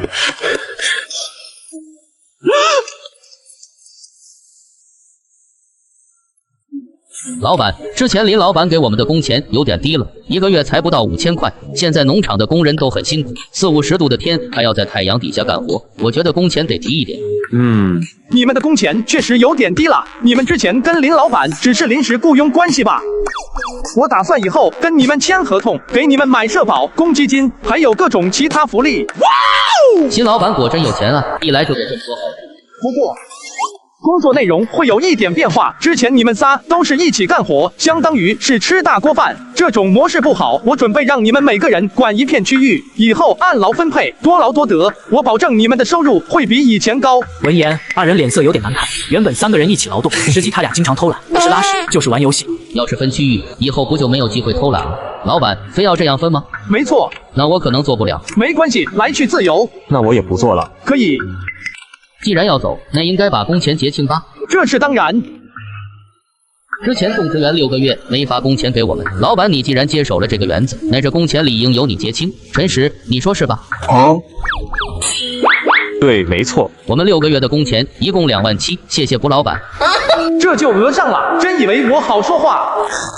你们两个够了！以前林老板每个月都按时发工钱，根本没有拖欠过。你们别想讹卜老板。见事情败露，他们也不装了，先是恶狠狠地瞪了老张一眼，随后看向卜正经。就算没有欠钱，但你直接让我们走是属于辞退我们，必须赔钱10万，每个人10万，否则休想。对，没错。给点赔偿合情合理，但你们竟然威胁我！10万，你们狮子大开口！你那么有钱，10万对你来说不算什么吧？要是我不给呢？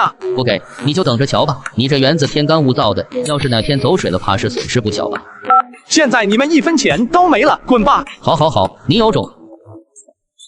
卜老板，他们2个算是村子里的混混，他们说不定真会使什么肮脏的手段对付你。无妨，现在陈龙、陈实2个人走了，得先招点人。老张，你帮我找点人来吧，大概要10个人左右。行，我马上就去。到了下午，老张找来10多个张家村的大叔大妈，交代完毕，便开始了收割工作。忙活了大半个月，卜正经算了算账，这波药材竟然卖出了1000多万。很快到了发薪日，这个月大家表现都不错，我给大家都加了奖金。哇！张山上个月出勤22天，底薪5000，外加奖金6200，全勤300，一共11500。旋即，卜正经当场操作转账，老张激动的手抖个不停。谢谢卜老板。下一个张和10900，嘿嘿，一路工资发下来，大家都喜笑颜开。龙哥，我刚才看见张山了，他竟然换了新的电瓶车，还买了不少好东西。难道那个新老板说的是真的？药园的工资待遇真的提升了，而且看起来提高的还不少。龙哥，如果我们没离开，说不定现在我们也能发点小财。人家都把你赶走了，你他妈还想贴上去帮人家干活？我不是这个意思。越想越不爽，凭什么把我们赶走？不行，老子一定要搞他，老子不好过也不让他好过。龙哥，真要去放火吗？你傻逼啊！什么年代了，放火你不怕进去蹲大牢？不烧就不烧，你打我干什么？药园的地是租的我们村的，我们可以让三叔给他们涨地租。哦，你们胡说什么？村里跟药园签了合同，怎么能违约？三叔，话不是这样说，当时的市场价格是400块一亩，可是三叔你看现在呢，这才过了3年，都涨到600一亩了，再过几年呢，我们亏了多少钱？三叔，咱们涨地租合情合理。要是他不同意，不租了怎么办？那就是违约啊！他得给咱们违约金，况且他这么多钱都投进去了，设备也买好了，远在也建好了，不租不是亏大了。你们亏不亏跟我们有什么关系？合约都签了，钱也给了，我不会有多的钱给你们。姓卜的，我劝你识相一点，乖乖交钱了事，不然你的麻烦还在后头。对，没错。你们威胁我也没用，合约是你们自己签的，白纸黑字。闻言，几人也没了办法，只好回去重新商量。各位叔伯，要不我们把土地收回来吧？不租了。不租了，当初签了合同，不租的话是我们违约啊。就是啊，再说的收回来能干嘛？咱们这些人都老了，年轻人在城里，收回来的地谁种？还是再想想吧。我记得当初签的合同里，违约金相当于1年的租金吧？合同上1亩地400，现在都涨到了600，咱们收回来再租出去，2年时间，违约金就回来了。要是按照合同租给他12年，我们得亏多少钱？阿龙算的没错，就算我们付违约金，只需要2年就可以赚回来，后面的10年可以赚得更多。你们陈家村太欺负人了吧？签了合约，现在又要毁约，陈龙，这是不是你搞了鬼？是我搞的鬼又怎样？跟你有什么关系？滚一边去！你们要收回土地也不是不行，你们给我一份解除合约的书面通知，另外违约金要先付，做得到我马上把药园搬走。老板你没事，行，没问题。陈家村的人真不是东西。吴老板，要不把药园搬到我们张家村吧？对呀，老板，我们张家村绝不会像陈家村这样不讲信用。是的，价格就算400一亩，租个20年都没问题。我们那边更靠近江边，灌溉取水很方便。那就谢谢各位了。陆老板，好久不见，好久不见。上次您说要租地的事，什么？您已经租到了？那行吧，您生意兴隆。刘老板，之前您问田地的事，什么？您已经不干农业了？那好吧。是王老板吗？田地您已经破产了？三叔咋回事？应该是有点巧了，总不可能每个老板现在都不租地了吧？是江老板吗？你现在还做农业生意吗？要不要租田地？做倒是做，不过目前没能力再租地了，种了一片西瓜，滞销了。江老板，那你现在还要不要租地？我们陈家村的地可以租给你。我记得你们的地不是租了一个长约吗？怎么说来话长？我现在是没能力继续投资了，最近2年大环境不好，农业投资也是一片寒冬，不只是我，很多人都转行了。可是我们刚刚违约，把村里的土地收回来了。什么？你们竟然把土地收回了？真是，总之我没办法帮你们，我都自身难保。要是真像江老板说的，那我这几十亩的地岂不是要荒了，而且还白白亏了1年的违约金。接着，陈佳丽继续打电话，可还真找不到接手的人。转头看到陈龙，气瞬间上头。我操你妈的！你们2个傻逼！你特么害死了我们全村人！你妈怎么生了你们2个上臂？你们特么告诉我，现在该怎么办？2人被一顿骂后，只能灰溜溜的回村，却不知不觉来到了张家村。听说他们的工资个个过万，张家村的人都发财了。小石，今天晚上咱们来这里，把他们东西都一把火烧了。龙哥，你不是说放火要炖大佬？那你咽得下这口气吗？那不就是了？他们现在刚搬过来，乱糟糟的，摄像头肯定也没装，晚上黑漆漆的，谁知道是我们干的？你竟然早知道我会来！好你个陈龙，你好狠毒啊，居然敢放火！你们到底是怎么知道的？怎么知道的？当然是卜正经监听了2人的手机，当他察觉2人不是好东西时，便入侵并监听了2人的手机，于是提前设下天罗地网，不但暗中架好了摄像机，还让大家埋伏起来。报警吧，老张！好，警官，我这样的要判几年啊？这属于纵火罪，且情节恶劣，至少7年。警官，你饶了我吧，我真不知道事情怎么严重啊。这种话你还是留着跟法官说吧。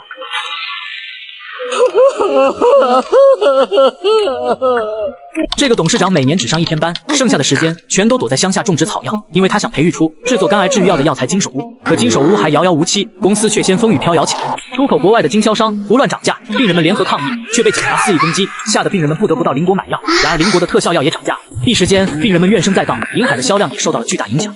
这些资本还真是贪婪啊！用我的药物收割别人，到头来坏名声说不定是银海的，钱却进了你们的口袋。一族的生命卜正经无所谓，但是被人这样利用，卜正经忍不了。他们已经对我们的销量造成了一定的影响，要不要对这些国家的代理商停售？一直以来，停售都是银海的重要武器，但这次卜正经想玩点不一样的。我们出口的药物本来就是为了赚钱，停售不就舍本逐末了吗？那我们要怎么做？涨价，他们在本国卖多少钱？有的卖1万5美金，有的1万8、2万。我以为自己涨50%卖给国外就挺剥削了，结果跟这些资本相比，自己涨这点价简直就是毛毛雨，这下丝毫心理负担都没有了。就按照它涨价的幅度涨他们的进货价，反正留给他们的利润空间跟原来一样。同时一定要做好限制区域流通措施，防止他们从别国进货。我们的每一瓶药都有录入系统，药物的流通都清清楚楚，绝无跨境流通的可能。那就行。不好了，唐纳德先生，安妮，你应该改改你这急躁的毛病，有什么事至于这么失态？唐纳德先生，银海的药涨价了。你说什么？银海的药涨价了。涨多少？涨到18000一瓶。这是摆明了在抽我的脸。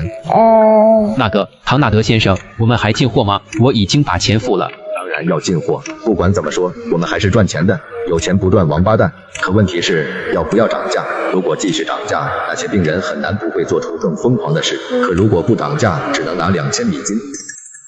能做出这么精彩的剧情，全是因为每天有春水堂的精美硅胶手办相伴无身。手办采用的是铂金液态硅胶，不是廉价 T， 全身有43处可动关节，能摆出上百种姿势，而且外形精美，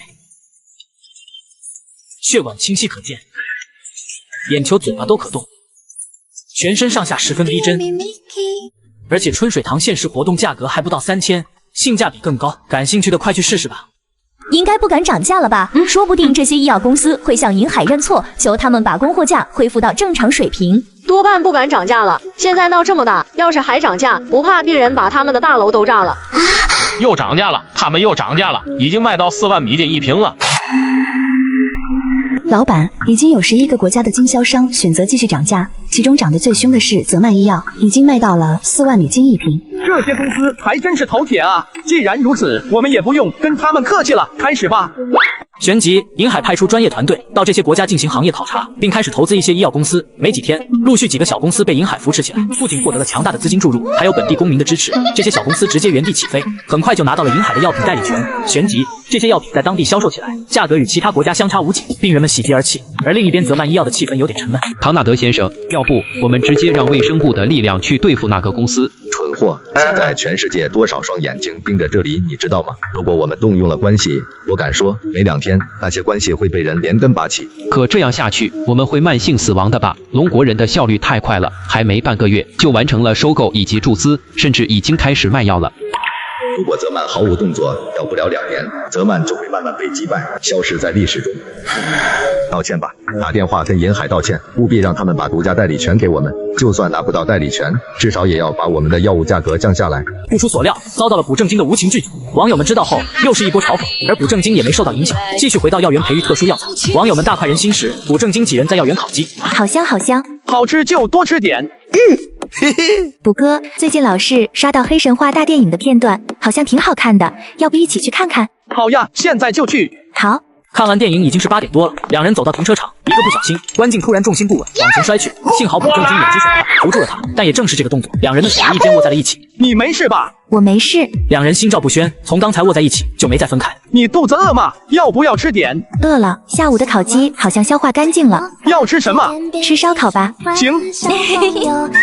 这个男的怎么有点眼熟？你这么一说，我好像也有点感觉。等等，那不是卜老板吗？好像还真是，我在网上看过他的照片，就是他，本人更帅啊。旁边那位是卜老板的女朋友吗？好像也有点眼熟。我想起来了，他是阳城医药大学的关静，前段时间也在网上小火了一把。卧槽，我也想起来了，他们竟然在一起了，真是大新闻啊！路人的声音不算小，二人都听到了。关静下意识想将手抽出来。谷歌多少算个公众人物，被拍到这种画面总归不好。但没想到卜正经将手握得更紧了，他没能抽出来，一种安全感油然而生。很快，二人的照片、视频被传到网上，也是小火了一把。哇，真正的金童玉女，这对 CP 我磕了。我就说，为什么当时银海要帮关学姐，原来是卜老板的女朋友，好甜好甜。威廉先生，银海在这些国家的投资已经基本成型，责骂那些公司对此无可奈何。他们当然无可奈何，他们有什么资格、实力跟银海斗？要不了多久，那几个公司就要消失在西欧。真是太可惜了，还以为他们能让银海受点伤呢，结果什么用都没有。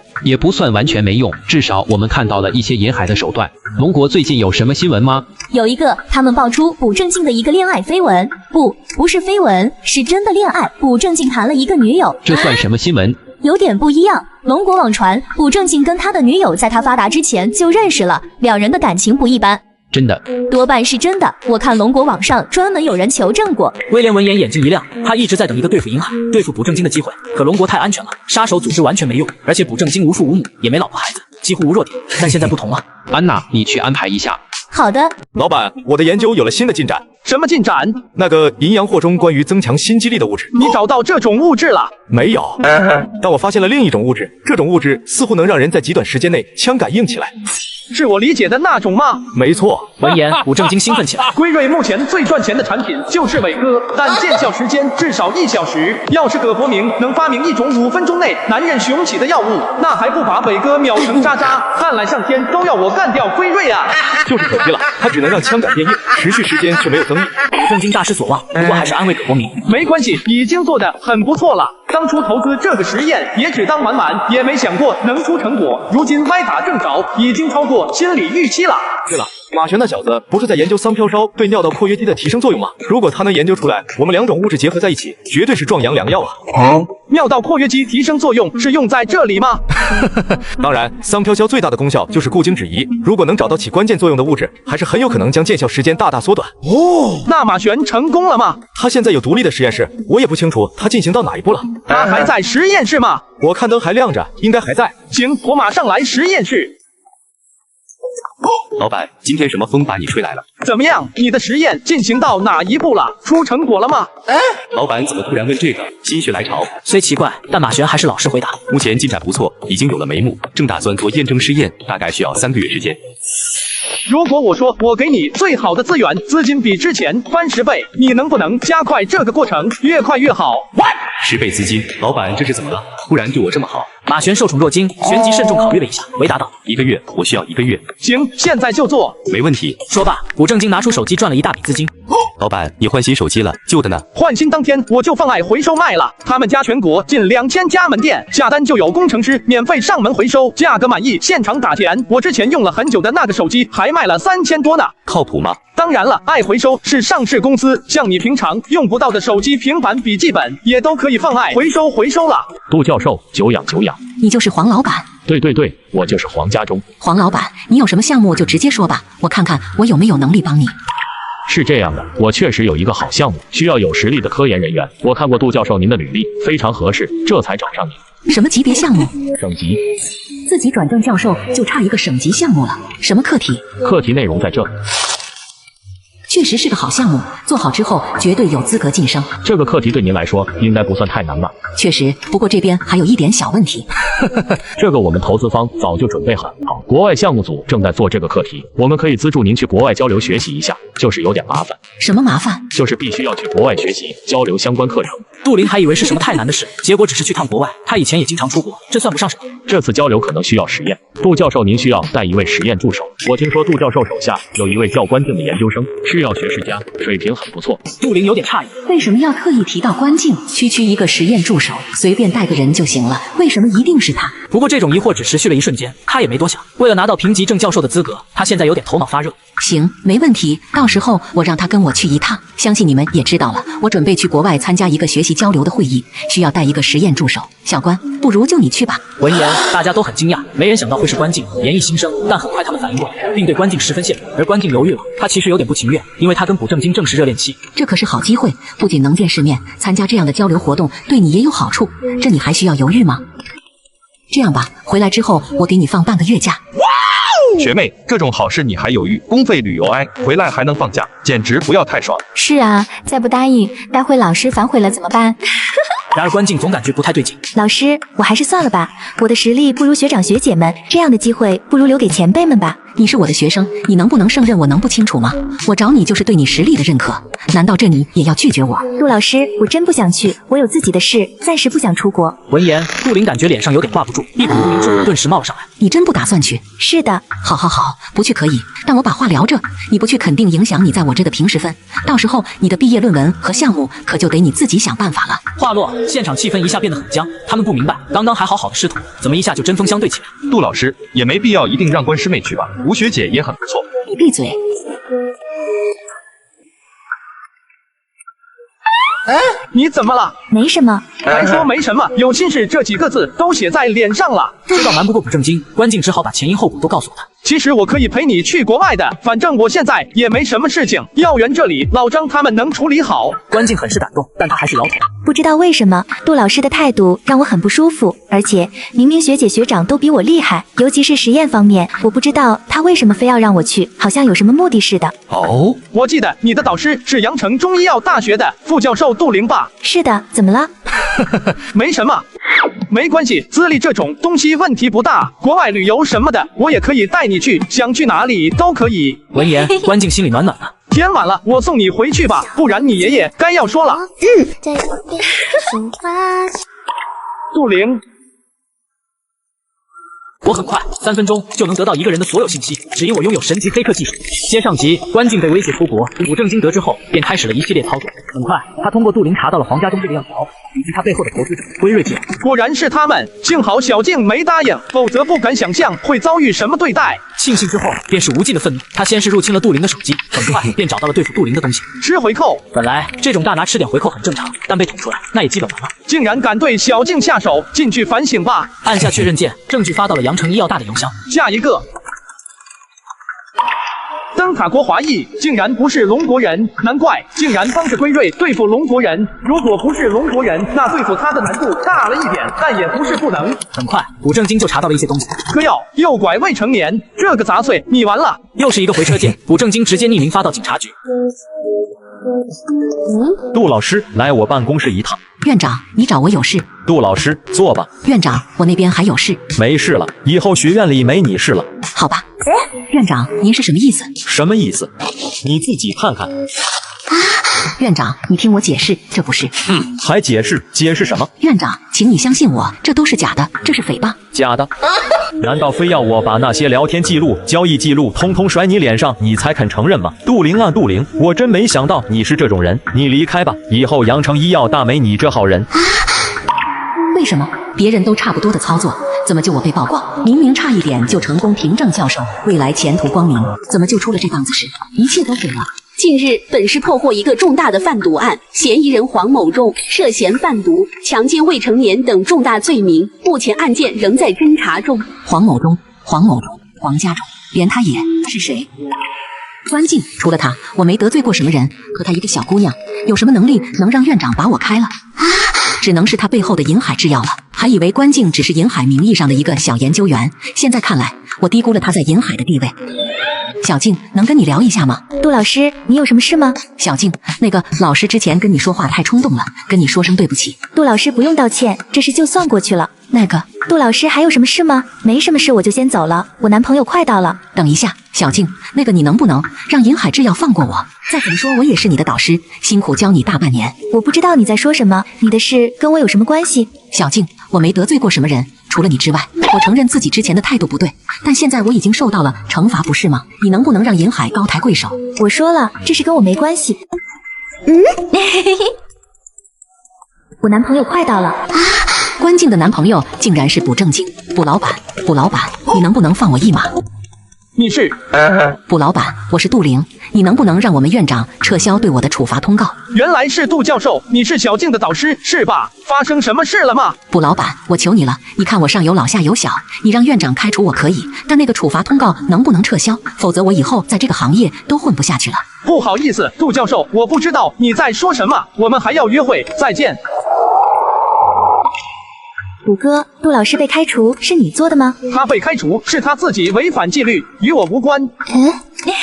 谢谢。威廉先生失败了，那个关静的导师被曝光收回扣，已经被开除了，黄家忠也被处理了。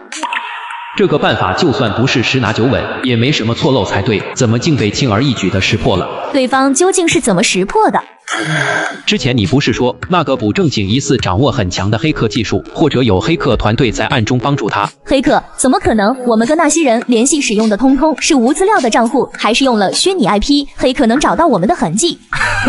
如果不是顶级黑客，那就只剩一种可能，你是内奸。威廉先生，我永远不可能背叛你。所以我说是黑客技术，当一件事只有这个可能性，即使再不可思议，它也是事实。我还是低估他了，卜正经，我们下一步怎么办？还要等机会吗？我们已经暴露了，没必要继续遮掩。另一边，补正金完成了公司估值5000亿的任务，抽奖获得了高血压治愈配以及神级中医理论技能。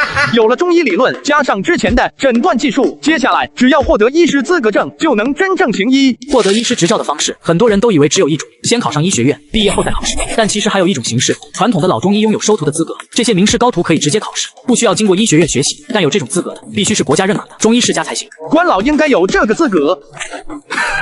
行啊，没问题。那你准备什么时候去考证？我给你找个挂靠单位。越快越好吧，麻烦关老了。小事。老板，出事了！我们在宛国的办事处，一名员工被枪杀了。老板，出事了！我们在宛国的办事处，一名员工被枪杀了。除了归瑞，不会有其他人。其他几个办事处也都有反映被骚扰、恐吓。这些资本还真是毫无下限。老板，要召回在国外的员工吗？当然，先召回来吧。还有去世的那位员工，按最高抚恤金标准执行。好的，你先出去吧，这件事你不用操心。好，说罢，补正金拿出电脑开始操作，通过恐吓信息，轻而易举地找到了枪手与归瑞的关系。还真是猖狂啊！真以为我拿你没办法？银海已经发出了撤退指令。干得不错，就是有点可惜，没能多杀几个人。威廉先生，1小时后是您与补科先生的饭局，现在要出发吗？走吧。车辆行驶的过程中不断加速，让威廉有些诧异。你是不是不想干了？不是，先生，车好像不受控制了。你说什么？突然，音乐戛然而止，取而代之的是一个黑影。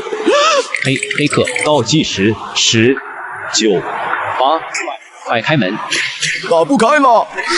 车门方向盘也开始不受汤姆控制，疯狂转动，车速也越来越快。法克有钱了不起，赶着去见上帝。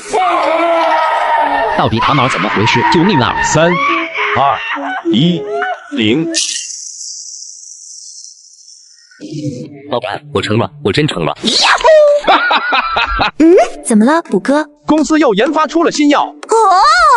补哥，你换新手机了，旧的呢？换新当天我就放爱回收卖了，他们家全国近2000家门店，下单就有工程师免费上门回收，价格满意现场打钱。我之前用了很久的那个手机还卖了3000多呢。靠谱吗？当然了，爱回收是上市公司，像你平常用不到的手机、平板、笔记本也都可以放爱回收了。下次我也试试。饿了没？想吃什么？吃鸡，烤鸡。行，走吧。我的腿呢？威廉先生，你醒了，感觉怎么样？我的腿呢？怎么回事？我的腿呢？威廉先生，您别激动，您的右腿粉碎性骨折，已经截肢了。威廉先生，你还记得发生了什么吗？黑客控制了车载电脑，然后制造了车祸，有人要杀我，肯定是补正金。黑客控制车载电脑，好巧中的词。威廉先生，警察说等您一醒就联系他们，要不现在让他们过来。好，马上让人过来。黑客控制车载电脑。小姐，我建议给威廉先生查查脑子，他似乎有点脑震荡。法克，你个蠢货，你是谁？你的上司是谁？听着，我会让你丢掉这份工作。别激动，威廉先生，我向您道歉。您继续说，我们在听。去查车载电脑的运行记录，肯定能查到黑客的踪迹。快去，2个蠢货！法克，所以威廉先生要让医生开 CT 吗？你野鬼！他明明是个残疾人，却在操场跑了3600圈，原来是误服了大表弟的状元。回家的第一件事便是去大表哥。大表哥，你年纪轻轻怎么就用上伟哥了？你干什么去了？发泄去了呗。大表哥，你这药效也太强了，我腿算是废了。下次别乱吃了，这可是公司新研究出来的壮阳药，刚好你帮我测试了，效果怎么样？怪不得跟我平时吃的。你别误会啊，我实说效果非常棒，5分钟不到就让我长出了一块骨头，我可是下去了5个小时才回来。这下稳了。大表哥，你干什么去？你发财了可不要忘了我，我可是为了给你试药做出了巨大牺牲。我去趟公司，回来给你带最新款游戏机。归瑞的断货王就是壮阳药，如今咱们这款药药效远超伟哥，归瑞怕不是又要遭受一次重创。马璇、葛伯明，恭喜你们即将财富自由。嘿嘿，多谢老板，要是没有你的支持，我们也不可能有这样的成就。是啊，老板，有你是我们的福气。那开始走流程吧，先不要对外宣扬。交代完公司事项，补正金跟谢文生几人迎来了久违的一次聚餐。老补，你也太不够意思了，交了女朋友也不告诉我。这不是没找到合适的机会，现在知道也不晚。对了，补哥，上次你说公司研发了新药，是什么药？又有新药了，可以啊，老补，这次是什么药？需不需要为父帮你宣传宣传？为父的账号也有不少粉丝呢。不需要，这款药前景大好，比伟哥还厉害，服药10分钟即可见效。闻言，几人脸颊发红，不自觉地低下头。我没事 Q 这个干嘛？老卜牛掰。2.5个小时后，几人聚完餐便准备各回各家，谢文生却一把拉住了郑经。义父，赏点吧。什么意思？那个，我有个朋友身体不太行，我让他试试。你朋友养胃了？我没有。不是，我是说我也不知道，可能是不太理想。你别管这些行不行，你就说给不给吧。行，不过我今天没带，明天你来找我，绝不会让你朋友失望。那行吧。没想到老谢都需要补身体了，不过也是，老谢结婚结得早，亏得早到也合理。银海蒸蒸日上，而另一边威廉也到了人生至暗时刻。威廉先生，警局那边有消息了，他们说车载电脑并没有黑客入侵的痕迹，从始至终都只有汤姆在开车。不可能，方向盘明明自己在动。对了，汤姆呢？还有安娜，他们都是目击证人。汤姆已经去见上帝了，至于安娜小姐，医生说大概率是植物人了。闻言，威廉一顿后怕，瞬间觉得自己只是废了一条腿，已经是怄气满满。威廉先生，董事长让你好好疗伤，集团那边会找人接手您的工作。什么意思？集团这是要抛弃我？我可是为了集团才变成这样的。给董事长打电话。威廉，这不是我个人的决定，是整个董事会的决定。不，你们不能这样抛弃我，我在集团这么多年功劳无数。威廉，我们知道你立过很多功，但是威瑞的总裁总不能是一个残废吧？对了，威廉先生，董事长说了，从今天开始我就不是您的秘书了，您可能需要请一位护理。知道了，你走吧。此时威廉的愤怒已经达到了顶点，心里也开始盘算着什么。银海最近有什么动静？那个卜正经又研发了什么新药？最新消息，银海的高血压治愈药已经进入了审批阶段，即将上市，还有个壮阳药已经在人体实验阶段了。高血压治愈药，这个卜正经到底什么来头？再这么由它发展下去，把病人都治好了，那咱们的药还卖给谁？把老莫找来。我做出了癌症治愈药，却险被算计，一放黄纸，只因我的药治好了成千上万的病人，损害了医药公司的利益。老大，还有个女人，长得不错，别说我不照顾你们，带回去让兄弟们排队。